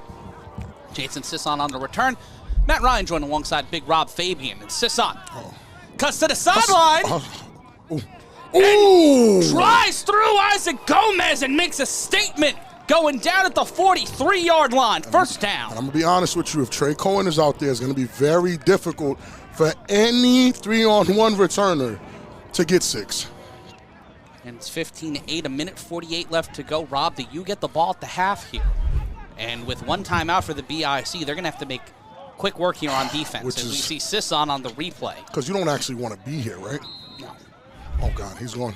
Huff Ward gets it to Ward. Ooh. Ward gets through a couple of tacklers, and the clock will stop as it's under 2 minutes in the second quarter. The clock only stops when the play goes out of bounds or incomplete under 2 minutes in the second and the fourth quarter here in the A7FL. We're approaching halftime. This is very dangerous. The U score here, it's dangerous. Again with Kyle Ward. They hand off to Ward, and Ward will get the first down. And they'll keep it inbounds. The clock should continue to run. Huff likes to take advantage of fatigue, and I was a lineman on his team, and I'm telling you, he demands a lot. You better get your big butt up and jog back to that line. 90 seconds remain here in the first half. He's looking at Mims. In the shotgun. Markeith Williamson in motion, the snap. Good block. And here comes immediate pressure. Huff throws it deep. No, Intercepted! my goodness. He wasn't touched. Y'all got to get him. BIC's defense has woken up, ladies and gentlemen. That was number 14. That was H3 No, Frazier. that was H3. That was 44. H3 Frazier, H3, who I missed heard a about pop you. fly earlier. Yeah, I heard about you, H3. You showing me something. There That it is is. the second interception of the half for Huff, almost his third on that earlier drive. It was H3 Frazier on the last drive There who it almost is. got an interception. Now he reclaims it with a minute 11 left to go in the half. The BIC get the ball back. That A 7-point lead. Now, this is dangerous now, because BIC just scored a 99-yard touchdown. They just did that. In This a is nothing. 3-play drive. 3 plays. This is nothing. The U better tighten up. It can get dark really quick. The U has to tighten up immediately. The sun might be shining here in Asbury Park, but on the Patterson U sideline, it's a little doom and gloom as it starts to feel like 2022 here in Asbury Park Stadium. Matt Ryan joined alongside Big Rob Fabien. Nick Mays must maintain contain Stephen Jones in the backfield. against his former team, with Courage leading him is insane. A handoff. Wow! Oh my goodness, Nick Mays gets destroyed. And what a run by Stephen Jones. First down, BIC. Yeah, Big Boss Man is the exact kind of offensive lineman I want to raise my child to be. Talks complete trash after he dumps you, like he throws you out and then talks to you filthy. That's what I want in an offensive lineman. That's what this league is missing in offensive linemen. Yes. Yeah, that's what we want. Do you think someone hearing in Vegas right now that a guy on the BIC is the best offensive lineman in the league? How frustrated do you think they are as they play a team today while playing in chancletas? He's smiling. He's not even worried. The only thing that sucks is we'll never actually see them two go at it, but their teams going at it and seeing what they would do. Matt Kenny. In the second quarter, it's Pit Boss's 6, Insomniac's 6. No comment. Well, talk to me in fourth quarter when the Insomniacs win. That is the longest play. Sterry Codrington to Ashante Worthy was the longest play of the season. 89 yards. Sterry and Ashanti are like the Wayans brothers at this point. The snap, Codrington throws this one. Why not let it deep fly? and Oh. looking for He throws the fire out of that flag. He launched Yeah, he that launched like that Warren Moon in flag. the 90s. He launched that flag. And we will move down the field.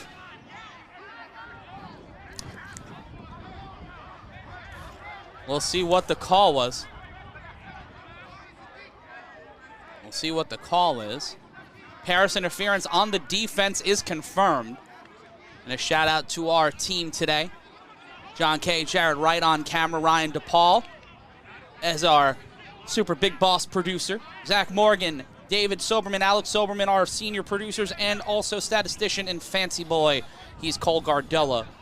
He is the ultimate in Frisbee. He's the ultimate in stat taking. Cole, man. But it will be first down for the BIC, 59 seconds. This is intense. Correction, 1 minute. The U go down the field twice and don't come back with the score. That was pass interference on Nick Mays. What? I no, but people are shouting out "damn Nick" in the chat. So. Oh, because he got tossed. Yeah, Yeah. You don't see things like, and this is why I'm very quick to say Boss Man is probably the best in the. I don't see guys like Nick Mays get tossed. I don't see guys like Big Mo get tossed. I don't see that. Even when I was here, it didn't happen often. And from the 45-yard line, 44-yard line, 59 seconds remain. 15-8 your score. The U giving up the touchdown after a Quattrell Huffin interception, and then Huff once again inside the red zone would give up an interception to the BIC. The snap. Codrington to Courage Mosey. Oh, wow. Taken down hard from the backside. And it will be second down. Not usually a very courage thing to get tackled by one person, but again, I guess the tackle, it was a good one. He grabbed him by both his legs before those tree trunks started churning. Like your kid on the first day of kindergarten not wanting you to go. Yeah. Codrington snaps. Oh, wow. Steps up. up. Oh, wow. Will get on his skis. Oh, wow. He will glide down the field and run out of play near the 35, and that'll stop the clock at 26. Sterry's legs is one part of his game that I guess we don't talk about a lot, which is odd because he's fast. Like, he's faster than Huff. He's actually faster than Huff. Huff is just very agile, and you're not going to catch him. If you don't catch him off the first 2 steps, he's out of there. He's got that agility. Yeah. He's got that ability to change direction at a moment's notice. Right, and Sterry is just full Very speed. Brandon Jacobs. Yeah. Right. He goes right at you. Like 131 rushing yards for Sterry Codrington in this half. Who needs running backs? Well, for what? Running backs for what? Why would you have Courage Mosey and Trey Robinson at your disposal? For what? For what? Okay, so my name is Quattro. I'm Sterry Codrington. Running backs. Codrington throws it. That's the case on Campbell. Hold on. Campbell put into the wash. And with 17 seconds and counting, that clock will stop at 15, and I believe the BIC will call their last timeout. And Mr. Dagger Status in the chat, I don't know what you're talking about. It is going to be 1st and 10. After the timeout, BIC with no timeouts, the U with 2. In case it gets wacky and waxanorific and something wild happens and the U get the ball back. It'll be insane. And just a complete shift. The U, in their first 2 drives, looked like they were walking the BIC all the way down the field. In their first drive, first 2 drives, you're right. And it was like Huff is the one who made the mistake. 2 interceptions. Yeah. And right now, one leading to a 99-yard touchdown. You would think, oh, they got an interception, deep, the 99-yard drive, 89-yard run. And when you wouldn't think, oh, they start at the 1-yard line. Right, they start inside the 20. They can't do that twice, and now all right. It's 1st and 10 at the 25, and everybody's wondering what's going on. Just don't blink. This game is intense. And the game's not over. It's far from over. Don't even let the score fool you. I've always said this. The identity of elite teams in this league is the ability to adjust, which is why the Insomniacs get my respect, because after being pretty much folded in the championship for the first half, they adjusted, and what happened? They won the game. It's about adjustments on the fly, and right now, it's the U's opportunity to show their grit and show that they can make those adjustments, because BIC done made the adjustments. Now you have to make them adjust again. Interesting note in that Insomniacs game, Eric Schufer not in the lineup today. No. He is. And right now it's 6-6 in Las Vegas. 15-8 your score here in Asbury Park Stadium. 16 seconds left to go in the first half. Codrington, one back set next to him. Making some changes at the line, talking to Valley. Watch the pressure there from Willie Easterling standing up there. The snap, play action. Throws it to Robinson. Robinson sends him packing, slips slide. Take that one to the house. Trey Robinson going cross country into the end zone. He stayed up all night, but he found himself in the BIC blue, making the change and making it 21-8. It's going to be dangerous. 21-8 is dangerous, even though the U gets the ball back. With 8 seconds, can Huff do it? Sure.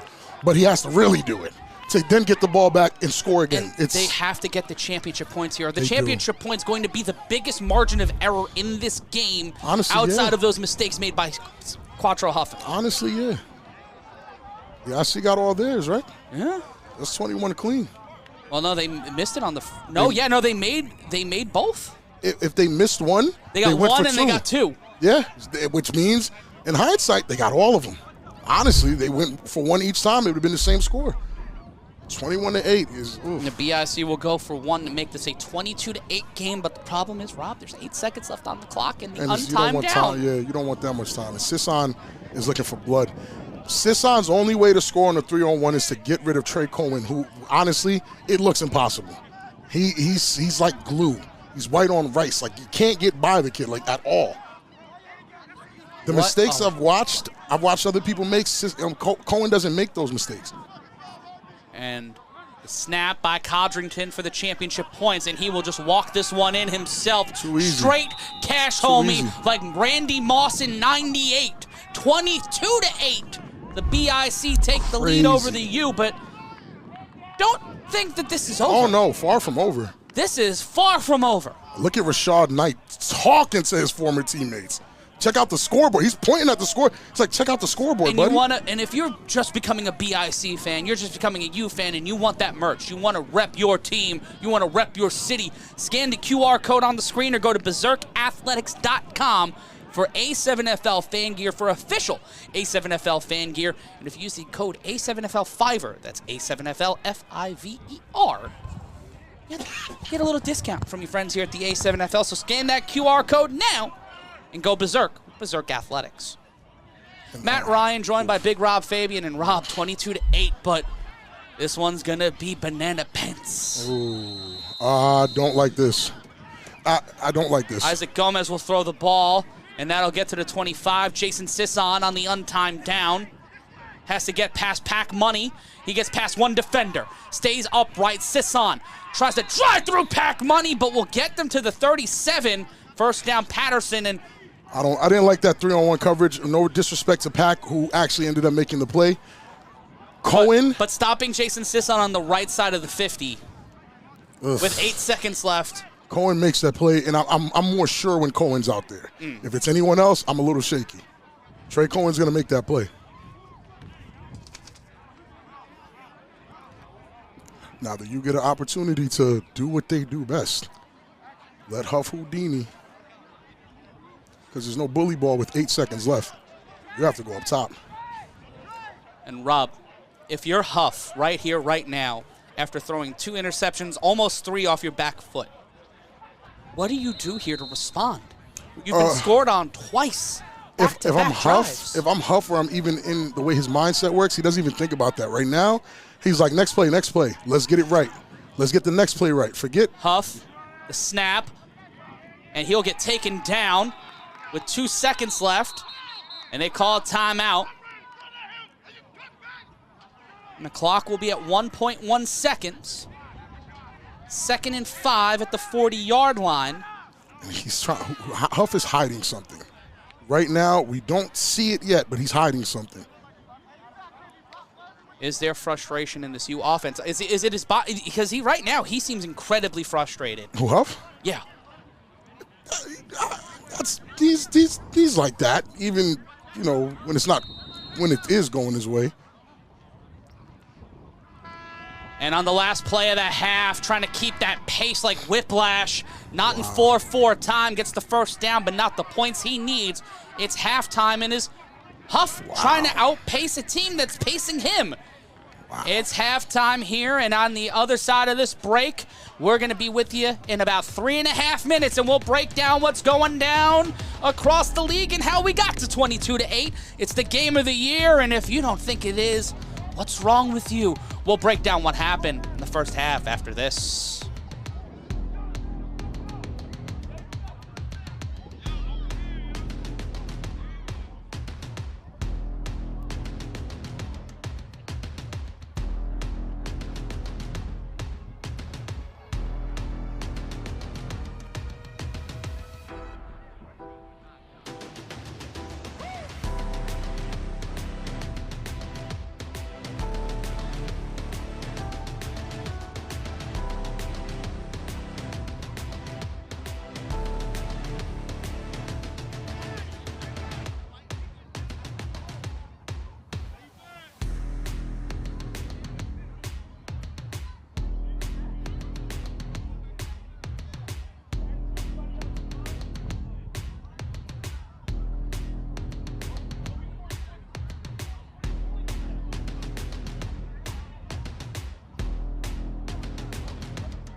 We're back here at Asbury Park Stadium. Your score 22-8. But if you think this game is over, you're silly. You're very silly and you're wrong. But let's see how we got to 22-8. Starting off with this run from Trey Robinson, setting the tone early. The former Las Vegas Insomniac returning to the BIC lineup in Week 3 and setting a tone off the rush. Thurman Thomas-esque from the former Insomniac quarterback in ATH. And there it is, Ashante Worthy to Sterry Codrington, possibly the best 1-2 wide receiver quarterback combo in the league. And Codrington has been on his bicycle over 131 yards rushing and 2 touchdowns. 2 touchdowns. And making this a 22-8 lead. Sterry Codrington carrying the offense for the BIC today with his legs. But then you have Courage Mosey, the GOAT, one of the greatest of all time in this league, coming back in Week 3 and immediately making an impact. And right now, the BIC in that first drive walked down a Patterson U defense. Mo Ramadan, a multiple-time champion, getting tripped up. Nick Mays, many veterans in this game on both sides of the ball, completely dusting each other for both teams, for the BIC and the U. And there was a huge carry for the BIC, and as we go through this game, it's not over yet, and there's a huge tackle from Willie Easterling, and for Sterry Codrington, he slid into there, his first touchdown of the game to make it 6-0. And in terms of being an impact player in this game, when you're thinking of orb-worthy players in the Orb Bowl, both of these guys, Sterry Codrington and Quattrell Huffin, throwing it to Pat Coburn there on the first drive of the game, and then setting it up to number 21 on that U team that has been there forever, Marcus Hardbody McKinney, coming with the furniture in Patterson, pushing some furniture, pushing the pile, and then the extra point right there, a dot, tiptoes through the tulips, and there's Jason Sisson on that play. A guy that a lot of people think is an MVP candidate, throwing it right there to silky smooth Kareem Moon, a multiple-time MVP, for the U to take the lead.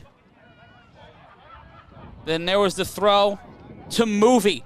He made it a movie. The man in the mask making his way downtown to the 25, setting a big tone for the BIC, but they would not score. And then number 23, Sadiq Pitts. Ball gets knocked loose, but the Patterson push kept the U alive. And then Huffin on that toss back gets brought down, and then a chaotic play as number 14, that's Amir Chick Morris, hitting Huff after the play to set up an interception from Morris. Instead of starting from the 20, the BIC would have to go 99 yards. But then again, we see Huff looking for somebody in the end zone, but it misses the connection. And Morris would have it set up for Codrington to go on a 99-yard drive, bringing that ball down the field on an 89-yard run. Watch this run. Watch Sterry Codrington try to prove today that he is the best at his position in the A7FL. And it's not about him, it's about the team, because you see there the toss to Ashante Hollywood Worthy. In this battle of MVPs and impact players, Sterry Codrington with the biggest play, but then we see Trey Robinson run it in for the 2-point conversion to extend the lead for the BIC, their second lead of the day. And the Wilhelm scream like you got gotten doom, but then we see Jason Sisson here on the return, setting the tone for what the U hoped would be a redemptive drive. Down 7 insists on running right into Isaac Gomez, but here it is. Huff setting up the pop fly, overextends the receiver, and H3 Frazier redeems himself after dropping an INT, and again having to go over 80 yards. The handoff and the drive by Stephen Jones set the tone for the BIC. And there's that man, mama, there goes that man, Sterry Codrington, setting it up to Trey Robinson. Robinson, from the ranks of PA to winning a fall championship with the Pit Bosses to winning a national title with the Insomniacs, has set things up for a 22-8 score. In terms of stats for Sterry Codrington, he's 6 for 10, 98 yards and 1 touchdown. He's rushed for 5 times, 131 yards and 1 touchdown. Quattro Huffin, 6 for 9, nice, over 40 yards, 2 interceptions. He's rushed 5 times for 37 yards. If you're not talking about this game on social media, I don't know what's wrong with you, but when we return to the A7FL Games of the Week, we will set the tone for the second half. The U get the ball and look to get a measure of revenge. 3 minutes until throw-off. We'll see you on the other side. It's the A7FL Games of the Week. Stay right where you are.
Asbury Park Stadium in Asbury Park, New Jersey. Big Rob Fabien Kenny talking a little smack to Hove. I mean, rightfully so. I mean, they're up 22-8 at the half.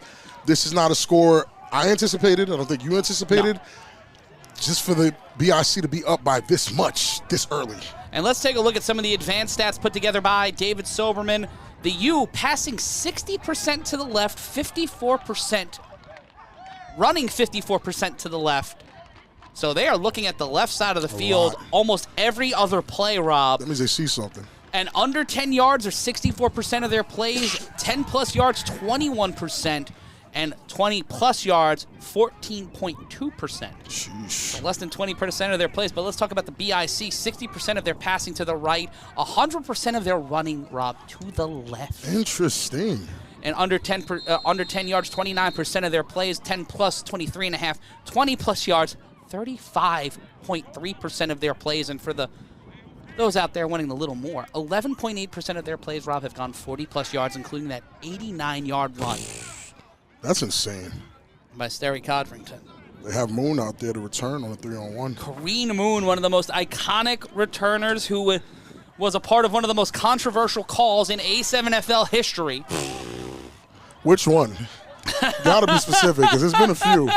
Last year, Goodnight Moon from last year. Goodnight Moon. And now 22-8. And one of the most iconic returners in the league will return the ball. If Trey Cohen is in, I'm not worried, even when it's Moon. Trey Cohen's that good. I've gotten phone calls and messages about Boss Man saying that he's played 2 games and he's top 5. I responded, he's number UNO. I don't see, listen, you just have to, you got to give credit where it's due. And again, as a former lineman, I have pride in what I do. I've never had to deal with Big Mo, Nick Mays, Booby Miles in the same game. No. Or DeVar Burton in the same game and actually bowl them out the club each time. Like, I've never seen that before. Never. I've literally never seen that before. And if they have complaints about it, they can call the A7FL, the 3-on-1 complaint line. Oh, yeah, they'll get Corey Hammond. And after that, he talks to them for 40 minutes. You know, we'll find some type of solution, I guess, because they won't talk to me. I don't want to talk about nothing. He threw me out the club. Hey, bro. Well, you know, you shouldn't have worn a white tee. This is Corey Hammond. Here we go. Kareem Moon cuts to the sideline, gets past one defender, slips through, but will be taken out of play on his own sideline at the 38. It'll be 1st and 10. It's, as I said, if it's Trey Cohen, I'm not worried. I might as well just put my head down and just know that it stops somewhere. Trey Cohen doesn't let those things go. I don't know if BIC has allowed a 3-on-1 with Trey Cohen in that spot. I don't think that's the ultimate X factor. We've rarely seen. I don't think it happens. Trey Cohen has stopped almost every. Even just in terms of return touchdowns this year, outside of the BIC the U Animals game. You don't see it from last week where we had back-to-back touchdowns. Here's Huff's chance to redeem himself. Huff sets up. Running back set to his left. 2 wide receivers set. There's the toss. Bounces off his own lineman and then gets moved all the way back. Wow, Willie Easterling gets crushed. Rashad Knight in on the tackle. Willie Mayweather, a.k.a. Willie Easterling, brought back, and a little help there from Ole Bell, number 9. And now, I don't know, Rashad Knight's there. Again, there's a little bit of venom on it. Look how he's talking about. He's always whispering something slick, too, when you walk by him. Rashad Knight's that kind of guy. Slick and everything. But everybody loves him. That's the funny part. It'll be 2nd and 13. Battle of undefeated teams here on the A7FL Games of the Week. The Insomniacs leading the Pit Bosses in Nevada. We thank you for joining us here on wherever you're watching us. And Huff immediately sees the opportunity, sets to the outside, and will run out of play near the 45. It won't be a first down, but it'll get him 3-4 yards away, and it will be 3rd down. Big move there by Huff.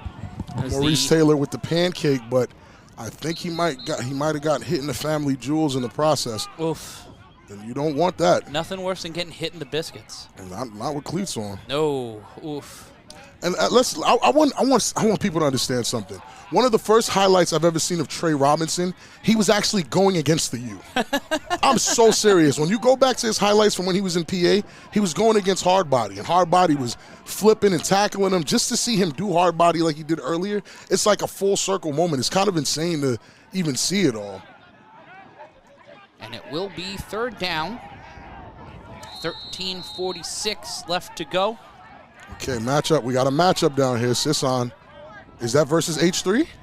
I believe. No, that's number 00, the handoff. Ooh. Pushing the pile on third down, but we'll Miller get brother. driven back and then some. Yeah, BIC's up, man. It's And tough. that was Rashad Knight in on the tackle and a run back by Willie Look, Easterling, and it'll be fourth down.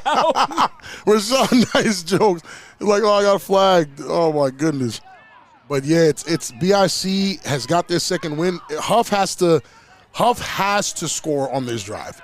It doesn't mean the game is over if he doesn't, but he has to, because right now, BIC's momentum is kind of scary. It's a little scary. Like, these guys are getting in on plays. It looks like they gave him the first. I'm trying to see if they gave him the first down. I think they did, yeah. They did. They gave him the first down. And these are the little wins that Huff needs to rally his guys around him to get this push, because it's big here. Bianca Davis in the chat saying this game is crazy, and, well, we're inclined to agree. The snap, the throw by Huff to Sisson. Sisson immediately met by four guys in blue jerseys. And Ole Bell. Ooh. laying the law once again as both teams prepare for war here in the second half.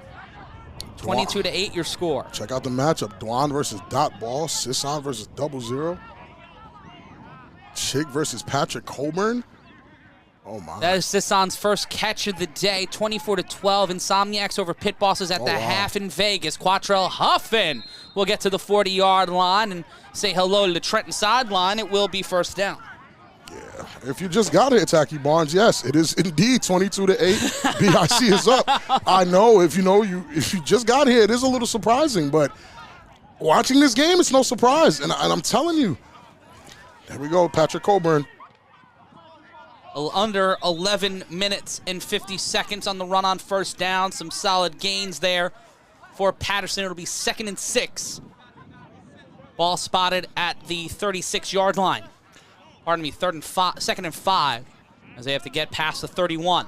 And you have one of the better O-lines in the league. It's just they're not doing what I see Boss Man doing. I didn't even do that. Williamson in motion.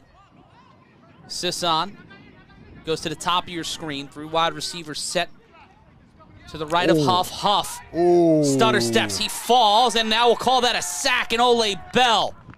We'll record his sack. And Quattrell Huffin whipped himself into a frenzy on that one. And it'll be third down. And that's probably where you'll see some of the frustration coming in, because it's like, well, they're probably asking, what is he doing? But you got to trust in it. Even when it doesn't work the way you feel like it should, you have to trust it. We trusted it when we were winning. Why go against it now? You get what I'm saying? Like, that's how I feel. You live and die by it. If he can't get it done, he can't get it done. They'll see each other again, and they'll have a lot of... And that was the first sack of the game here in the under... And there's the back stack to Sisson. Pressure, Sisson throws this one downfield and out of reach.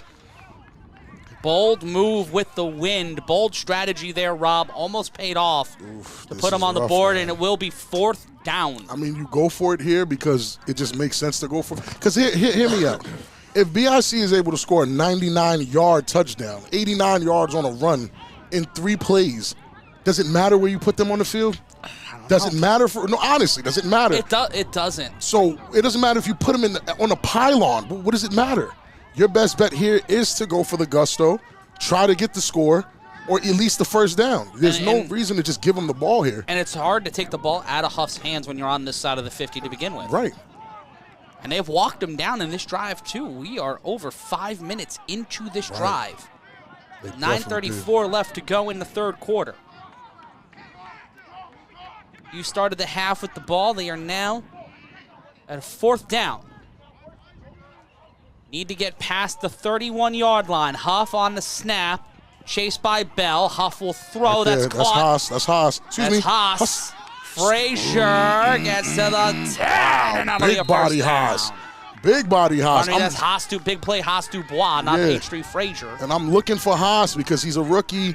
I've heard a lot about him, but I've also heard a lot about H3. And 00, Boing. Even though he's wearing the shiesty, that's Kells. That's Kells Gallimore, another former U player. Let's just be clear. Let's see here. On the throw. And look how patient Haas is being right there. Right there. No one's covering him. K-Wack is frustrated at that. He's like, what are you guys doing? Why'd you do that? And K-Wack wasn't even there. In motion. I believe that was Sosa. Oh, And Huff. There's the deception with Huff. Touchdown. You That's call a tutty. that man Houdini because Houdini he for a makes reason. magic happen. Houdini for a reason, man. Touchdown. Patterson U. Houdini for a reason. This is what makes Huff so dangerous. Olay is a threat on the edge. He's one of the best containers we've seen in this league, period, from conception to right now. And that was Huff's first touchdown rushing on the year. Wow. He's been pitching them out. Yeah. He's been pitching them back. And no one to pitch it to there. And So Huff he takes it in right himself. Now these points with right a here. little bit of help from Snag Sosa, who held on to the opportunity for Huff to get into the end zone. Huff rallies his team and marches them down the field, taking, a good chunk of time off the clock to give it back to BIC, who's very hot on offense right now, though.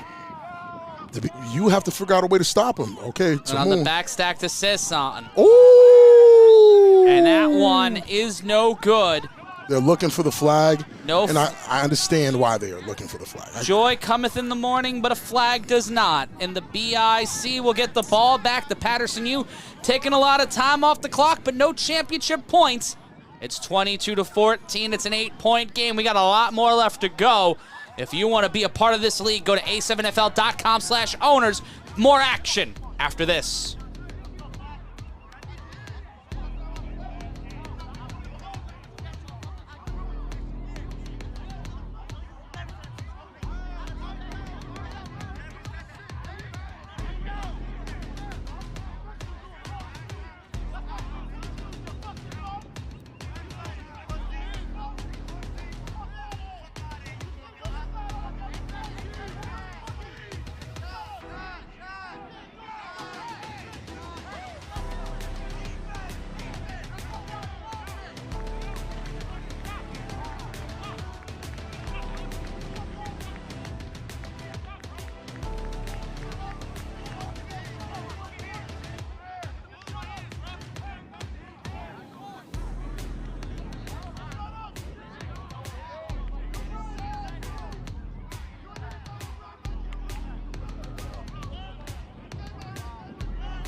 (22-14) your score with 8:25 left to go in the third quarter. And if you want to be a part of this, you want to be a part of the future of football, you want to bring this level of competition to your city, all you got to do is go to a7fl.com/owners for more information. Be a part of the future of football.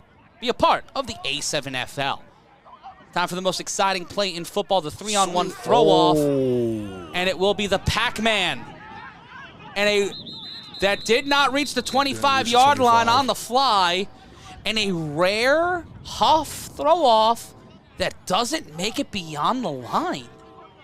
This is a very interesting, and I get what he was trying to do. I think he was trying to get that bounce back. And once someone masters that, then people are in trouble. But and then you put the ball in Marcellus Pack's hands. Yeah, no, that's not a good idea. And Pack, one of the most dangerous returners in the history of Baltimore football, after taking a year off for injuries and to smart man to kind of find himself and handle some business. He's back here as he will run from the sideline at the 25-yard line. It's a dead ball run. Okay, Marcellus Pack. Okay, met by Quattro Huffin, but he stays up and he drags himself to the 43. First down, BIC. Good yardage, good stop by Huffin. They'll mark him at the 42. Sterry and Big Boss Man and his team are heading to the field. It's about to get ugly again. They need an answer. We boasted about how the defensive line of the U was so versatile and everybody was so good and they were able to switch and they were able to. There's no way we're telling me that one guy in the boss man, as good as he is, one guy was able to stop all of that. We haven't said anything about their line at all. Like, And Netta Taylor in the chat saying, sheesh. Nightcrawlers would beat both teams. They're too slow. Yeah, I don't know about all that. I don't know about all that. Rumor and conjecture are one thing. Yeah, you gotta play. Wow, they put Bossman on the edge. The snap, the handoff to Courage Mosey. Mosey will get back to the line of scrimmage, and it will be second down. They may have lost a yard on the play. And they might have figured something out. Move back. But in that... And according to Ryan DePaul, thinks that Boobie Miles is Big Boss Man's kryptonite. Really? I've seen them battle. I've seen. Really? He's flattened Valley twice so well, far. They need to get Boobie Miles back out there. Boobie Miles is intense there. Ton of pressure from Patterson. The handoff to Courage, and Courage Mosey. Wow. Mosey in his way downfield. Wow. That man is the GOAT first down. And that's the key point of attack when you blocking for Courage, as someone who blocked for Courage for a long time. That edge block is all Courage needs. He can read that and go. And he's destructive when he gets that edge block. I used to give it to him all the time. Pause. And that right there, they put Boston in there. You see he gets that edge, and it's over. The linebacker's usually never able to catch Courage. That's just history. And that's just one of the most talented players in league history. Yeah, showing still doing why it. He is an all-time great in this league. And he parties all weekend. Shame on you guys. I wouldn't dare. He shows up like Dion in his last day of FSU, just showing up in a white limo and a tuxedo. The throw by Codrington, that's thrown to Quincy Movie. Davis. And Davis will get to the 15. It'll be second down. They'll actually mark him at the 16. Very dangerous for Sterry to have a target as big as Quincy Davis, because I don't think he's ever had a target as big as Quincy Davis. Like, Quincy Davis, you can see him anywhere, but he gets lost in the shuffle because no one really knows who he is. We're looking at Ashanti. We're looking at Courage. We're looking at Sterry. He's 6'6". Yeah, he's huge. 6'6", 265. That's a big guy. So he's just sneaking out and just leaking out and getting these passes. And again, now they put Nick Mays over there to deal with Bossman, and let's see how he fares. It didn't look too good last time. Look like Nick Mays got put out the club. And again, I've blocked every single person he's blocked. I can't say I've done any of the things he's done to them. I just blocked them. It was great blocks. It'll be second and 3. End. Wow. Watch the pressure there. The snap, the handoff. That's to Jones. Jones cuts to the outside. A flag on the play. I wonder what that is. I'll wave it off. Holding on the offense. Oh, man. I know some people are happy. Some people in the chat are happy. It got to be something. Someone throwing confetti on that call. There's no way he's that good. It has to be holding. Right now, Netta Taylor saying neither quarterback is a Bagway, not even close. Well, no one's trying to be a Bagway. Hypothetically, Rob. Talk about it. If Mark Bagway were to, let's say, be in this game today. I don't think they'd be Netta. Whoever's asking wouldn't be talking much if Bagway was here. Bagway wouldn't play quarterback if he was here. That's on what I was either getting. team. Yep. Bagway would be ATH receiver. Yes. And that's what we're seeing Jason Sisson, and that's what kind of him and Logo Davis were alternating with here. It's second down, the snap. Codrington rolls out to his right. Codrington will throw. Caught. That's it. Touchdown. Yeah. Ashante Worthy. Yep. That man is Hollywood personified. Put him in the bright lights, put him in the glitz and glamour, and he will perform. And there the BIC go, making this one a 28-14 game. And again, with a game with this type of intensity, it does get a little chippy. But again, it's a brotherhood with these guys as well. There's a big mutual respect with these guys as well. It won't cross any lines that don't need to be crossed, but it is always intense. Consternation, and Brandon Gillard saying every time they play like us. See, that's the thing. The problem is, and if he's on the Nightcrawlers, unfortunately, last time you guys had an opportunity to beat a team, you guys lost in the championship. And I was actually rooting for you guys. So it's very difficult for me to see you guys in the chat just chatting it up. And there's that touchdown from Worthy. Yeah, and there's a lot of potential. Certain players aren't coming back to your team. You guys have to come back to the East Coast, man. You guys have to win again, make it back to the chip, and then we can talk. If not, man, you guys are just another team that didn't win a championship. Shouts to you guys. You guys look good. And even if this is opened up, like let's say the Nightcrawlers played the Insomniacs, or they played the Chaos, or they played the BIC or U early in the playoffs. Do you think? Nobody wants that. Nobody wants that. If right now, from what I'm watching, I don't think anyone in the league wants to play against BIC because no one has a defensive lineman good enough to deal with Boss Man. And while your best defensive lineman is getting manhandled and thrown out the club, Sterry is doing whatever he wants. Courage is doing whatever he wants. Ashanti's doing whatever he wants. Is Valley making a case for MVP? I promise you, I'll fight for it. I'll fight for him to be MVP. Trey Robinson back in on the extra point. Robinson gets past Negron. That will be intercepted. That play will be dead. No points will be given. You can't return it. You cannot return the ball. He's just getting in some cardio. Yeah, he knows that. He just wanted to prove a point, but the BIC proved the bigger point. They make this one a 2-score lead. It's 28-14, but folks, there's 25 minutes of football left. You think we're done? We're not even close to being done on the other side of this. It's the most exciting play in football. It's an untimed down. What will happen? Find out. Scan the QR code. Go to Locticians. We'll be back after this.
Direct from the Handsome Boy Modeling School, it's Matt Ryan, joined alongside Big Rob Fabien as we are live with the A7FL Games of the Week on A7FL.TV, and it is 28-14, and if you need your locks retwisted or you need someone as a natural hair care professional, go to locticians.net. Robinson throws this one off on the 3-on-1 throw-off.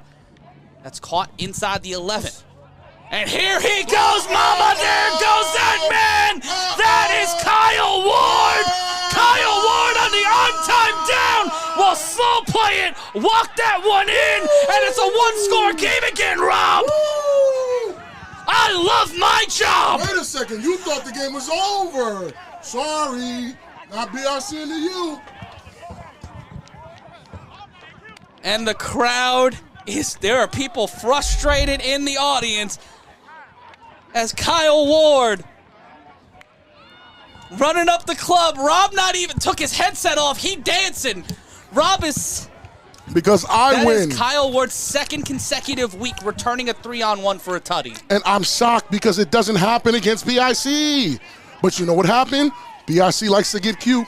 Have Trey Robinson out there with JJ, and JJ hasn't been himself for a long time. That's JJ's fault. That one?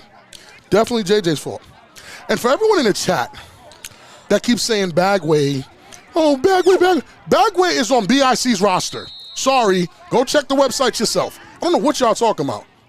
Scores 24-18 in Las Vegas. The Insomniacs and the Pit Bosses are close and contentious. Oh, Sisson overthrows Huff for the championship point, leaving the game 20-28. Still a one-score game. And I know you thought it might have been over because when you checked the game, it was 8-22. I said, oh, man, the U was done. It is now a one-score game again. The BIC and the U have scored 3 touchdowns in under 10 minutes of game time. In under 10 minutes of game time, they have scored 3 touchdowns. I'm telling you, these games don't sleep now. It can go right back to a 2-score game with pack money out there. So I wouldn't, I'm talking to Rashad Knight. It's a lot of smiles and intensity down there. I would want to be part of this. Thank you guys for letting me retire in peace. For real. Thank you. 28-20 your score, and it's time for another untimed down, Rob. And, well, Marcellus Pack is going to get the ball, and Quattrell Huffin's going to throw it. So this is going to be very interesting. He's trying to get that bounce back. He's trying to get the bounce back. I think it's close. Oh, my God! The ball out of his hands! They got it! Picked up by the Oh! Pack gets it! Marcellus Pack gets it! Hey, Pack. Shouts out to Pack. Wow. Great play by Huff, but Pack. Wow. That's what he was looking for. He wanted that bad bounce. Wow, bro. Oh, my goodness. Oh, my goodness. What a game. Look, it's not my fault. They put JJ out there. That's JJ's fault. Imagine that happened in a playoff game. No, imagine if that happened in the fourth quarter. Oh, he loses the ball. He loses the ball. Oh, wow. Rob. That's the get back. Huff is practicing for the fourth. Yes, he is. He's insane. Nah, Huff is insane. Quattrell Huffin may be the most diabolical man in the A7FL. The clock winding down, 5:13 left to go in the half. Listen, I love Mark Bagway. I love the Nightcrawlers. Please go check the rosters. I have no reason to lie. Bagway is on BIC's roster. Thank you, and have a good night. 1st and 10. The BIC not accustomed to long drives. This one they do not care. Will be an 83-yard attempt to go from the 7-yard line to the end zone. What a game, ladies and gentlemen. We are still in the 3rd quarter. Courage Mosey set up behind Codrington. I wonder if we could pull the graphics for the roster up to show Bagway on the roster.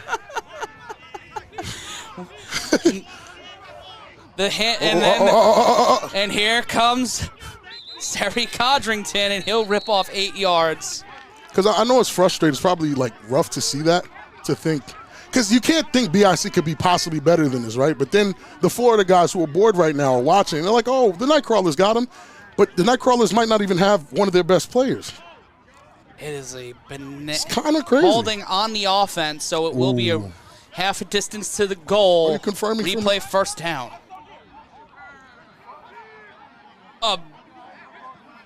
And it will be a very long drive. It'll be 1st and 13. They pancake Nick Mays? There's no way. Again. With 3. You can't turn your back. 3:35. You just can't turn your back on neither team here. 4:05 left to play. The clock will be reset in the venue. Because I think what the U might have done at this point, if they hold BIC here, there's adjustments that were made. And from the 5-yard line, the BIC load up the line. 1 wide receiver set. They will have to go 95 yards to score. Pardon me, 85 yards to score. They got a long way to go. 95 yards. It's been a long day. It's been a long day, and there's another flag. He definitely moved. But last I heard, more than that. Last I heard that the D-line can't be the reason the offensive line moves. He has to move on his own. So let's see what they call. It'll be half the distance to the goal. Yikes. And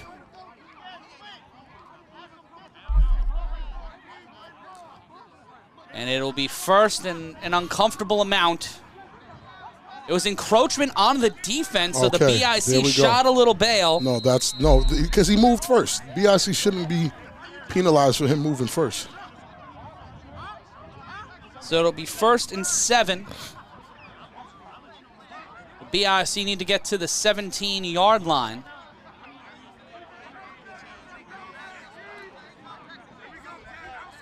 And now, Codrington, you have Worthy at the top of your screen. Codrington snaps. There's the handoff. And there's a big push, but it'll only get about a yard or two. And that was Robinson on the carry, and it will be second down. Robinson actually looks pretty good at running back.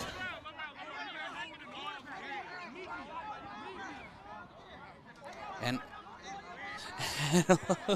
be 2:11 left in the third. It's second down. Shout out to our production team, having an awesome day so far. Thank you for a great audience on A7FL.TV across HBCU Plus, DAZN, Caffeine, and anywhere else in the grand expanse of the universe. You join us on this beautiful Sunday as the sun slowly sets here along the Jersey Shore. Is Mark Bagway's number 25-8? He's not there. The handoff. Ooh. And that's Robinson. Ooh. Robinson pushes through the pile Hey. and tries to get to the first down marker. Where will they spot it? They'll spot it past the 7-yard, 17, and gets the first down.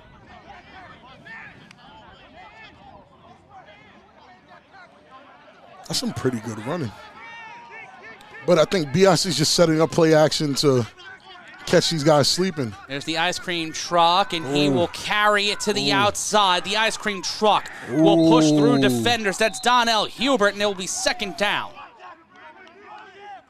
What a run there, and this BIC offense here in the second half, Rob, have figured out a rhythm and a cadence, and they are walking down this U team. They have to at this point, but have the U adjusted and are ready to deal with what these guys are doing right now.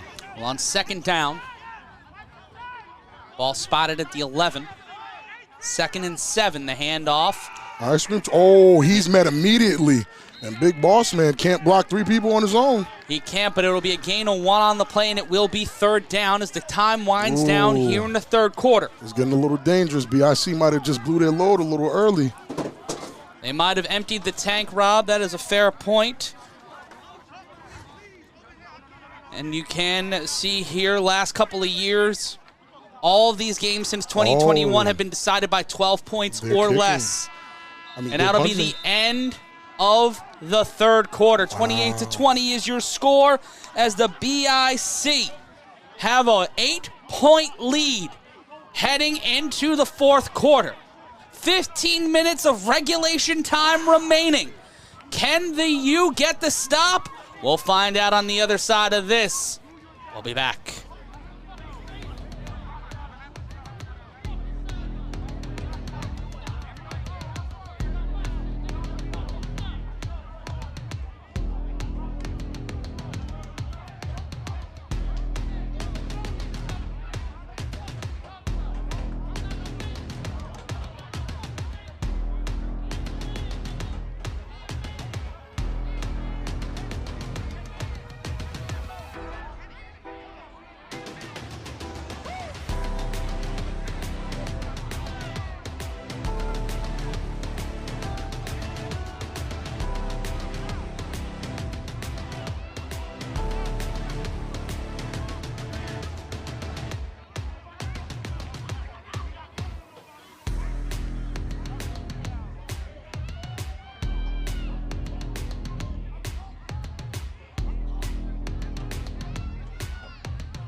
28-20. 15 minutes remain in this one. A heavyweight title fight if there ever were one. In the last 10 matchups between the BIC and the U, all games have been decided since 2021 by 12 points or less. 6 of those 7 games have been decided by 1 score. 3 of those 7 games, Rob, have been decided by 2 points. Right now, it's an 8-point deficit. The handoff, and Sterry keeps it. Sterry gets past Isaac Negron, and that will be first down for Trenton. I'm not a speed guy, but I think Sterry beat him on the edge. That hesitation step gave him an opportunity to get back in it. I really do enjoy the spicy energy that Florida has in the chat. Big shouts to Nightcrawlers and Florida for actually, I feel like you guys are here now. And I can agree that you might watch this game and feel like these guys are slow, but I think you thought the same thing with the Insomniacs, and we kind of seen how that worked out live. And if you're watching on A7FL.tv and want more football after this, coming up at 7 o'clock Eastern, 4 o'clock Pacific, it'll be the Force and Sick with it on A7FL.tv. In Nevada, it's 32-18, Insomniacs leading the Pit Bosses.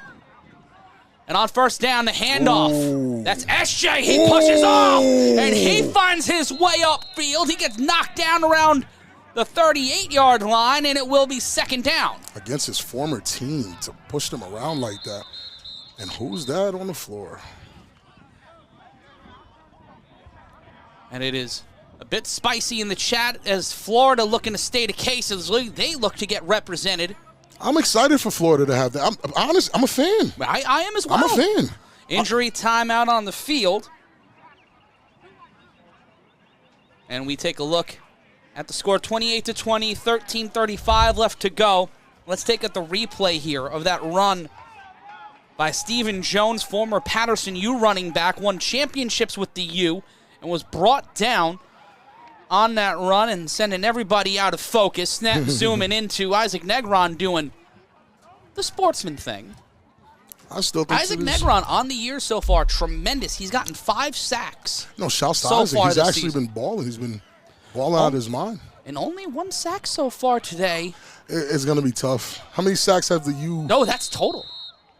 Total for the team. For the game. For the game, only 1 sack, period. Huff was the only person that's been sacked, I believe, so far. Yikes. Okay, there we go. And it'll be 2nd and 5. I think K-Wack heard his why you do that hip. And Zach Morgan brought up an excellent point, Rob. You have to catch these guys to sack them. Ah, indeed, Zach, indeed. 2nd and 5. And bit of a consternation and conversation here between the officials in Codrington. With the Renegades' loss earlier today, if the BIC win against the U, they already clinch a spot in the national playoffs. Big time. Because of no matter what, they will always be ahead of the Renegades on the outside looking in chart. Right. And Cole Gardella putting together a tremendous heat index. Shout out to him and David Silberman for their advanced stats and regular stats today. These guys are finding all different angles of this game so far today, really helping with our coverage. So shout out to them, an invaluable part of our team. Everybody on the team today is invaluable. Shout out to John K. 100%. Shout out to Jared, Ryan, Zach, Alex, David, and Cole. I'm Matt Ryan, joined alongside Big Rob Fabien. And shout out to Rocco DiMaio, one of our favorite human beings watching at home. Love you, buddy. Can't wait to have you back with us here at Asbury Park Stadium, 13-16 and counting, 28-20. Isaac versus Big Boss, man. And you see Pack Money, Marcellus Pack in the backfield. Ashante Worthy at the top of your screen. Watch for the man in the mask. Set up in the slot next to Valley. The handoff to Pack Money on the sweep. The motion gets Marcellus Pack to the sideline and inside the 45 and brought down at the 49. First down, Trenton. Pack is fast. He's insane. Like, he's fast. He's very, very fast. With good blocking, it's pretty bad. BIC has the speed and the strength to compete with any team in the league right now. But to you, clearly isn't too far behind. No. This is an arms race. Codrington on first down. Here comes Negron. The throw to Worthy. Wow.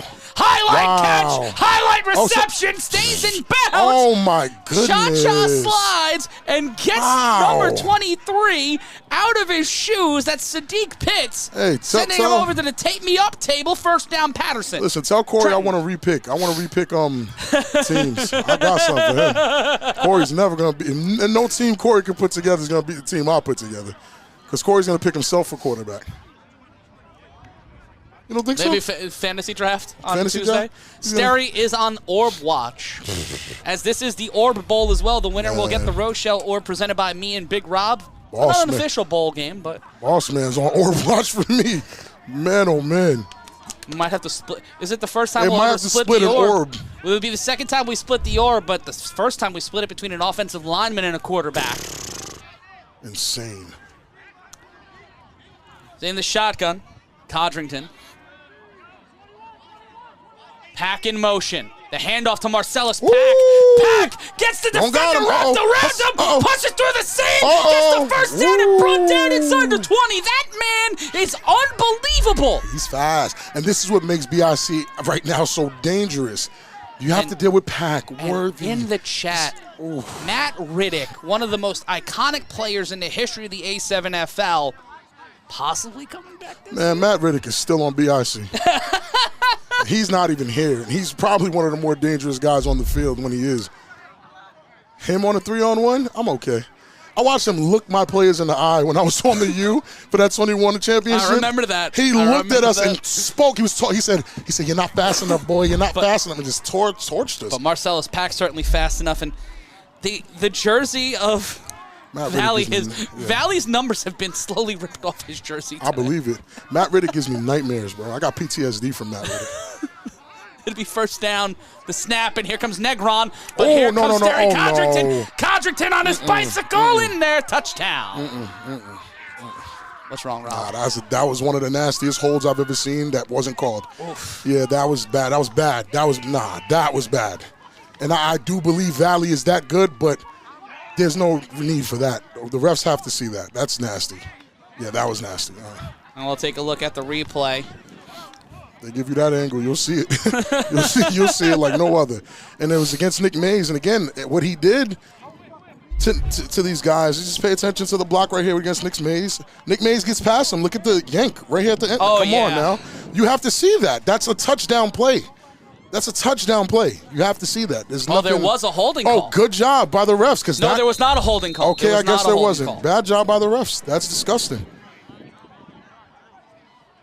Yeah.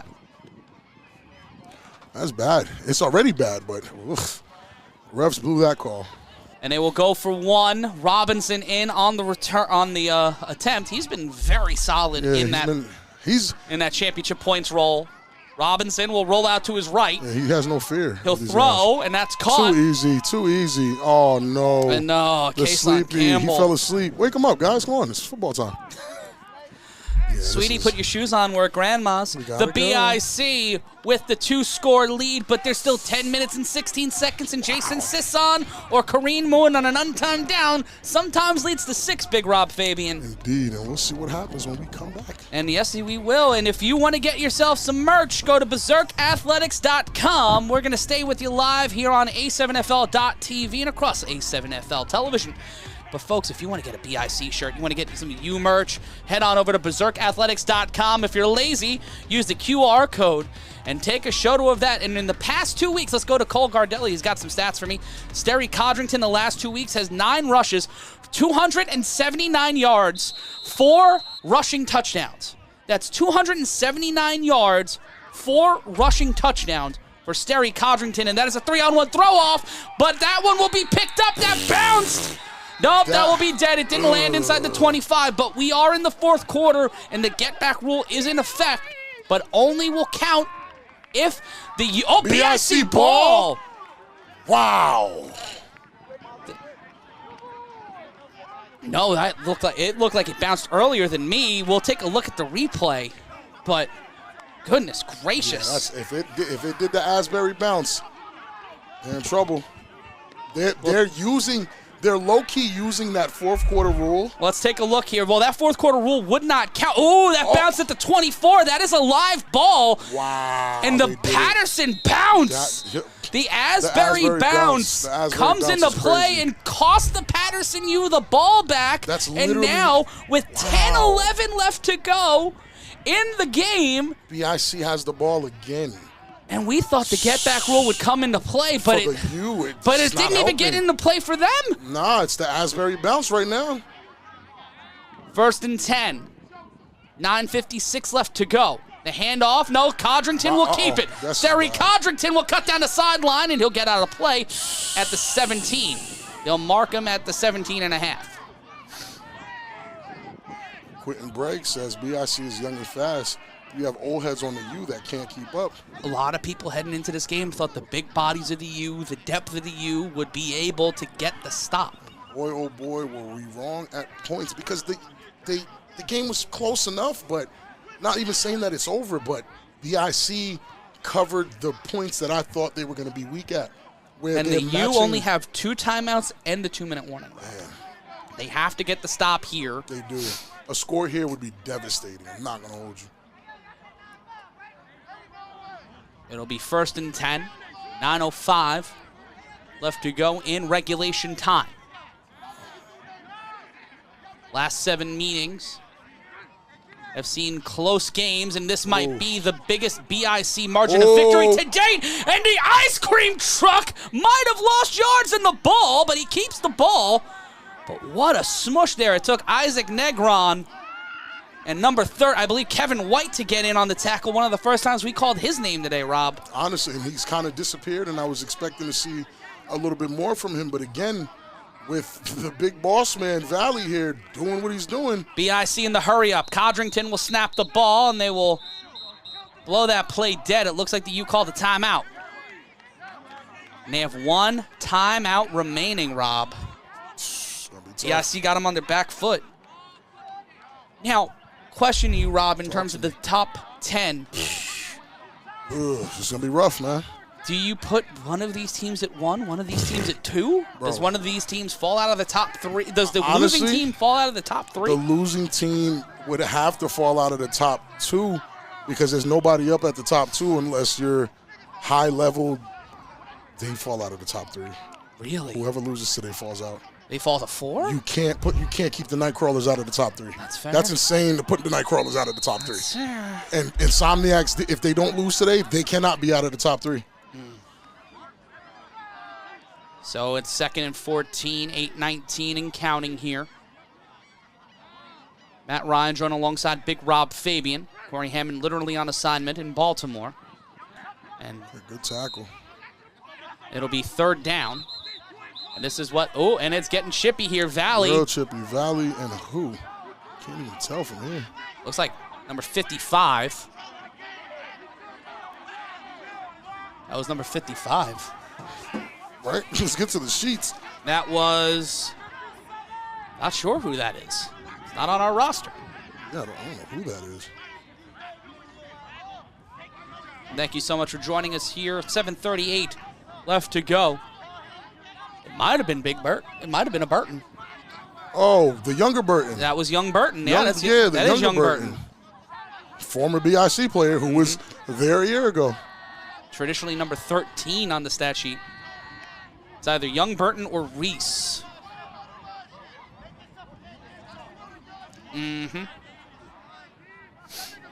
35-20 your score, 7:09. The U looking to send pressure. The handoff to Robinson. Robinson will be deterred at the 20-yard line and dragged back. Wow. And Valley's just doing what he wants to grown men. This is, there can be a highlight of what Valley's doing by himself. I'm so serious. It's like you're watching the play, but then you see someone's body still getting flattened. And you're like, why? Let's take a look at this replay. And it's going to be 4th down. And take a look at this. He's still driving. He's still driving. He's still driving. They had to get to the 18-yard line. Okay. And we'll see if the BIC are able to get it on 4th and 12. Pardon me. They have to get to wow. the 8-yard line. Very big play for both teams here. BIC scores, this is kind of puts the U away. They don't score it, they give the U a fighting chance. Loading up on the line, Worthy at the bottom of your screen. I'm just going to watch Valley. You watch everything else. The handoff to Robinson on 4th down. Trey Robinson Ooh, not getting the first down, nice. but making it a long 85-yard sojourn as he gets run out at the 15-yard line. And again, 5:55 Wow. left on the clock. And with one timeout and a 2-minute warning with him in his pocket, can Quattrell Huffin make magic? Will the MVP pull it out again? We'll find out. We finish this one after this.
We have an injury on the field.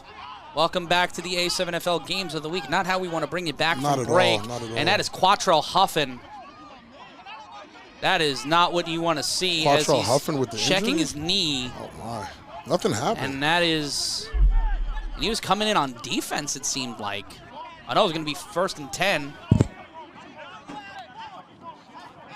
As we are here live on A7FL TV. Matt Ryan joined alongside Big Rob Fabien. And Rob, that's not what you want to see. Not at all. As we're up here in the shipping container. And if we can shift to a more positive note, once again, Valley might he's the best offensive lineman I've ever seen in this league. He's been such a game changer today because Isaac Negron, 5 sacks on the year, Kevin White, 3 sacks on the year. The Ramadan brothers have been completely shut out of this game. We've not seen anything from Nick Mays and not much. I mean, it's kind of surprising. BIC somehow recruits their way back into a championship every year, and I guess because of what happened last year, the way I felt about BIC last year, or what I thought they were supposed to be, is what they look like. They fulfilled the promise of 2023. Right. This is what I thought they were going to be last year. And they still don't have all the pieces. Which is insane. Which is insane. When you have this kind of momentum right now, when you look at the players that are on this team, who thinks they can stop? Like, I know the Nightcrawlers and the Insomniacs are going to say that they can stop them. The Nightcrawlers feel, the Nightcrawlers are going to say it, and then we're not going to sit here and disagree because I'm a huge fan of the Nightcrawlers, if I'm being honest. And I do think Florida is a nose hair away from the championship. Like, let's just be frank. They're that close. They are that close. But there's always going to be the threat of the other team that comes out of the East to have to deal with. And right now, if you are Ryan Shamar, if you're Quattrell Huffin and you're Patterson U, and you have the most dynamic player in the league, the MVP of the league, on the field looking at his knee, it's not a good look. Do you say, okay, we're down by 15? Do we just like, okay, we're going to take him out of this game. Let's put Carlos Crosland in. Let's put Moon in. Let's see what they can do. Crosland beat BIC last year. Maybe they could do it again. Maybe we get Goodnight Moon 2, Goodnight Moon 3. But we don't know. We don't know. We don't. We honestly don't. And in a game like this, okay, you lose out on your first place spot if you were to do that, but losing Huff that's big. You would rather be 5-1, walk into the playoffs with Huff? Comfortable. Yeah. Comfortable. No, you don't even have to ask me. You don't even have to finish the question. Comfortably. Yeah. I wouldn't care about a loss. if I lose my quarterback, like again, you don't even want to lose a single player from your team. If you could keep your team entirely healthy and lose one or two games, you're fine. Especially when you see how the teams have loaded up in this league. Right. And when you have the playoffs, you have this long way to go. What's some of the things in the chat right now, Rob? 52, pancakes, 52. And again, 52 is Isaac Valley. Negron. No. Oh, no, Valley, it's yeah. Valley. They're saying 50. I'm so used to thinking Isaac Negron because he's actually been really impressive in the last few moments here. But we are back here. They have Sisson at quarterback, which is interesting. But let's see what happens. 5:49. And the U with the ball after the turnover on 4th down. Sisson in a quarterback. Very interesting. Seems like a lot of confusion, though.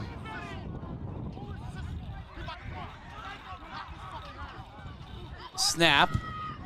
Sisson will keep it. Sisson will race down the sideline, and Huff is running back onto the field, if not a little gingerly.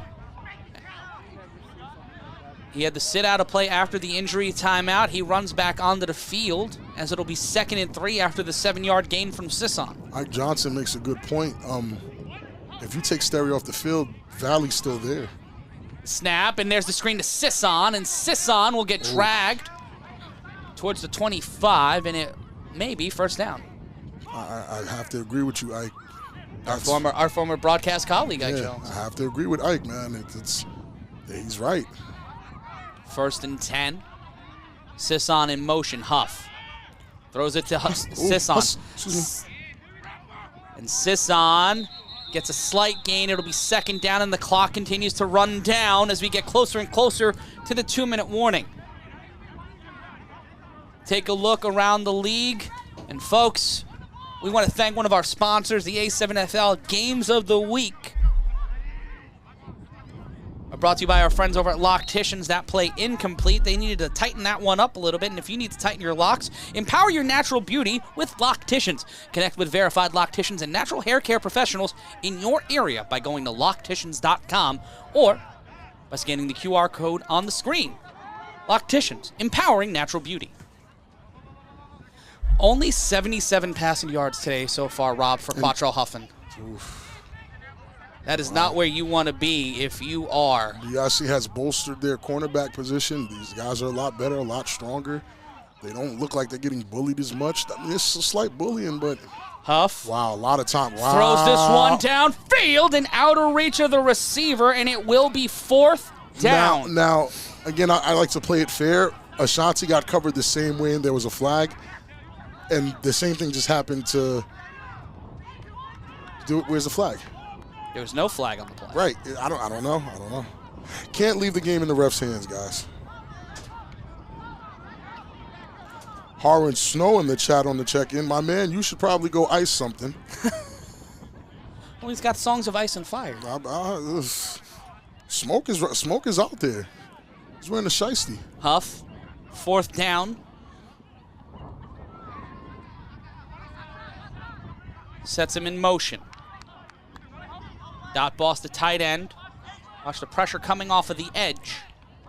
And here comes Huff in trouble. Wow. Quattrell Huffin throws the ball. That's caught by the dot boss. Of Markeith Williamson pushes down the sideline, and the U stay alive. And BIC got PTSD. Remember, it was a play like that actually cost them the win last year. Yeah, sir. Like Two Markeith Williamson. Yeah, a freaky play over there in the red zone. Moon is here. Smoke is here. He seems like he's limping on the sideline, like nursing an injury. Moon is definitely here, though. These guys are here. Timeout called by the BIC. That's their first charge timeout of the half. They have 2 left. And a gift there for the Patterson U as the time stops. Indeed. Get your second win. I mean, the time is going. I mean, they can at least keep it to 1 score if they're able to score here, and then try to use that 4th quarter rule to their advantage. But if I was them, I'd probably try to score a little quicker to give myself even more time for this second opportunity to tie the game or go for the win. 2:20 left to go, and there you see the dot boss getting shoved out of play. There's actually, because of the new 4th quarter rule, there is actually enough time for the U to win. Yeah, No, they have the opportunity here. They're only down 2 scores, Yeah. and you have Quattro Huffin throwing that ball. The opportunity for the get back is there. And remember, folks, BIC scored 2 touchdowns ago. Right. The BIC got another Asbury bounce and got the ball back. Which is a great name, by the way. The Asbury bounce is crazy right now. Huff, 1st and 10. Sends a man in motion. Huff rolls to the outside. He throws it like Jeter, and 98 intercepted! Yeah, that's it. That's it. Intercepted by the That's BIC. it. Pitching, woo-woo. Bounced Chick up, Morris. and that's Amir Morris. Amir Morris looking to reclaim himself from earlier, and he's brought down at the 40. Honestly, ladies and gentlemen, that is indeed all she wrote. And it's 3 the interceptions. 2-minute warning. Man. And with 1:53 left to go, all we can say is, what about them young boys from Trenton? On the other side of this break, we'll wrap this one up. It's 35-20. It's still a whole lot of football left. You're not going to want to wait and see what happens on the internet. You're going to want to stay right where you are.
If you need to tell somebody how insane this game has been, go to social media or tell us how much you loved it by giving us a follow on Facebook, Instagram, Twitter, Snapchat, TikTok, YouTube, and more. Search A7FL on your favorite social media platform.